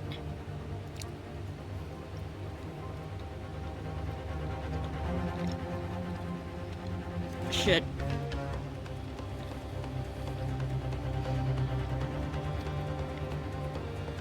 Oh, welcome back, Mexon, back from the cemetery. And welcome to my chat, GMN85. I hope you like extremely drawn-out finales, because that's what's going on here. Thanks. Nice English voices you're doing. Thanks. I like making the funny voices.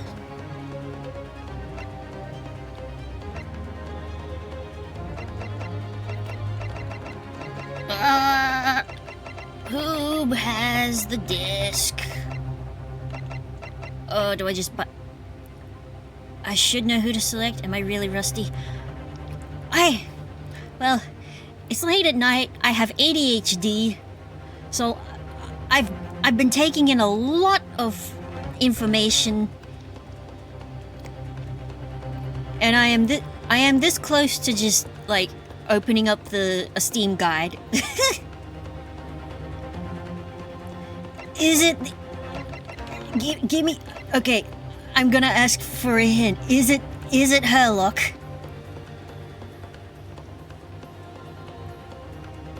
Something strange happened in courtroom earlier, that's all I know. True. Did it turn out that this was all a red herring? And it is Gregson that have it?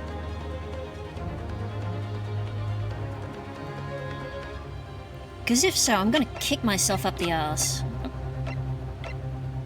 Take that!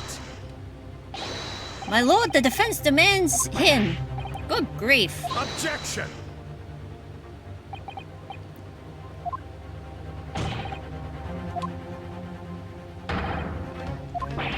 Ah! You want my shoes? Great question. Thank you, counsels. I've seen enough. Blah, blah, blah, blah, blah. Shit. Fuck. Guilty.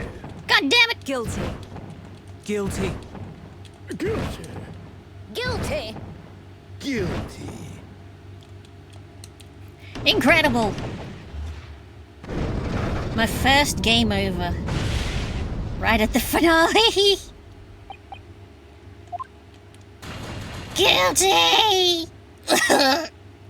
Dead. Court's adjourned. And everybody died. The end. Let's try again. Oh, the start of the current scene. Ugh. This is gonna be terrifying. Okay. There's only one person it can be. Okay, I have two thoughts. Could it be Hairlock? Take that! Oh, okay. Good grief. Objection!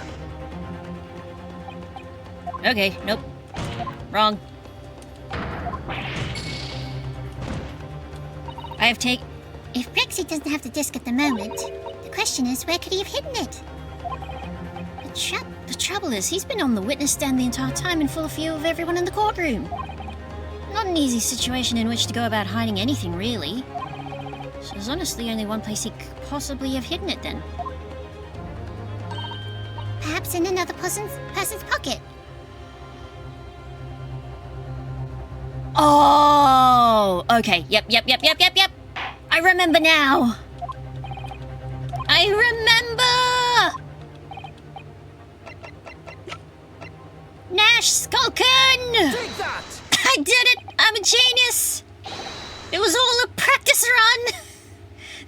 I'm the best to ever do it! My lord, Mr. Nash Skulkin. Well, I never. Mason, I remember. Him! Ah! Very well then, bailiff!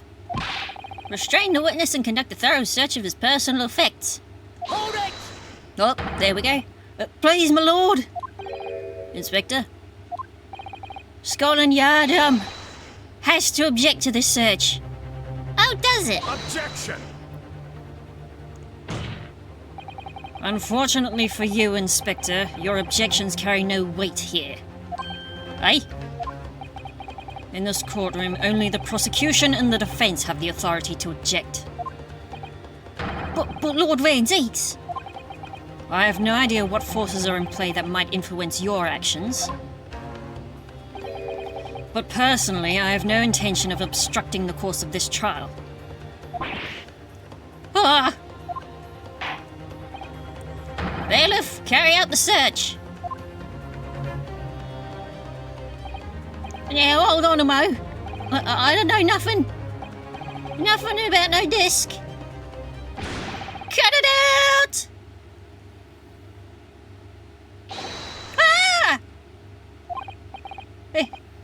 Here, my lord, in the witness's pocket. I found this. It's a disc. Good lord, that's another music box disc. I don't know nothing about it. Nothing.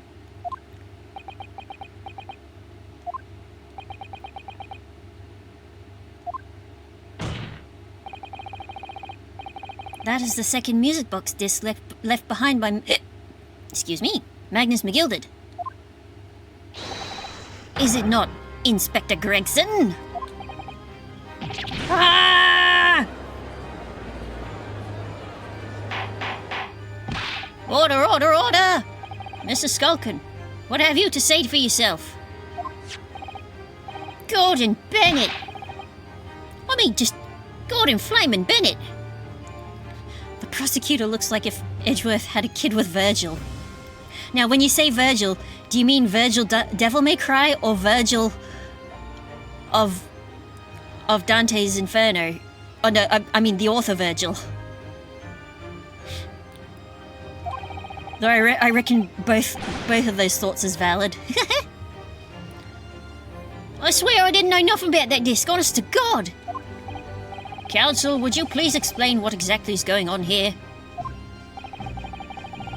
The alleged deal that was struck was between this witness and this detective, no? Yes. Without question, my lord. Then for pity's sake, why on earth was this man in possession of the disc that the inspector traded for information?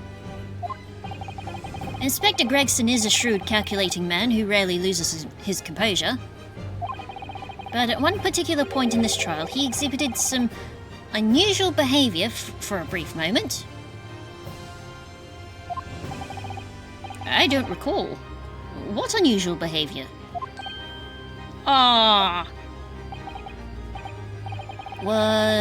Yes, during my cross-examination of Mr. Graydon. Tell me, Mr. Graydon, when you left the pawnbrokery that night, was it by any chance with the second disc in your jacket pocket? I admit to nothing of the sort. While Mr. Graydon answered my questions, the inspector appeared to have grabbed Nash Skulkin by his coat and was shaking him violently. Yeah, he didn't know. Thought me noggin was gonna fall clean off, I did. I was wishing I'd been born as me brother, I was. And what exactly happened to make the detective attack you like that? I ain't got a clue. He just suddenly turned and grabbed me whistle like that and started shaking me. Why the blazes didn't you mention the third gun when we got you down the station, is what he said. Yeah, that right down me ear hole he did. My head's still throbbing now. Ouch! The way the detective behaved then was extremely out of character. But looking back now, it must have been then that he did it. And by it, I mean... that was the opportunity Inspector Gregson created for himself in order to hide the disc. Well, bless my wig, he hid it! You! But I'm afraid I failed to comprehend the motive here. If the detective had acquired the disc he was after, why on earth would he then proceed to hide it in another man's pocket? This is a court of law. He could have submitted the item as evidence. It would appear, my lord, that the inspector was not at liberty to do that. Why ever not?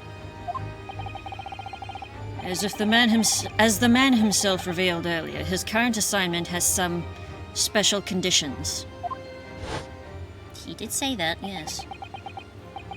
My orders were recover the medium used to convey the secrets leaked from the ministry and do it on the QT. Strictly hush hush. Hush, hush. Top secret assignment, is it? As far as we're aware, the information stolen comes from confidential government communications. It would seem that if that information was to be revealed in court as evidence, it would be problematic. Does that sum up the situation, Inspector? I'm operating under direct orders from the Ministry. I'm afraid I'm not at liberty to answer that question. So, realizing there was a chance that you may be searched here in court, you took steps to hide the disc you had acquired from the witness. Ah, does this mean He only pretended to attack Mr. Skulkin in order to get close enough to him to slip the second disc into his pocket. so it was all a pretense?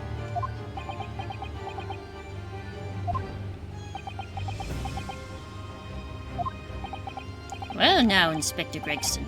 And you, Mr. Graydon. Are you prepared to admit to the accusation made against you of this alleged deal?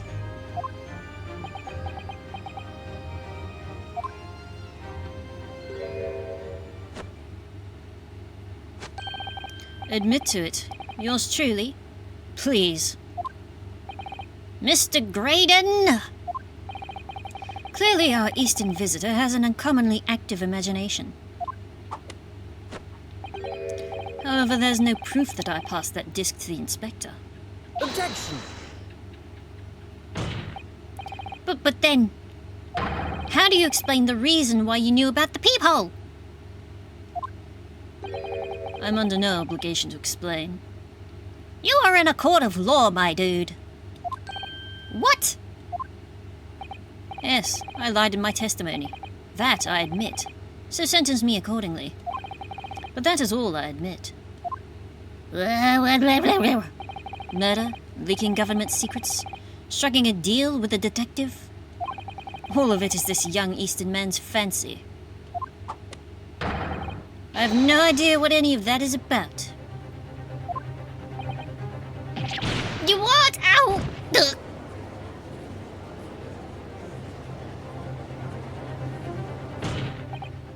Well, what about you then, Inspector Gregson? Do you admit to making a deal with Mr. Graydon in order to acquire the disc? Ladies and gents of the jury, as a Scotland Yard inspector, I will declare this and nothing more. I'm acting in the best interests of the country. Whatever I've done has been in the name of justice. That's not a real answer! So, as members of the public of this fine country, I'd like to think that justice will be your guiding light when you're making your decisions. Still not an answer to the question! This is quite a quandary indeed. Quandary. Rarely have I encountered such extraordinary tumultuousness in the conclusion of a trial. Nevertheless, in the absence of any further evidence to be presented, I believe it is time that we put the matter to the jury for their final dealings. Hold on now. Oh, we still didn't have the disc. We just got the disc. Well now, as a fellow servant of Queen and Country, I must say I sympathise with the old inspector. No! Don't fall for the patriotism! It's bullshit! Yes, he's a dependable man, I'm quite sure. In service, one becomes a good judge of character. Not necessarily! Even crossing your eyes doesn't help when it comes to looking at this case. It's all blurred to me. Well, as a fellow professional, I'd like to put my faith in the detective, really. Graydon is highly skilled operator. Stop. Currently in presence of idol. Stop. Detective has very much trust in us. More than this, I cannot say. I don't believe it. The 6 jurors are... They're going to believe Gregson? Oh, if they declare their decision now... Is Jenny going to be found guilty? If I don't manage to produce some definitive evidence right now, then we're going to lose. Either some proof that Graydon killed Mr. Winterbank, or stole those government secrets. Or some evidence to force Gregson into admitting that he struck a deal with the witness. Well then, counsel, I think it's time I impose on the jurors to declare their final decisions, no? No! That is, unless you have some compelling evidence you have thus far not presented to the court. If I let the judge call on the jurors to announce their leanings, Gina will be found guilty. So there's no choice then, Runo. You have to throw some more evidence at them. This is it now. It all comes down to this. Who do I present evidence against? Gregson or Graydon?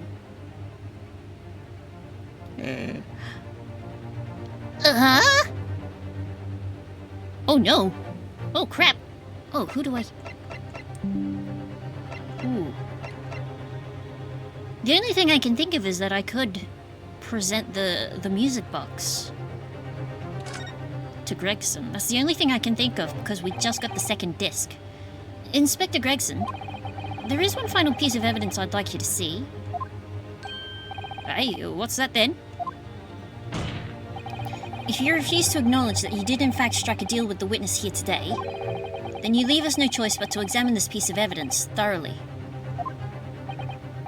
Well, go on. Go on.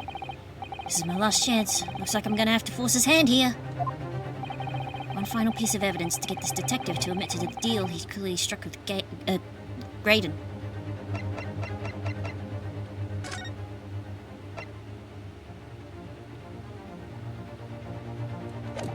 Oh, that's not it.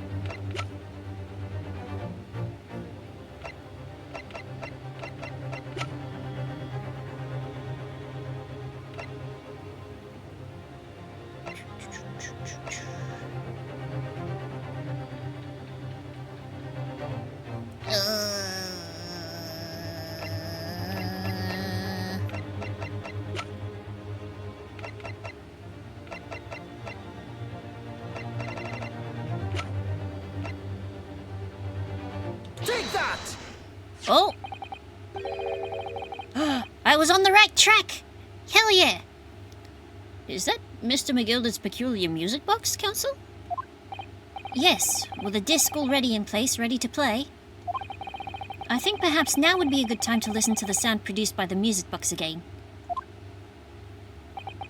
Only this time, with the second disc we've just discovered set in place as well. Goodness! This disc, Counsel? Hold it! Oh no, wait! I can't let you do that! Why not? Well, because it's got nothing to do with this case, that's why. Oh, and that's why you're so hell-bent on not showing us, Objection! rather than letting us find out ourselves. Not true, Inspector! Hey! The defense has already proposed that the sounds heard by the court earlier from this music box were part of a Morse code message. We know that Morse code comprises of two distinct tones. The defense believes that the second disc contains the second tone needed to complete the message. And now we have a chance to confirm that theory. Oh, for crying out loud, Sunshine. We're talking about state secrets here.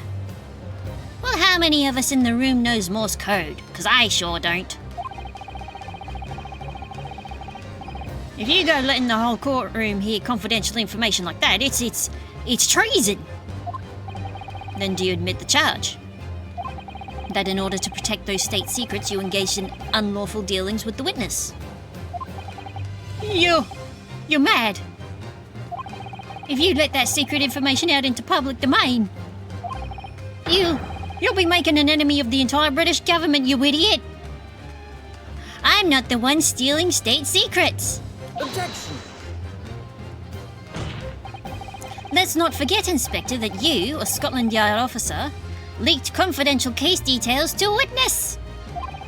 That you continue to lie to the court, and all because, by fair means or foul, you're determined to do your duty. Well, by fair means or foul, I'm prepared to do mine. Don't you dare! I will stop at nothing to protect my client. I don't care who I make an enemy of.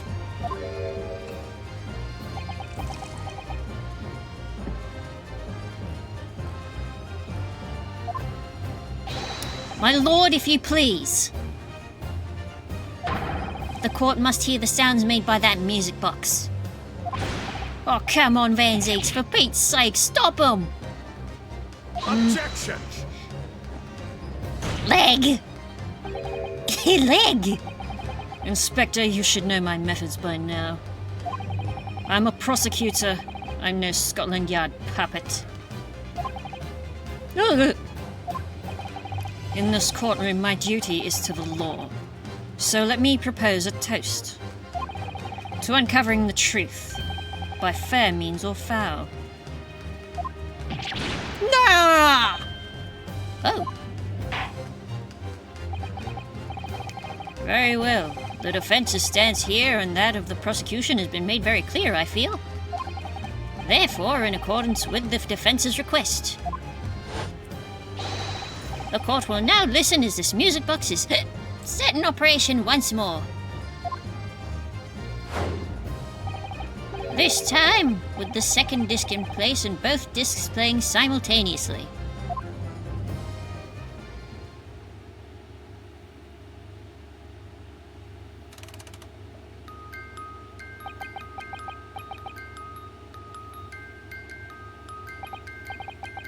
oh, listen to that.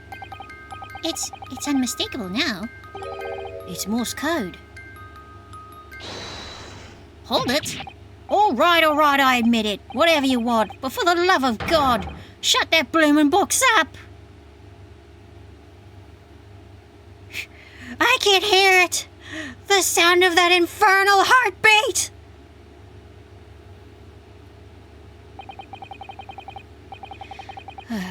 Let me ask you again then, Inspector Gregson. Did you or did you not strike a deal with the witness next to you in the stand, Mr. Ashley Graydon? Specifically, did you furnish the witness with confidential case details in exchange for this music box disc? Did you reveal the existence of the peephole in the pawnbroker's storeroom door, Inspector?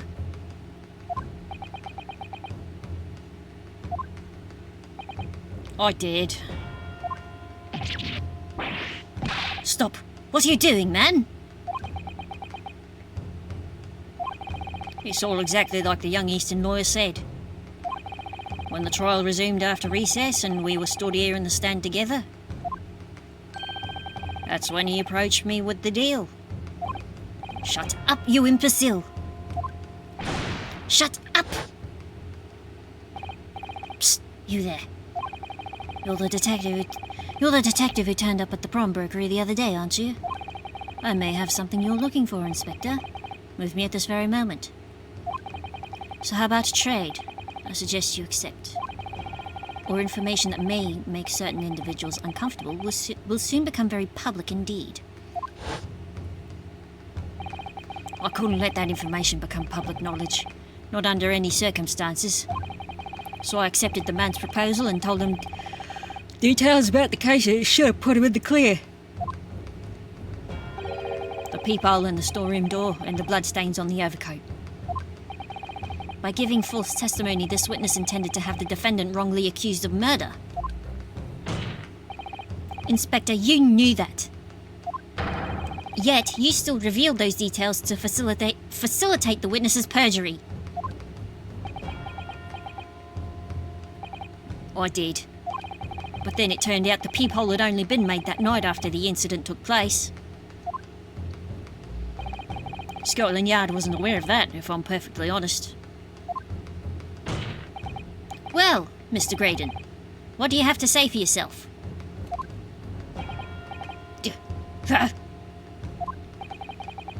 There's nothing and no one left for you to hide behind. You struck a deal with the inspector in order to escape conviction of a very serious crime. Namely this. You were the third intruder who broke into the pawnbrokery on the night in question. And you perpetrated the murder of the proprietor, Mr. Pop Winderbank. You. Ooh! Traitor!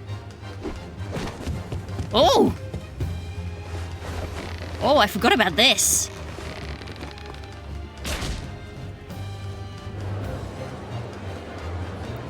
Oh my goodness. Bailiff! Bailiff! Restrain that man!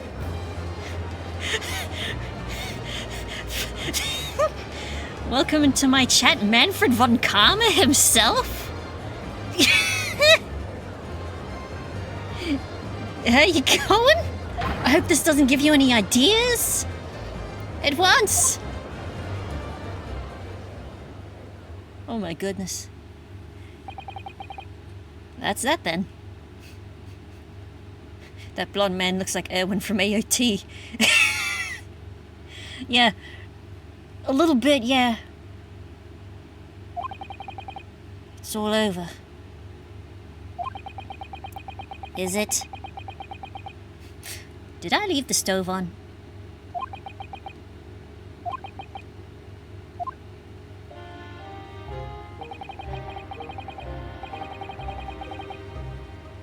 Are you a duck owl? Fox owl? No, I'm a cryptid called a Wolpertinger. And a Wolpertinger is a rabbit with antlers and wings. Like a winged jackalope. From German Bavarian, that area. Had a typo. Yeah, I got you. Once you added fox, I understood what you meant. All good. I despised my life growing up. Those slums are vile places. Who's in my arms? How much? Okay. Weird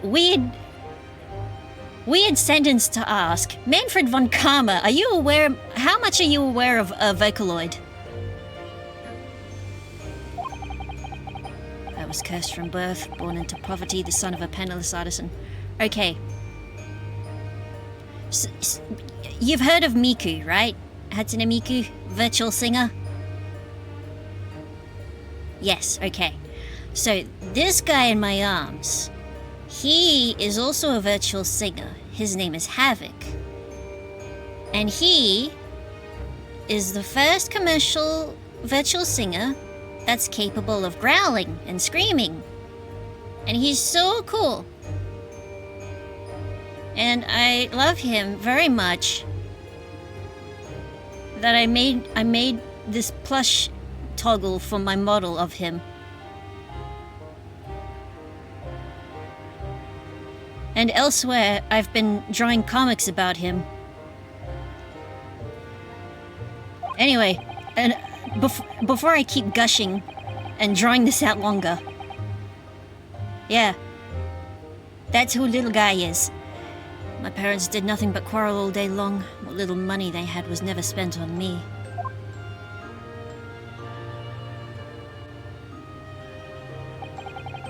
So I set about studying, to better myself, to one day escape from that hellhole. And you eventually became a communications officer. I admire your determination. But then you decided to try to sell government secrets. Why?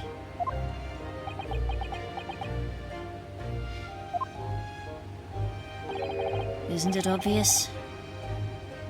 Havoc spelled like this. Yes, HXVOC. Yes, exactly, that's him. Isn't it obvious?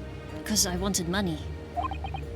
Even now, years later, the nightmares of my life in the slums wake me in the small hours. I wanted to drown them out, with more money than anyone who lived in that squalor could ever imagine. Then one day I met him.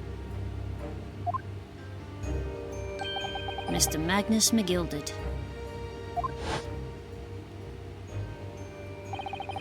You're a fiend with a queer talent, so you are. I've money to throw your way if you're interested. All you need to do is go along with me little plan now.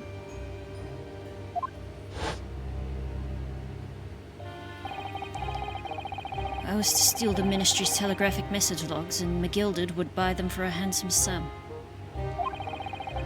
As I was responsible for inspections of the Ministry's communications office, it was a simple enough task. The lure of the devil's offerings. How easy it is to succumb. But you must surely have realized the seriousness of the crime you were committing. And for that reason, I took great lengths to ensure that my actions were untraceable. By using the music box.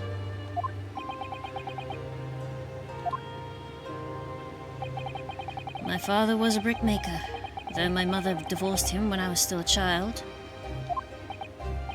Yes, Mr. Mason Milverton. That's right. He was very skilled with his hands. He'd once been a music box maker's apprentice. I imagined his skills would be sufficient to create a machine that could generate Morse code. So I sought out my father again to employ his services. It was the first time I'd seen him since I left the slums 10 years earlier.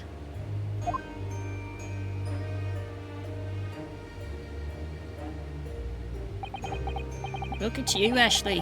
What a fine gent you've become, eh? He was a different man to the one in my memory. A thin, frail old man. But poverty had never broken him. Never corrupted him like it had me.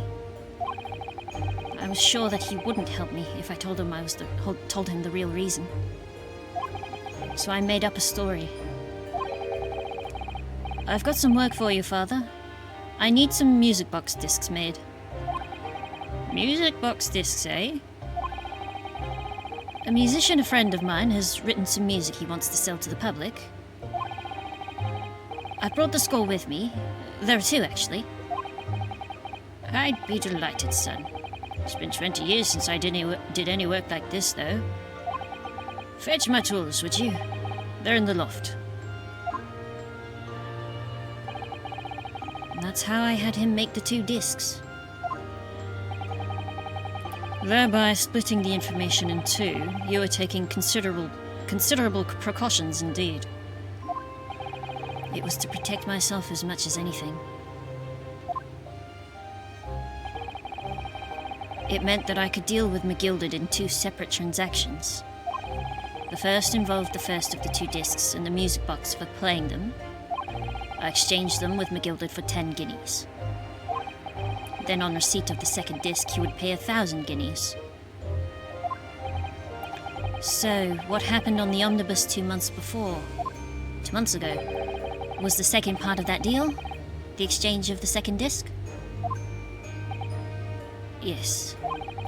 I'd sold the man information that way a number of times already, but it seems he became reluctant to part with his money. But that doesn't quite make sense, Mr. Graydon.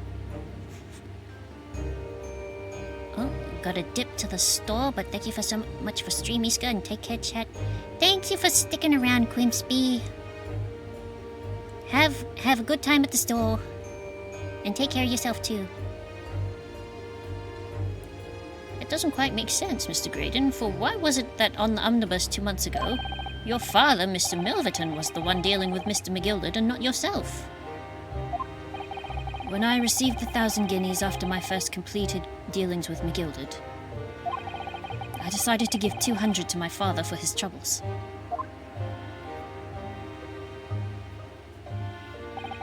But my father realized something was amiss. In time, he worked out that I must be involved in something dubious.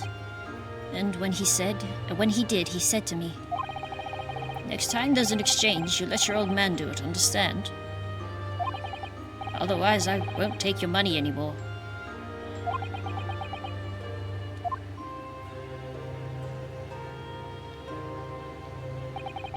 That was my father's way of dealing with it, I suppose. Climb into the omnibus, hand over the second disc, and take the money from McGilded. That was it. He had no idea what was actually on the discs I'd asked him to make. He never knew. Just like I'll never know why everything went so horribly wrong that night.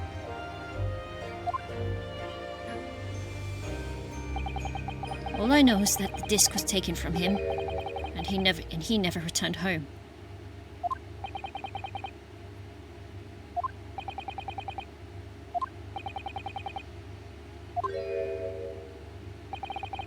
It was only then that I found out what sort of a monster McGilded really was.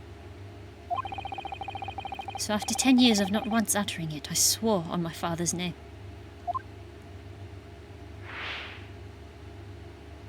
To exact revenge. Revenge?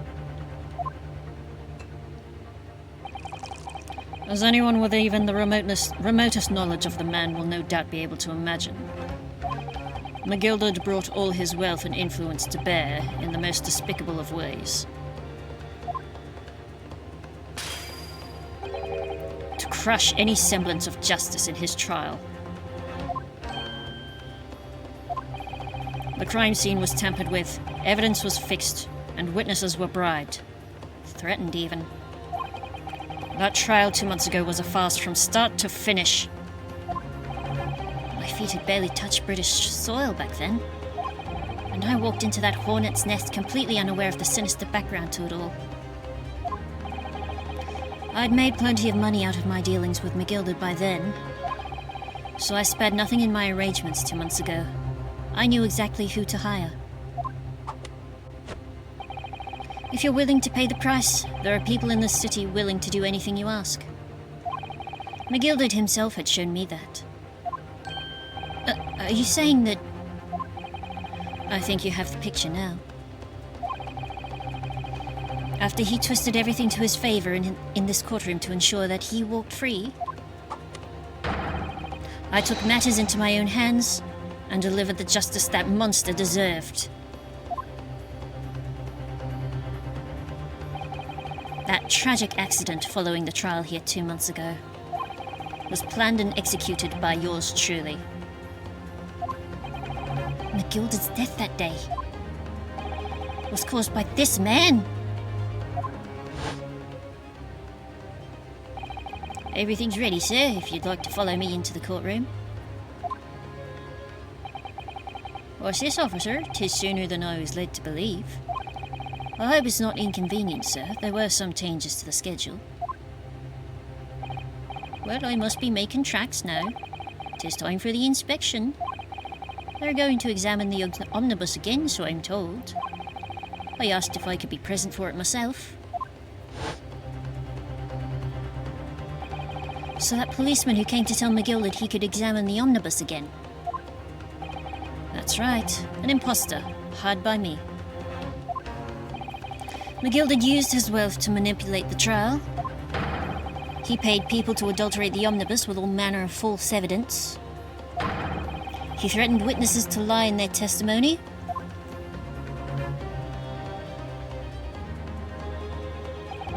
So I gave the man a taste of his own medicine. Once the omnibus was doused in paraffin, one of my sham policemen ushered McGilded inside and sent him on a one-way journey to hell.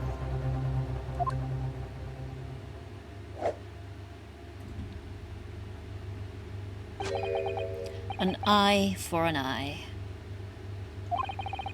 That's how I avenged my father's death. A spine-chilling account indeed. But that wasn't the end of it for me. There was a loose end, you see. A loose end?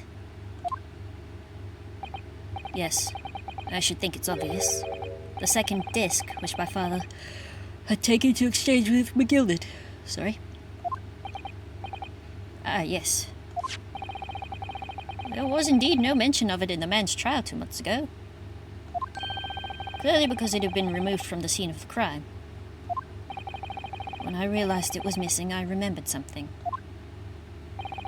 Something from the first time I dealt with McGilded.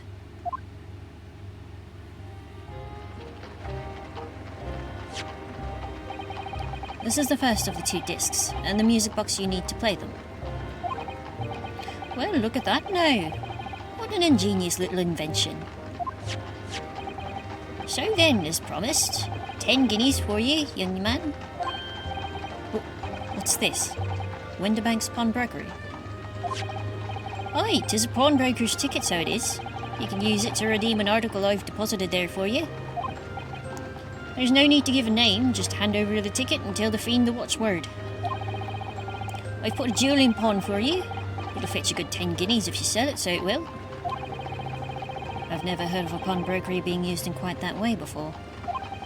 Have you not, Mr. Graydon? London's pawnbrokeries are very useful places, you know. Each one's like an extremely secure vault.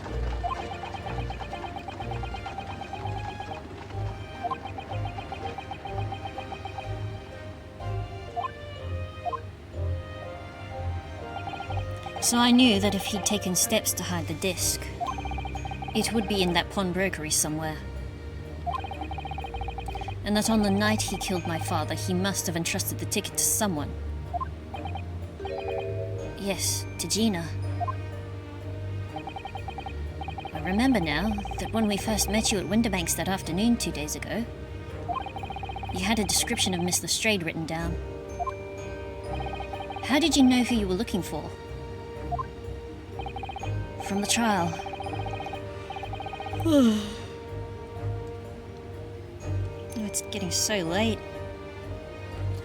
But Pickpocket's testimony was clearly peculiar. Anyone could see that.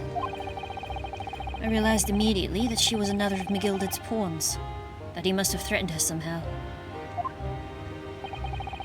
I was fairly convinced it would be her who had the ticket. So I started to make some inquiries. I had a strong suspicion the girl would come out of the woodwork on the redemption deadline. And he was absolutely right. And yes, sure enough, she did. Oh, fabulous.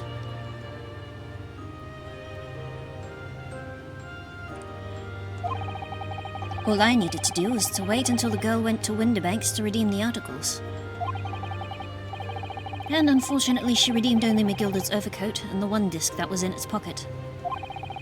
The all-important music box with the second disc inside was missing. Because it had already been forfeited 2 days earlier. But I was unaware of that fact. Had I not been, I could have avoided my nighttime excursion. Meanwhile, as our investigation into the stolen government secrets was progressing, we picked up on the fact that McGilded was involved. Inspector, you've recovered fast. My orders were to recover the stolen information as quickly as possible. So we started gathering the fella's possessions and examining whatever we could lay our hands on. We had a full-scale investigation going on at the yard, but we had to keep it as quiet as we could. Then when the inspector here took the disc from me in the pawnbrokery that day, I became nervous. I was sure the music box and the second disc were still there in the shop somewhere. So I knew that it was a race against time. I had to find those articles before the police did.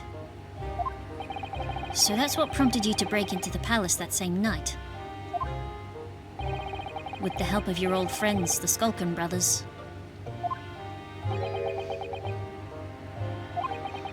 What happened that night in the pawnbrokery, I can only describe as a nightmare.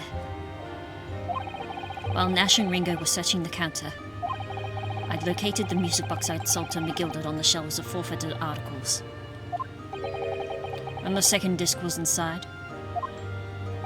Yes, I slipped it into my pocket with a very deep sigh of relief. But then, something entirely unexpected happened. What are you doing in my shop?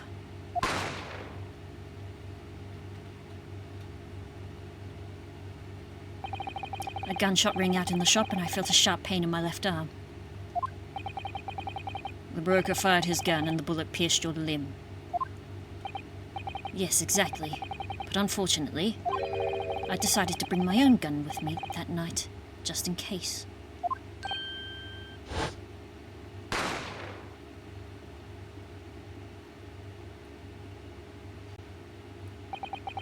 Before I knew what was happening, I'd fired back. The man had already turned to flee. I hadn't intended to fire in his direction, much less kill him.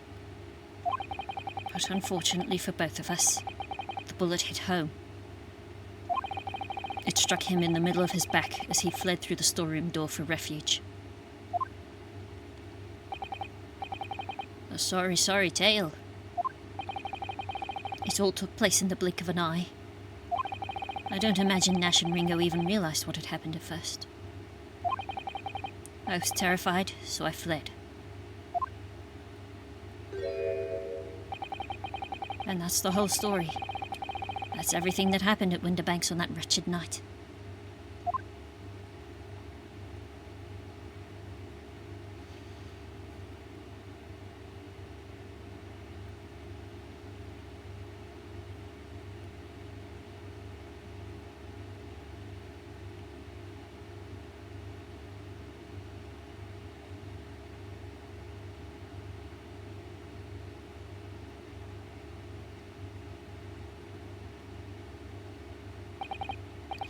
Earlier you called Gilded a monster. A man who used his wealth and influence to distort the facts and escape justice for the crime of murder. What tragic irony. For what you have done is exactly the same.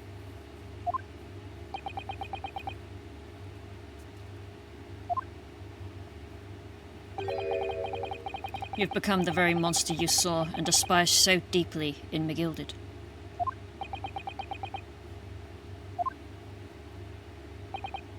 Yes, I think I have.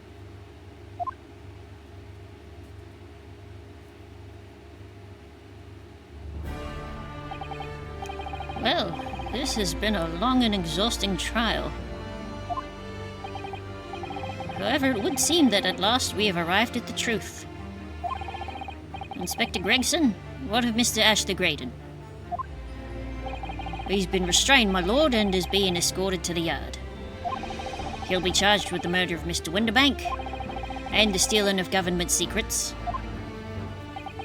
Very good. And you, Inspector. Regrettably, you will have to face charges yourself. Yes, my lord, of course. It transpires that you were complicit in helping a criminal escape justice, or at least attempt. That fact remains whether or not you were doing so in the line of duty. The crime is a serious one, Inspector, and inexcusable.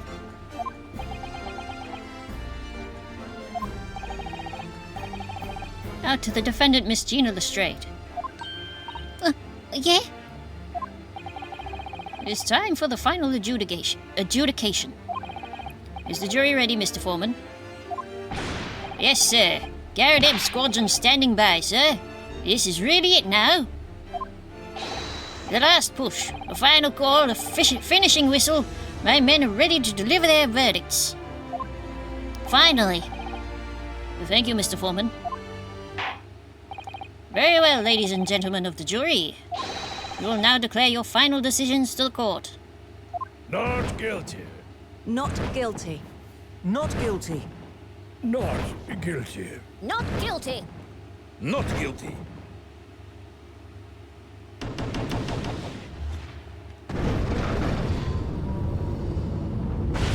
Yippee! Not guilty! That's the stuff. I'm off the hook. Finally, Reno. You finally managed to do it. Finally is the word. I really wasn't sure if we'd come out on top for a while there. Susie was right. You're the best lawyer in the world. Miss Lestrade, I'm not finished with you yet. What are you looking at me like that for? Before you start enjoying your freedom, there are certain other crimes to consider, 2 months ago, in my courtroom no less, you gave false testimony, did you not? And in relation to the trial today, not only did you unlawfully enter Winterbank's pawnbrokery, you also attempted to abscond with Mr. McGilded's property, it seems. Hey! I never done nothing of the sort. Of course not. It's not like you were gleefully wearing McGilded's coat in your cell yesterday or anything. Oh, and just when I was getting excited about throwing a party for Ginny this evening. And turning our attention to the defense. I'm so tired. Determining that, when played together, the music box disc contained a message in Morse code was... well, it was certainly a most unexpected revelation, Counsel. Quite so, my lord. The prosecution was caught entirely off guard. In fact, I think we should applaud my learned friend's courage here today. I propose a toast. Ooh, legit? Yum yum yum. I love grape juice. To demanding that government secrets be disseminated before the entire courtroom.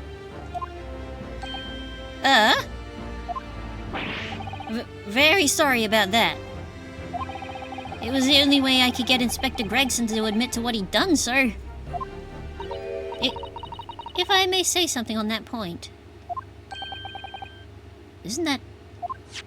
Oh, it's about the sounds produced by the music box before. I do wonder if that was really Morse code at all. Oh, now you tell us. What? What are you saying, madam? Oh, well, it's just that I'm really rather fanatical when it comes to Morse code, you see. So much so that the whole world seems to be covered in dots and dashes to me, in fact. You're covered in dots and dashes, ma'am. Goodness, madame. An unhealthy level of obsession one feels.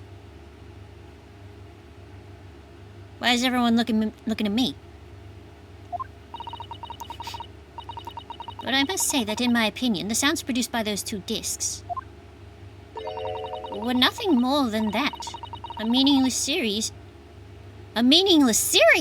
of two different tones? No. Oh, that's a big typo. It's series. Not serious. Well, what? Can that really be? Well, court's done, so, like, it doesn't matter now. It wasn't Morse code after all.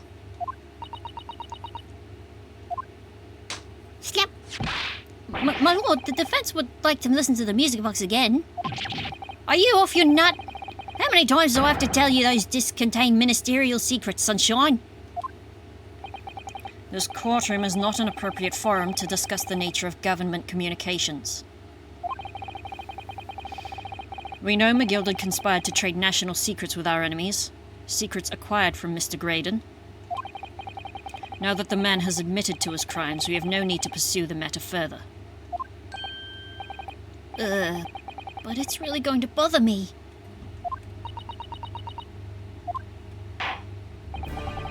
Miss Lestrade? Yeah, me lord. That which you have seen today here in this courtroom has been extremely disturbing. Falsified evidence, intimidation, perjury, a grim catalogue of depravity.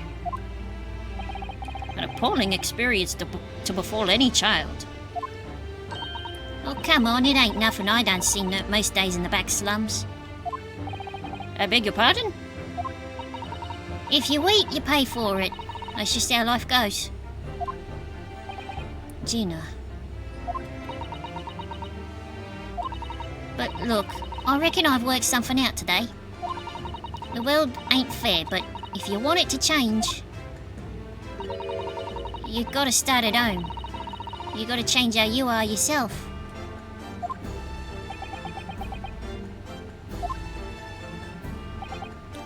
Well, that's a very laudable lesson, I would say. I eagerly look forward to the born-again Miss Lestrade never gracing my courtroom with her presence again. I wonder about that. Now, with regard to the murder of Mr. Pop Winterbank, proprietor of a pawnbrokery business on Baker Street, I hereby declare the defendant Miss Gina Lestrade Not guilty! Yay! Yippee! Woohoo! Yay! Yee! Whoopoo! Yeah! Woo! Yay! Yippee!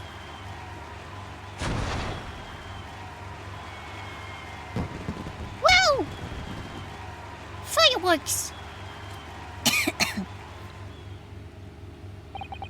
That is all. Court's adjourned.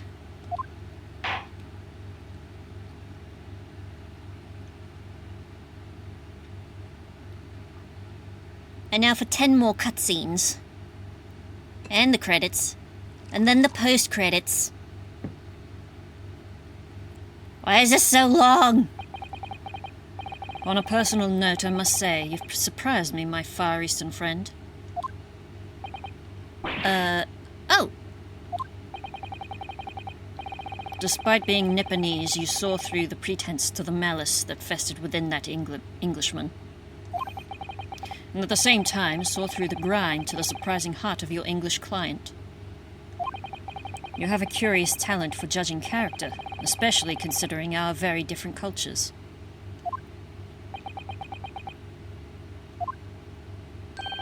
I don't think there's anything curious about it. Whether we're from the Empire of Great Britain or the Empire of Japan, we're all human beings. We're not so very different on the inside. You all have spleens. You know, I took this case for one very simple reason. To lock swords with you once again here in the courtroom. You did? When I encountered you for the first time 2 months ago, it reminded me of toasting friendship and trust with another Nipponese, only to find my trust betrayed. So it was a personal problem. It is a personal problem. Through you, I hoped to look into the eyes of that man who I once knew and try to understand.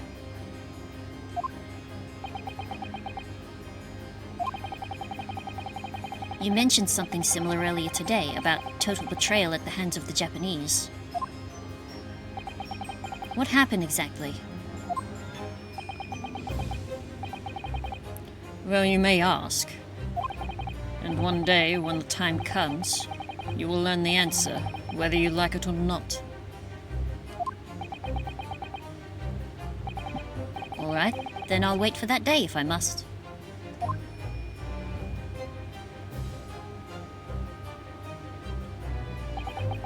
Coming to be known as the Reaper of the Bailey, and my retirement from service 5 years ago, it gives me cause to wonder if our meeting has some deeper purpose.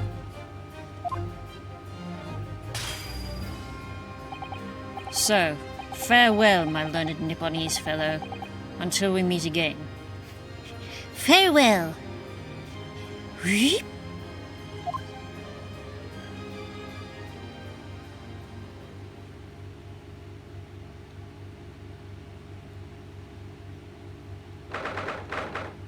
5:24 p.m. The Old Bailey Defendant's Antechamber. Still the 17th April. It's done. It's over at last. I can take a vacation. But where's Iris disappeared to? Probably checking on Hurley. Congratulations, Gina. I knew it all along.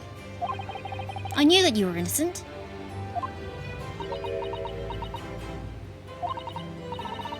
Well, you did what you said, Mr. Naruto. You believed in me right up to the end. You're as odd as your name. What's odd about it? I told you I had faith in you, didn't I?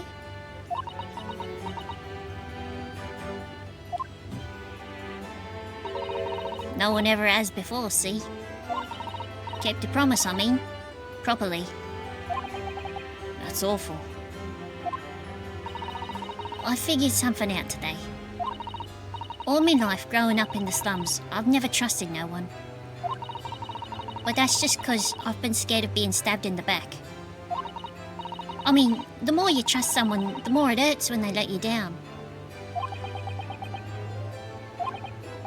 Yes, I think I can understand that. After all, I had a taste of it in that trial 2 months ago. I chose to trust someone and paid for it. That betrayal left a big scar. You know though, Gina, I worked something out quite recently too. Trusting in someone else is really an exercise in learning to trust yourself. And when your gut tells you it's the right thing to do and your trust is rewarded, there's no better feeling in the world. I think I have you to thank for reminding me of that valuable lesson. Oh, well, if you say so. Well, don't make a fat lot of sense to me, though. I'm trying to say that putting my faith in you, Gina, has been a real pleasure. Oh, for crying out loud, pack it in. But I suppose I sort of feel the same way. I mean, sometimes trusting someone else is, you know, alright. Thanks. This is the way I see it, Ryunosuke. A defense lawyer is only as good as is only as good as his faith in his client. And that comes down to how much faith he has in himself. After this experience, I'm starting to feel like I understand what you mean. Kazuma, am I living up to your expectations?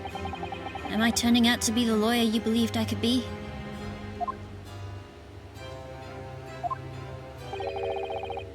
Pardon the interruption. Who's this?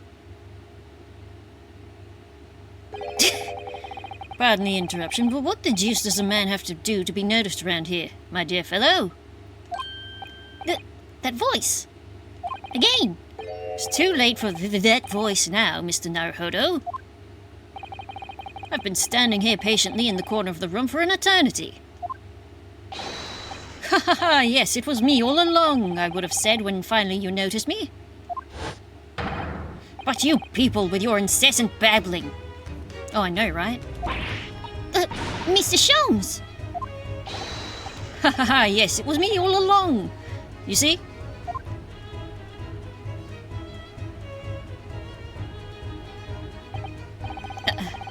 I'd assumed you'd been taken back to hospital, to be honest. Indeed I was, but I managed to escape again. Oh. I happen to be aware of one or two foibles of the doctor who was sending to me. I merely made my knowledge of them known to the man, and he happily issued me with a leave of absence. Oh, how very above board.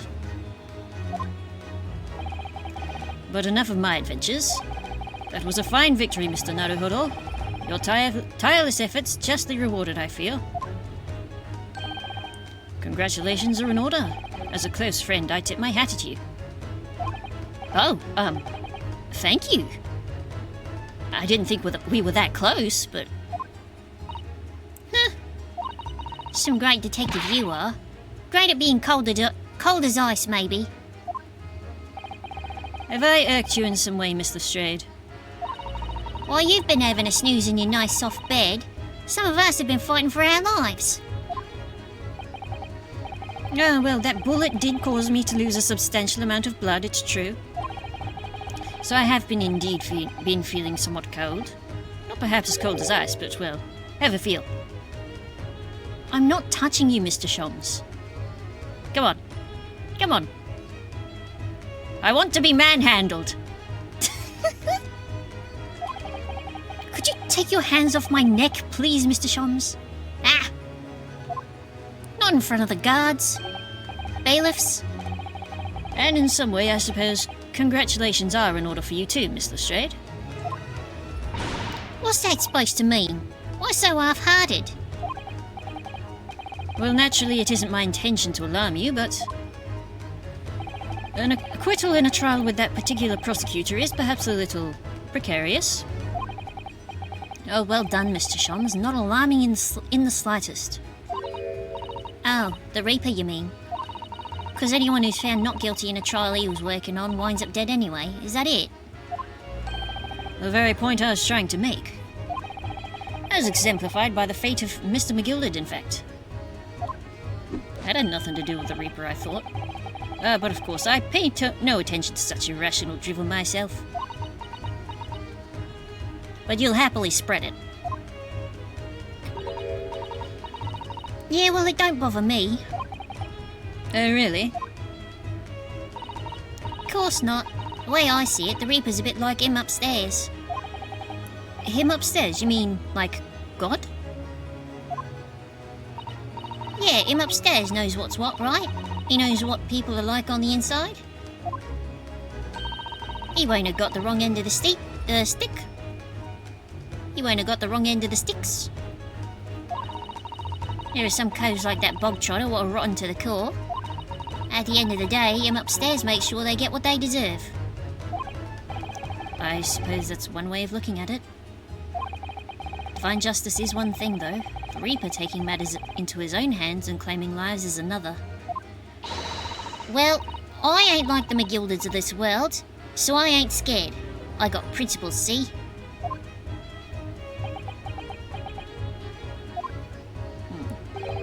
A trait in you which is to be admired, Miss Lestrade. Oi, just give it a rest, alright? As I was saying, congratulations are in order. The news of your acquittal was very welcome news to me indeed. Let me express my heartfelt congratulations, Gina. Well, Hey,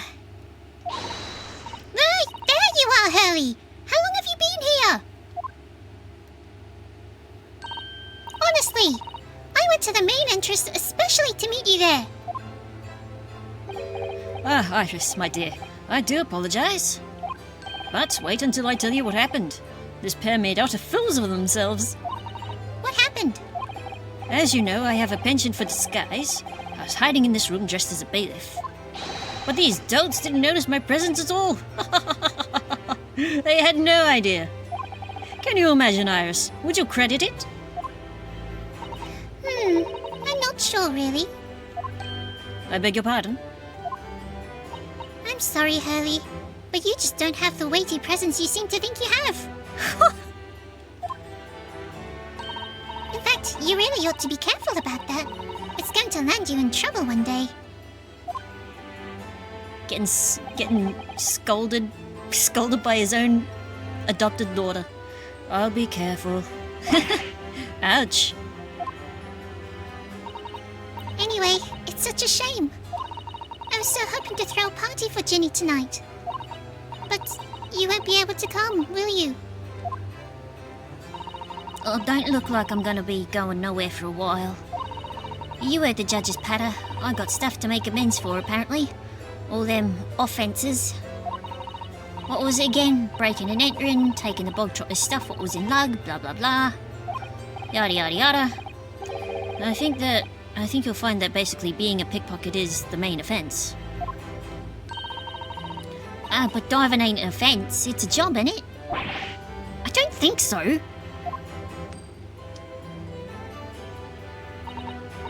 Still, EO's got me thinking all this. Maybe I should start looking for another line of work. I mean, you didn't start off as Lloyd, did you, Aldo?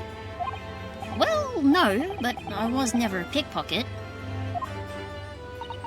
Well, anyway, I reckon I can make a change.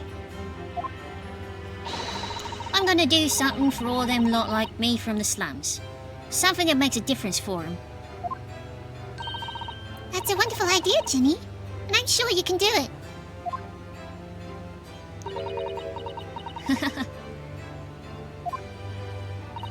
What is it?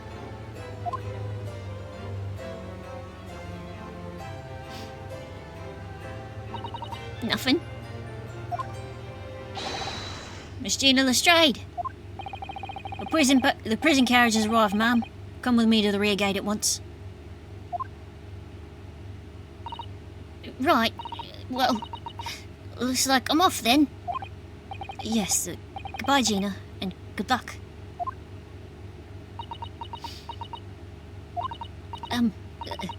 Otto. Yes?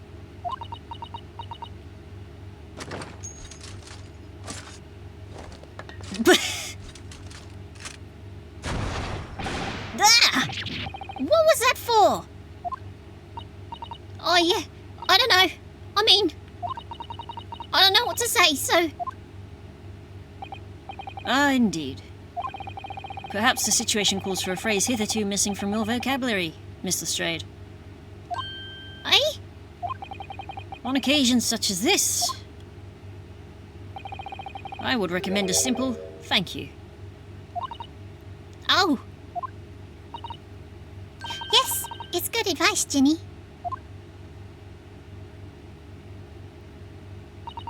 Right, I see. Well...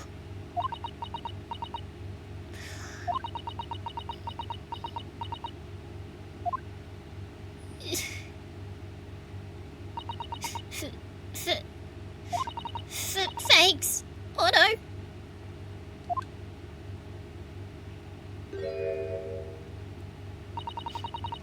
Thank you for everything what you done. For believing in me.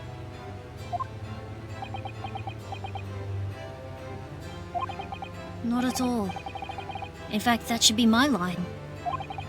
Thank you, Gina.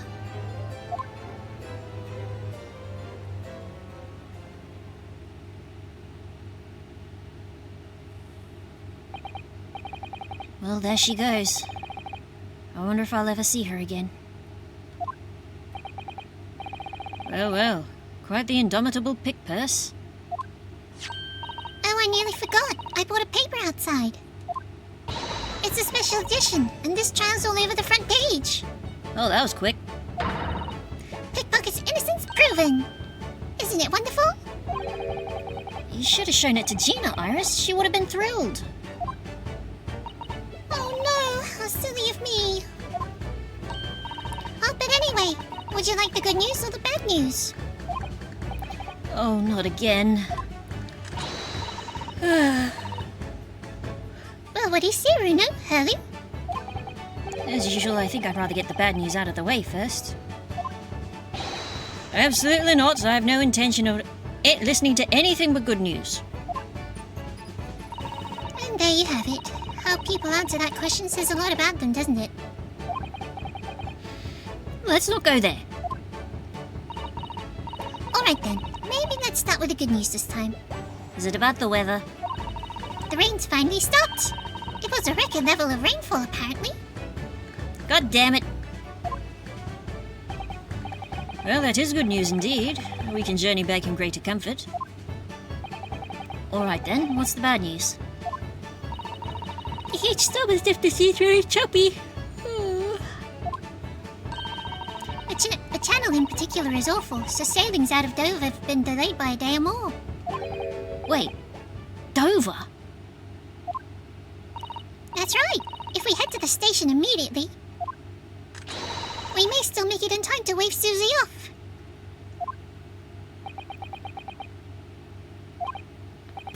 But... There won't be a train, surely? We couldn't be that lucky. Who do you think I am, Mr. Naruhodo? Mr. Shams? I rushed to Victoria Station earlier and made arrangements for a special express. If we hurry now, we shall be there in time for dinner. And I know of a fine restaurant that serves the most delicious baked soleil. Or is it sole? I don't know. It sounds like a kind of fish.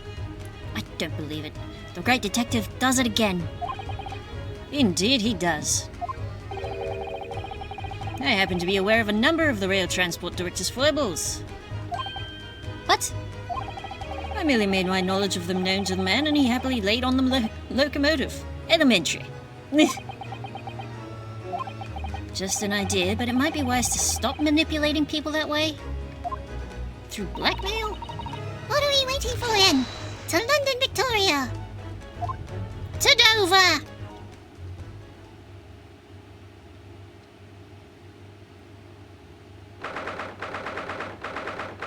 "5:32 a.m. Port of Dover, Quayside." Oh goodness.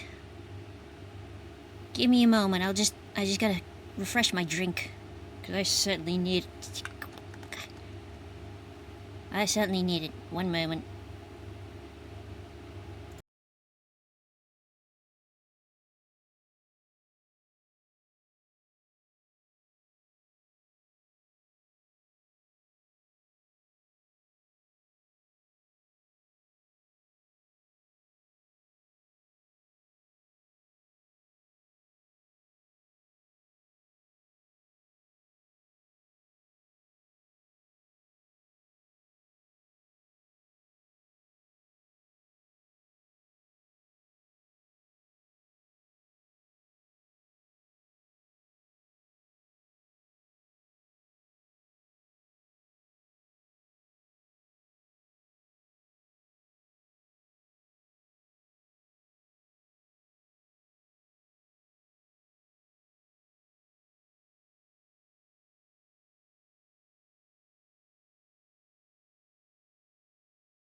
Looked at the time.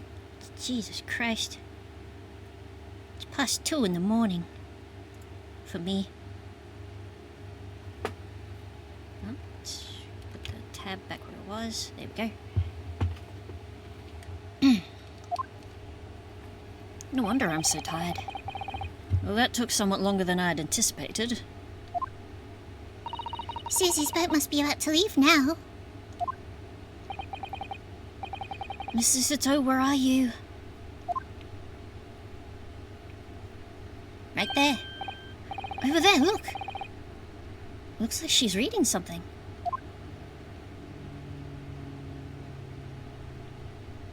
Hold it! Mr. Sato, wait! What are you doing?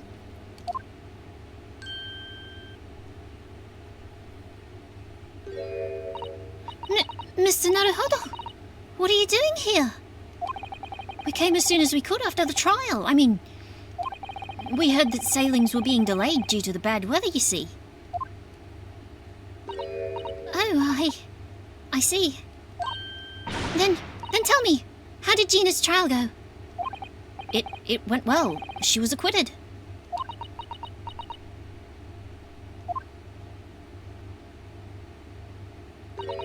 That's wonderful. Really wonderful news.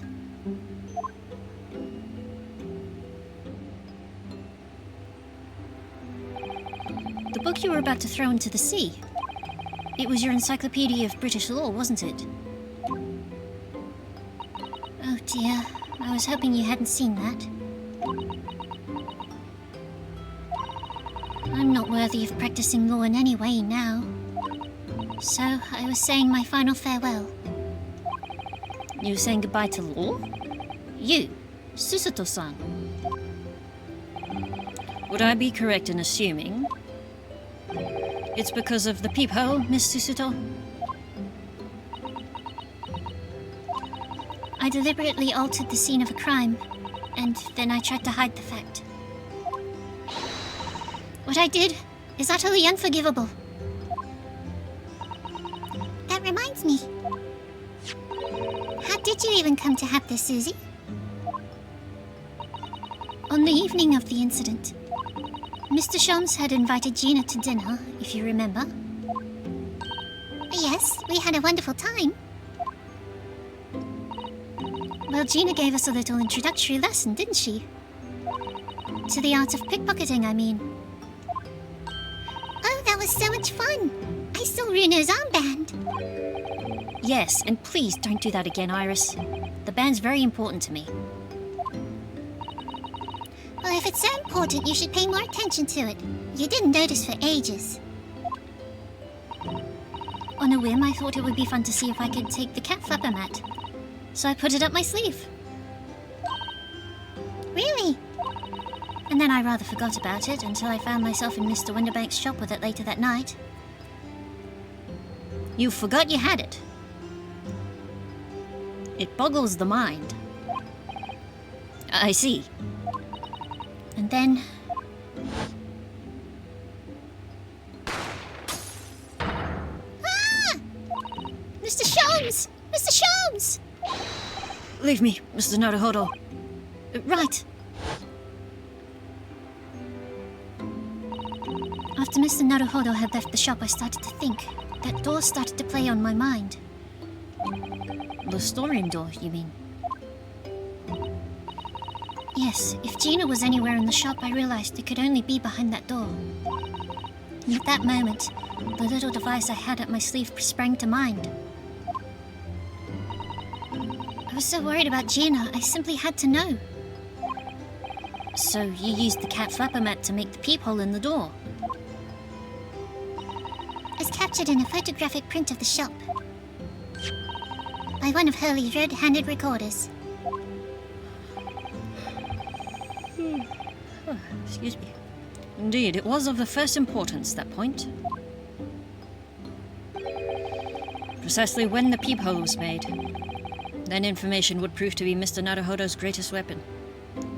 And it took so long for us to get around to that point. It was ridiculous. Though naturally, without proof, it would have amounted to nothing. But when I looked through the hole in the door,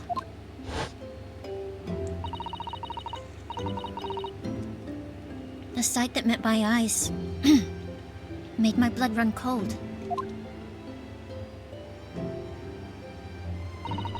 Thoughts started to run through my mind. I remembered that trial 2 months earlier. The trial of Magnus McGilded. I thought about how he had manipulated the evidence and arranged false testimony to secure his freedom. It made the British justice system feel very dark and sinister to me. And then a terrible thought occurred to me.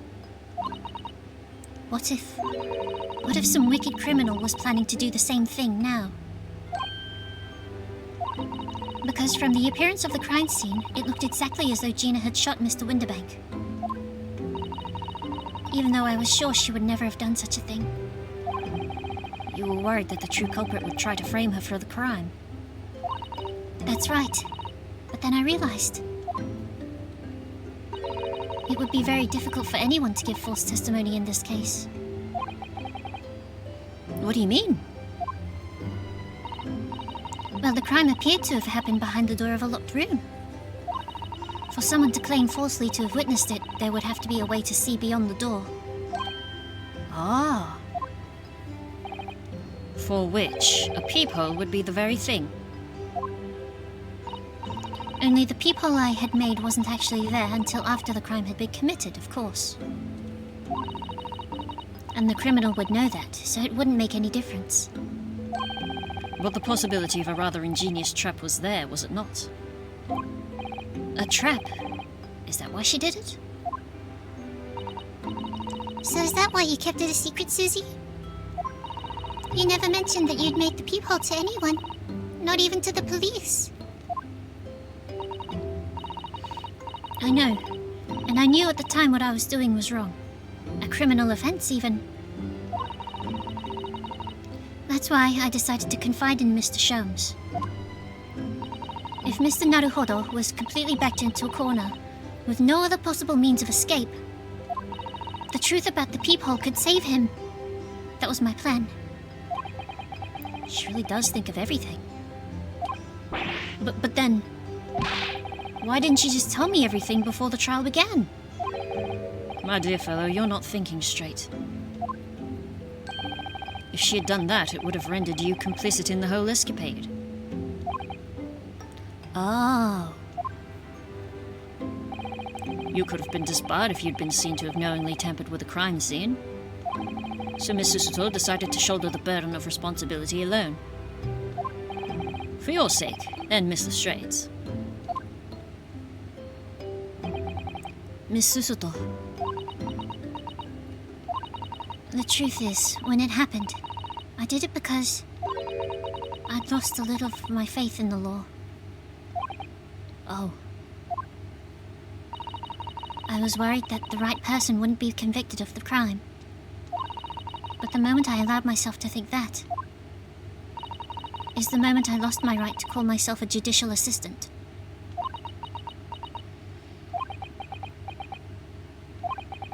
What you did isn't comparable to what he did. Graydon is the one who lied in the witness stand using that peephole as a way to implicate Gina. And besides, if the peephole inconsistency hadn't existed, I'm not at all sure that she would have been acquitted in the end. Miss Susato, what you did saved Gina's life.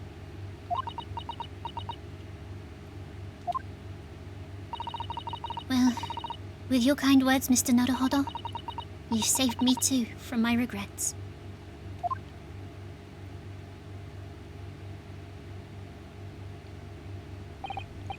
Well, we must all be thankful that Miss Lestrade's freedom has been assured. Yes, exactly. Although some of the loose ends in that trial will continue to play on my mind, I'm sure. But the revelation that the music box disc contained secret messages, Mr. Naruhodo. What a triumph to work that out. I'm full of admiration. Well, actually, that argument wasn't quite so compelling as I thought it was. Oh, it wasn't? There was a There was a communications officer among the jury members, you see, a telegraph operator, and she said that the majority of the sounds on the disc were just meaningless tones. As one would expect. After all, we are talking about secret government communications. No doubt they were written in a cipher to avoid being readily understood should they have been intercepted. In cipher? I see. So then we could never have hoped to understand the message anyway. Nonsense, my dear fellow. It's quite a zero-pipe problem, I assure you.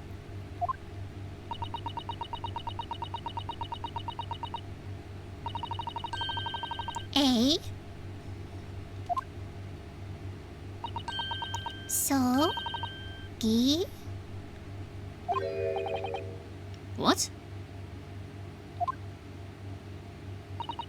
Well, that can't be a real word, can it? How funny. Wait, Iris, what did you just say? Oh, I just said asogi. Does that word mean something to you? It means everything to us. Means something. Asogi was the name of my best friend. What? But how? How do you know that name, Iris? I read it down during the trial before, when the message was playing on the music box. She transcribed it on the fly? She really is a genius. God damn. I thought the message probably wouldn't be written out in plain Morse code, so I tried various ways to interpret it. But whatever I tried, the words just didn't seem to make any sense.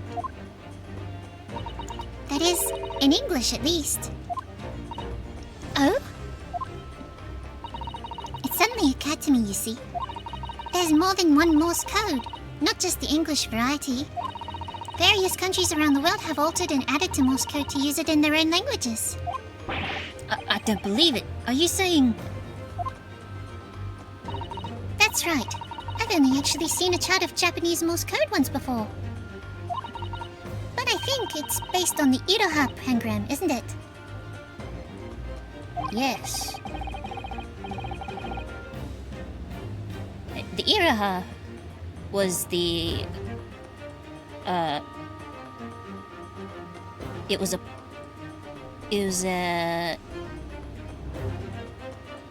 I think it was the old way of... It was like an alphabet, kind of. Sort of.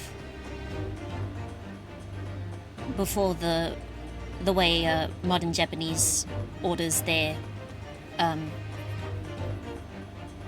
katakanas and hiragana. And you mean to say that in Japanese Morse code the message says asogi? Yes, I think so. Sorry, but I don't remember all of the Japanese Morse code. Iris, would you let me see that? Miss Susoto, do you know it? Do you know Japanese Morse code? Yes, I spent some time studying it. Because I'm quite sure Morse code will become ever more important for international communications. Then might I recommend, my dear madame, that you focus your efforts on the English version. Be that as it may, Iris, show me that message, please. of course.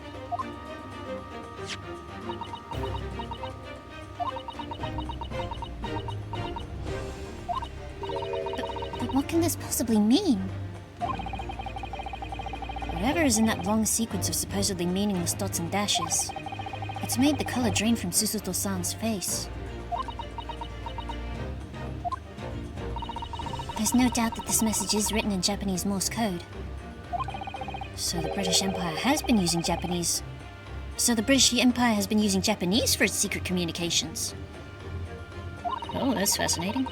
I don't understand the reason why, but the message appears to be a list of 4 people's names. 4 names. The first is Kei Asogi. Kazuma Asogi. Why? Why was his name on that disc? The second is A Shin. Sheen. I don't recognize that name. The third is T Gregson? Gregson? Ah, it would seem Tobias Gregson is the third man on the list. And what's his name doing in a secret government communication as well? And the last name? What's the matter, Mr. Soto? It's just so strange, so unexpected. Oh, what is it, Susie? Don't keep us in suspense. The last name is J. Wilson. J. Wilson. What? Wilson? John H. Wilson? You mean Daddy?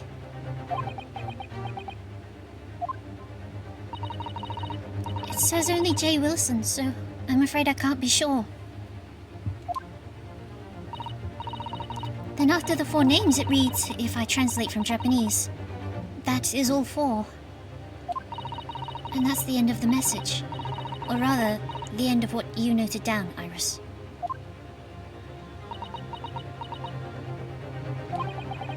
I just can't believe it. Who would ever have thought that those discs contain Japanese Morse code? Not to mention a strange list of some disturbingly familiar names. Except for that A. Sheen. Wonder who that is. It would appear that this particular message is a communication of some kind between Great Britain and the Empire of Japan.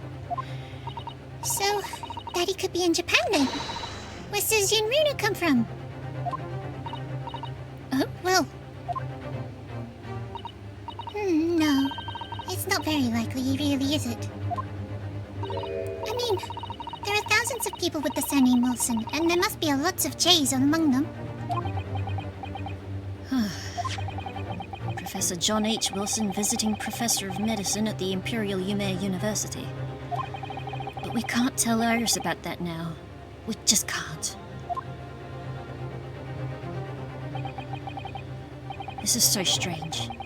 Somehow in solving the case of Mr. Winterbank's murder today, I feel like I've rolled back a boulder at the mouth of a very dark cave. I do wonder if perhaps it's a dark cave that we shouldn't go wandering inside. Not without several torches. And a whistle. Honk! Sorry. Oh dear, the ship's going to set sail soon. Yes, it seems so. I'll sail on that steamship first to the port of Dunkirk in France. Then I'll change onto a larger passenger vessel bound for Japan. You're really going then, Susie? We wish you a safe passage, Mr. Soto. Thank you so much. I wish all of you the very best. Mr. Soto, I'd hope to have you always at my side to guide me and support me. Mr. Naruhodo. Please, come back soon. As far as I'm concerned, you really are the very best judicial assistant in the world.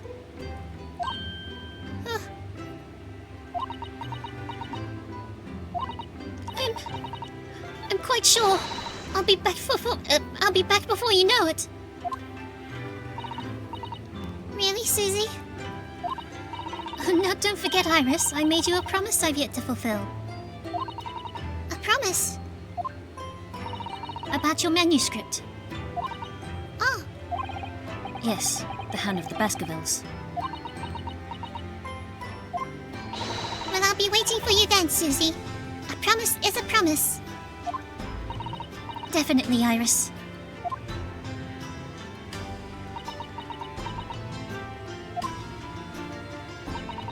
Mr. Naruhodo? Yes. Do you remember the first time we met? Yes, of course. On the SS Budia, when I was dragged out from that wardrobe still half asleep. If I remember rightly, you threw me halfway across the cabin with a Susuto takedown. You know very well that I'm talking about after that. It's strange, but being thrown together as we were in that case, I've somehow felt straight away that you were the perfect person to continue Kazuma-sama's great legacy. Miss Susato. And my instincts were right. I really want to believe. No, I'm sure that I'll be back soon. Farewell until then. Until then, Susato.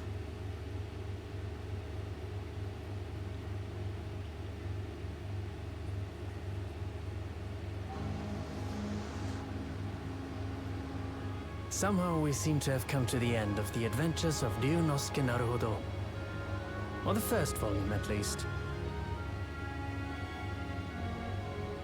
Looking back now, it feels as though fate has led me on this journey.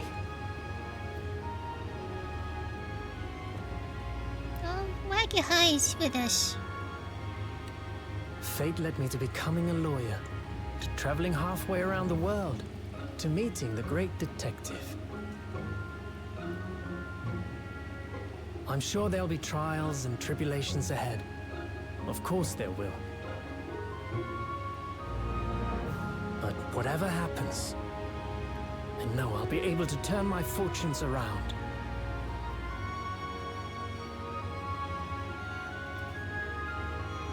After all, I have the greatest friends in the world on my side.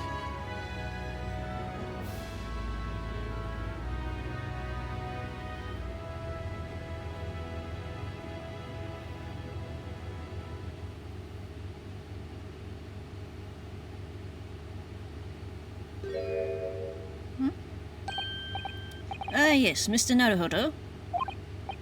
Yes, Mr. Shums? I have some rather awkward news. The railway company has decided to sue over the special express trade, apparently.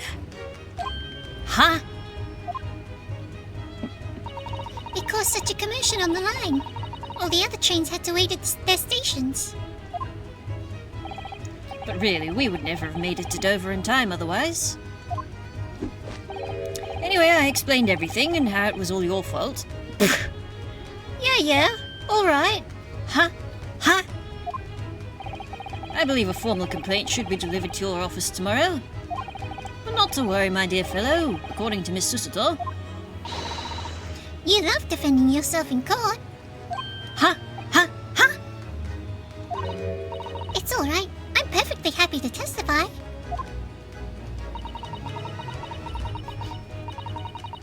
He really didn't look like the sort of man who'd do something so outrageous. See?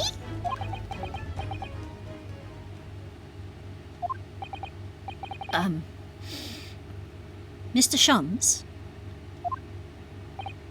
Yes? A word, if you don't mind. Why, certainly, any word you like. Bellow it out, my dear fellow. Yes, I love Runo's words.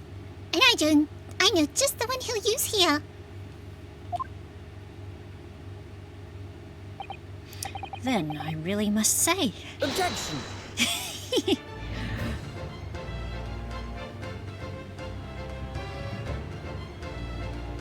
Oh, we're finally at the credits. Oh, we made it. Thank you, Shu Takumi, for writing this duology. I mean, I'm only halfway through it, but thanks. In the following weeks, hundreds of music boxes arrived at Baker Street from all over Europe. Something was afoot, though it transpired I had ordered them all myself. So I advertised them for sale with used by Mr. Shums to solve an important case. And the money I've earned, consulting detective work, pays a pittance by comparison. Character designs by Kazuya Nuri. Hell yeah. I love Nuri's art. Oh, I haven't slept a wink. This manuscript's due tomorrow now. When I'm this busy, Hurley usually cooks me breakfast. Well, cooks is an overstatement, for some dry toast and insipid coffee. I do miss Susie and her lovely Japanese breakfasts. Yasumasa Kitagawa. For the music. Very good music. Witness, your testimony is riddled with contradictions. Exactly. Rarely do rare Koban coins hide under rare stakes themselves. Well, I don't know, sir. Knows his father is an innocent man. Or are you calling my son a liar? Witness says my courtroom is no place for your petty arguments. Hell yeah, Japanese judge who looks cool as hell.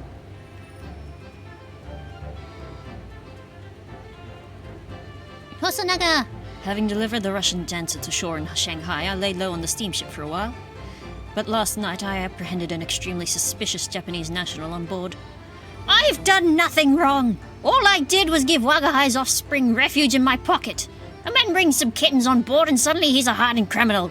It's not fair! Oh, kittens! Oh! He took Wagahai's kittens with him! Oh!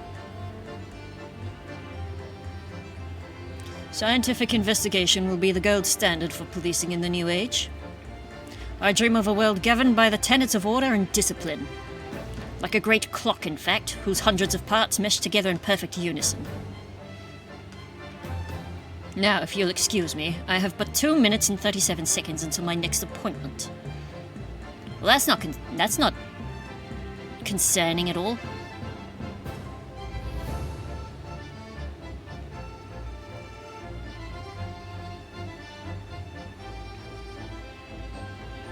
Well, Ace writes magazines out, and I'm in it again.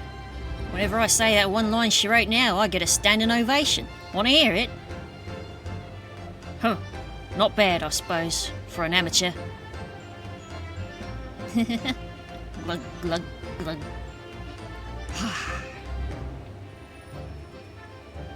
Her ladyship puts me to shame.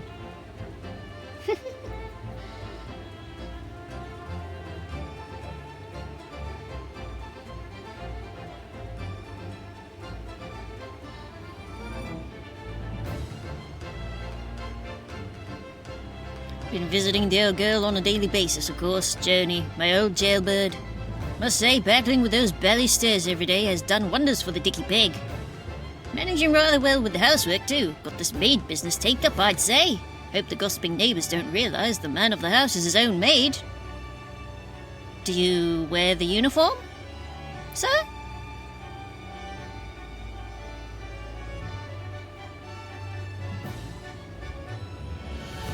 Let's not think about that. My Rolly is back on the beat again. All thanks to the Reaper. Good. There's nothing I enjoy more these days than hunting out small change in the gutter. I'm a better Bobby now, looking out for Londoners, their dropped happenings, and my lovely wife. Oh, Pat. Oh, Rolly. Oh. It's sickening.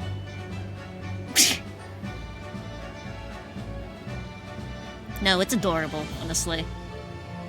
I just hope they have a safe word.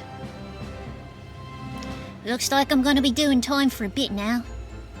But Iris comes every day for a natter, so it ain't too boring. She's always going on about all them cases what Shums is looking into. Criminal investigations are kind of interesting when you get into them.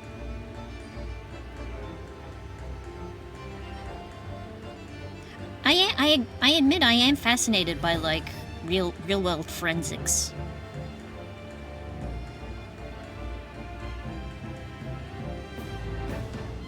Yes, I renounce my upbringing and chose a life of sophisticated crime.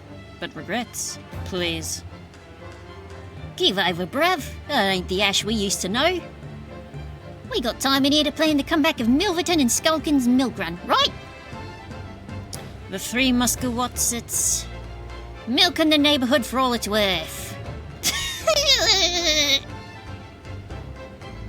Well... that... I mean... I guess that depends on what... or who, perhaps. I should not finish that sentence.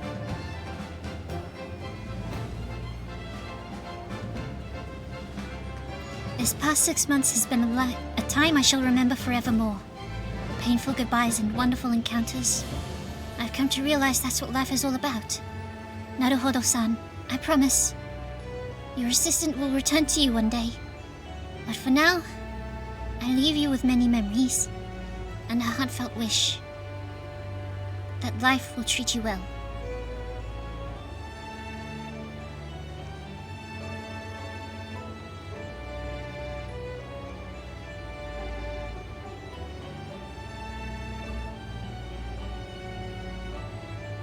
Wow!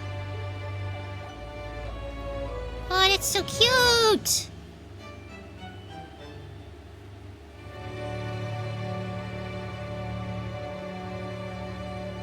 Yay!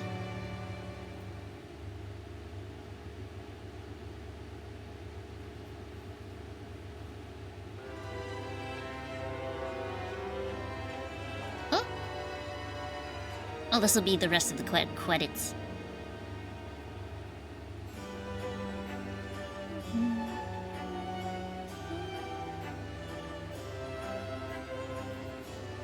Oh, yep, the list of the voice actors.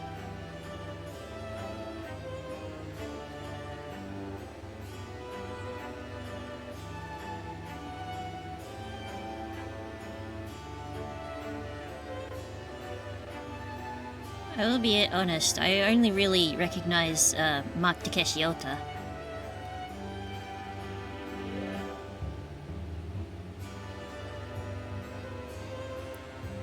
The Hokushicha Film Corporation for sound production. Omnibus Japan Incorporated.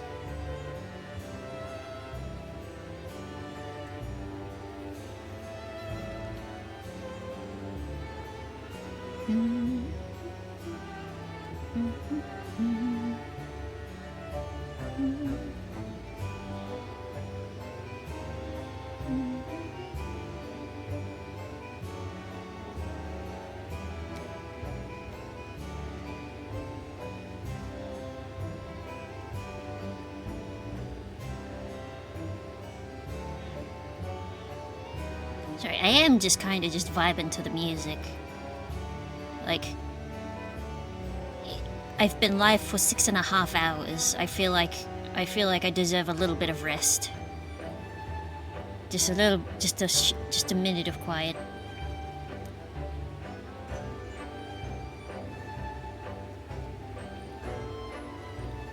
But more than deserve, I feel like I earned it, really.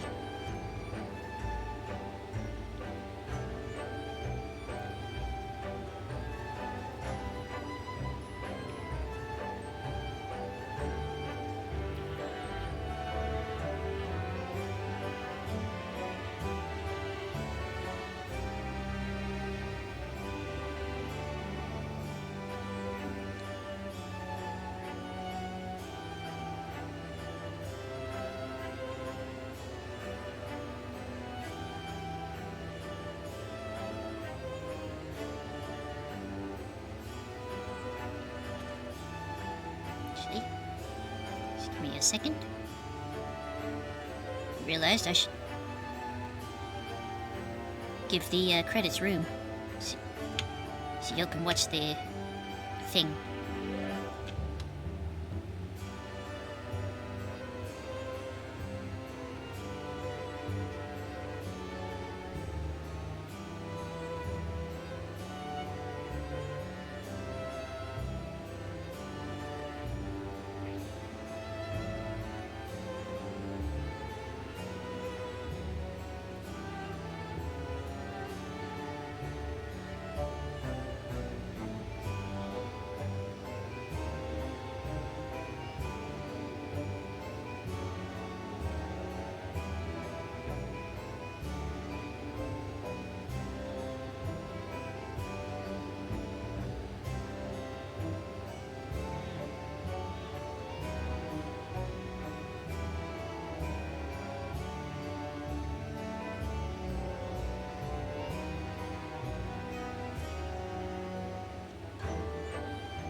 All right.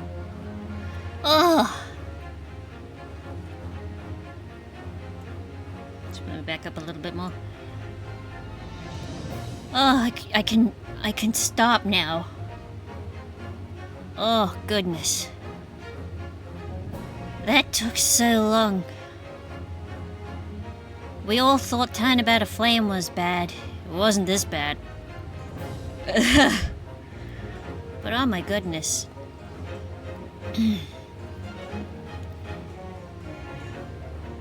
Oh, next time. On Monday, assuming I don't feel too bad, I will play more of Off and go through Zone 3. And then next Saturday, I don't know yet. I don't know if I want to start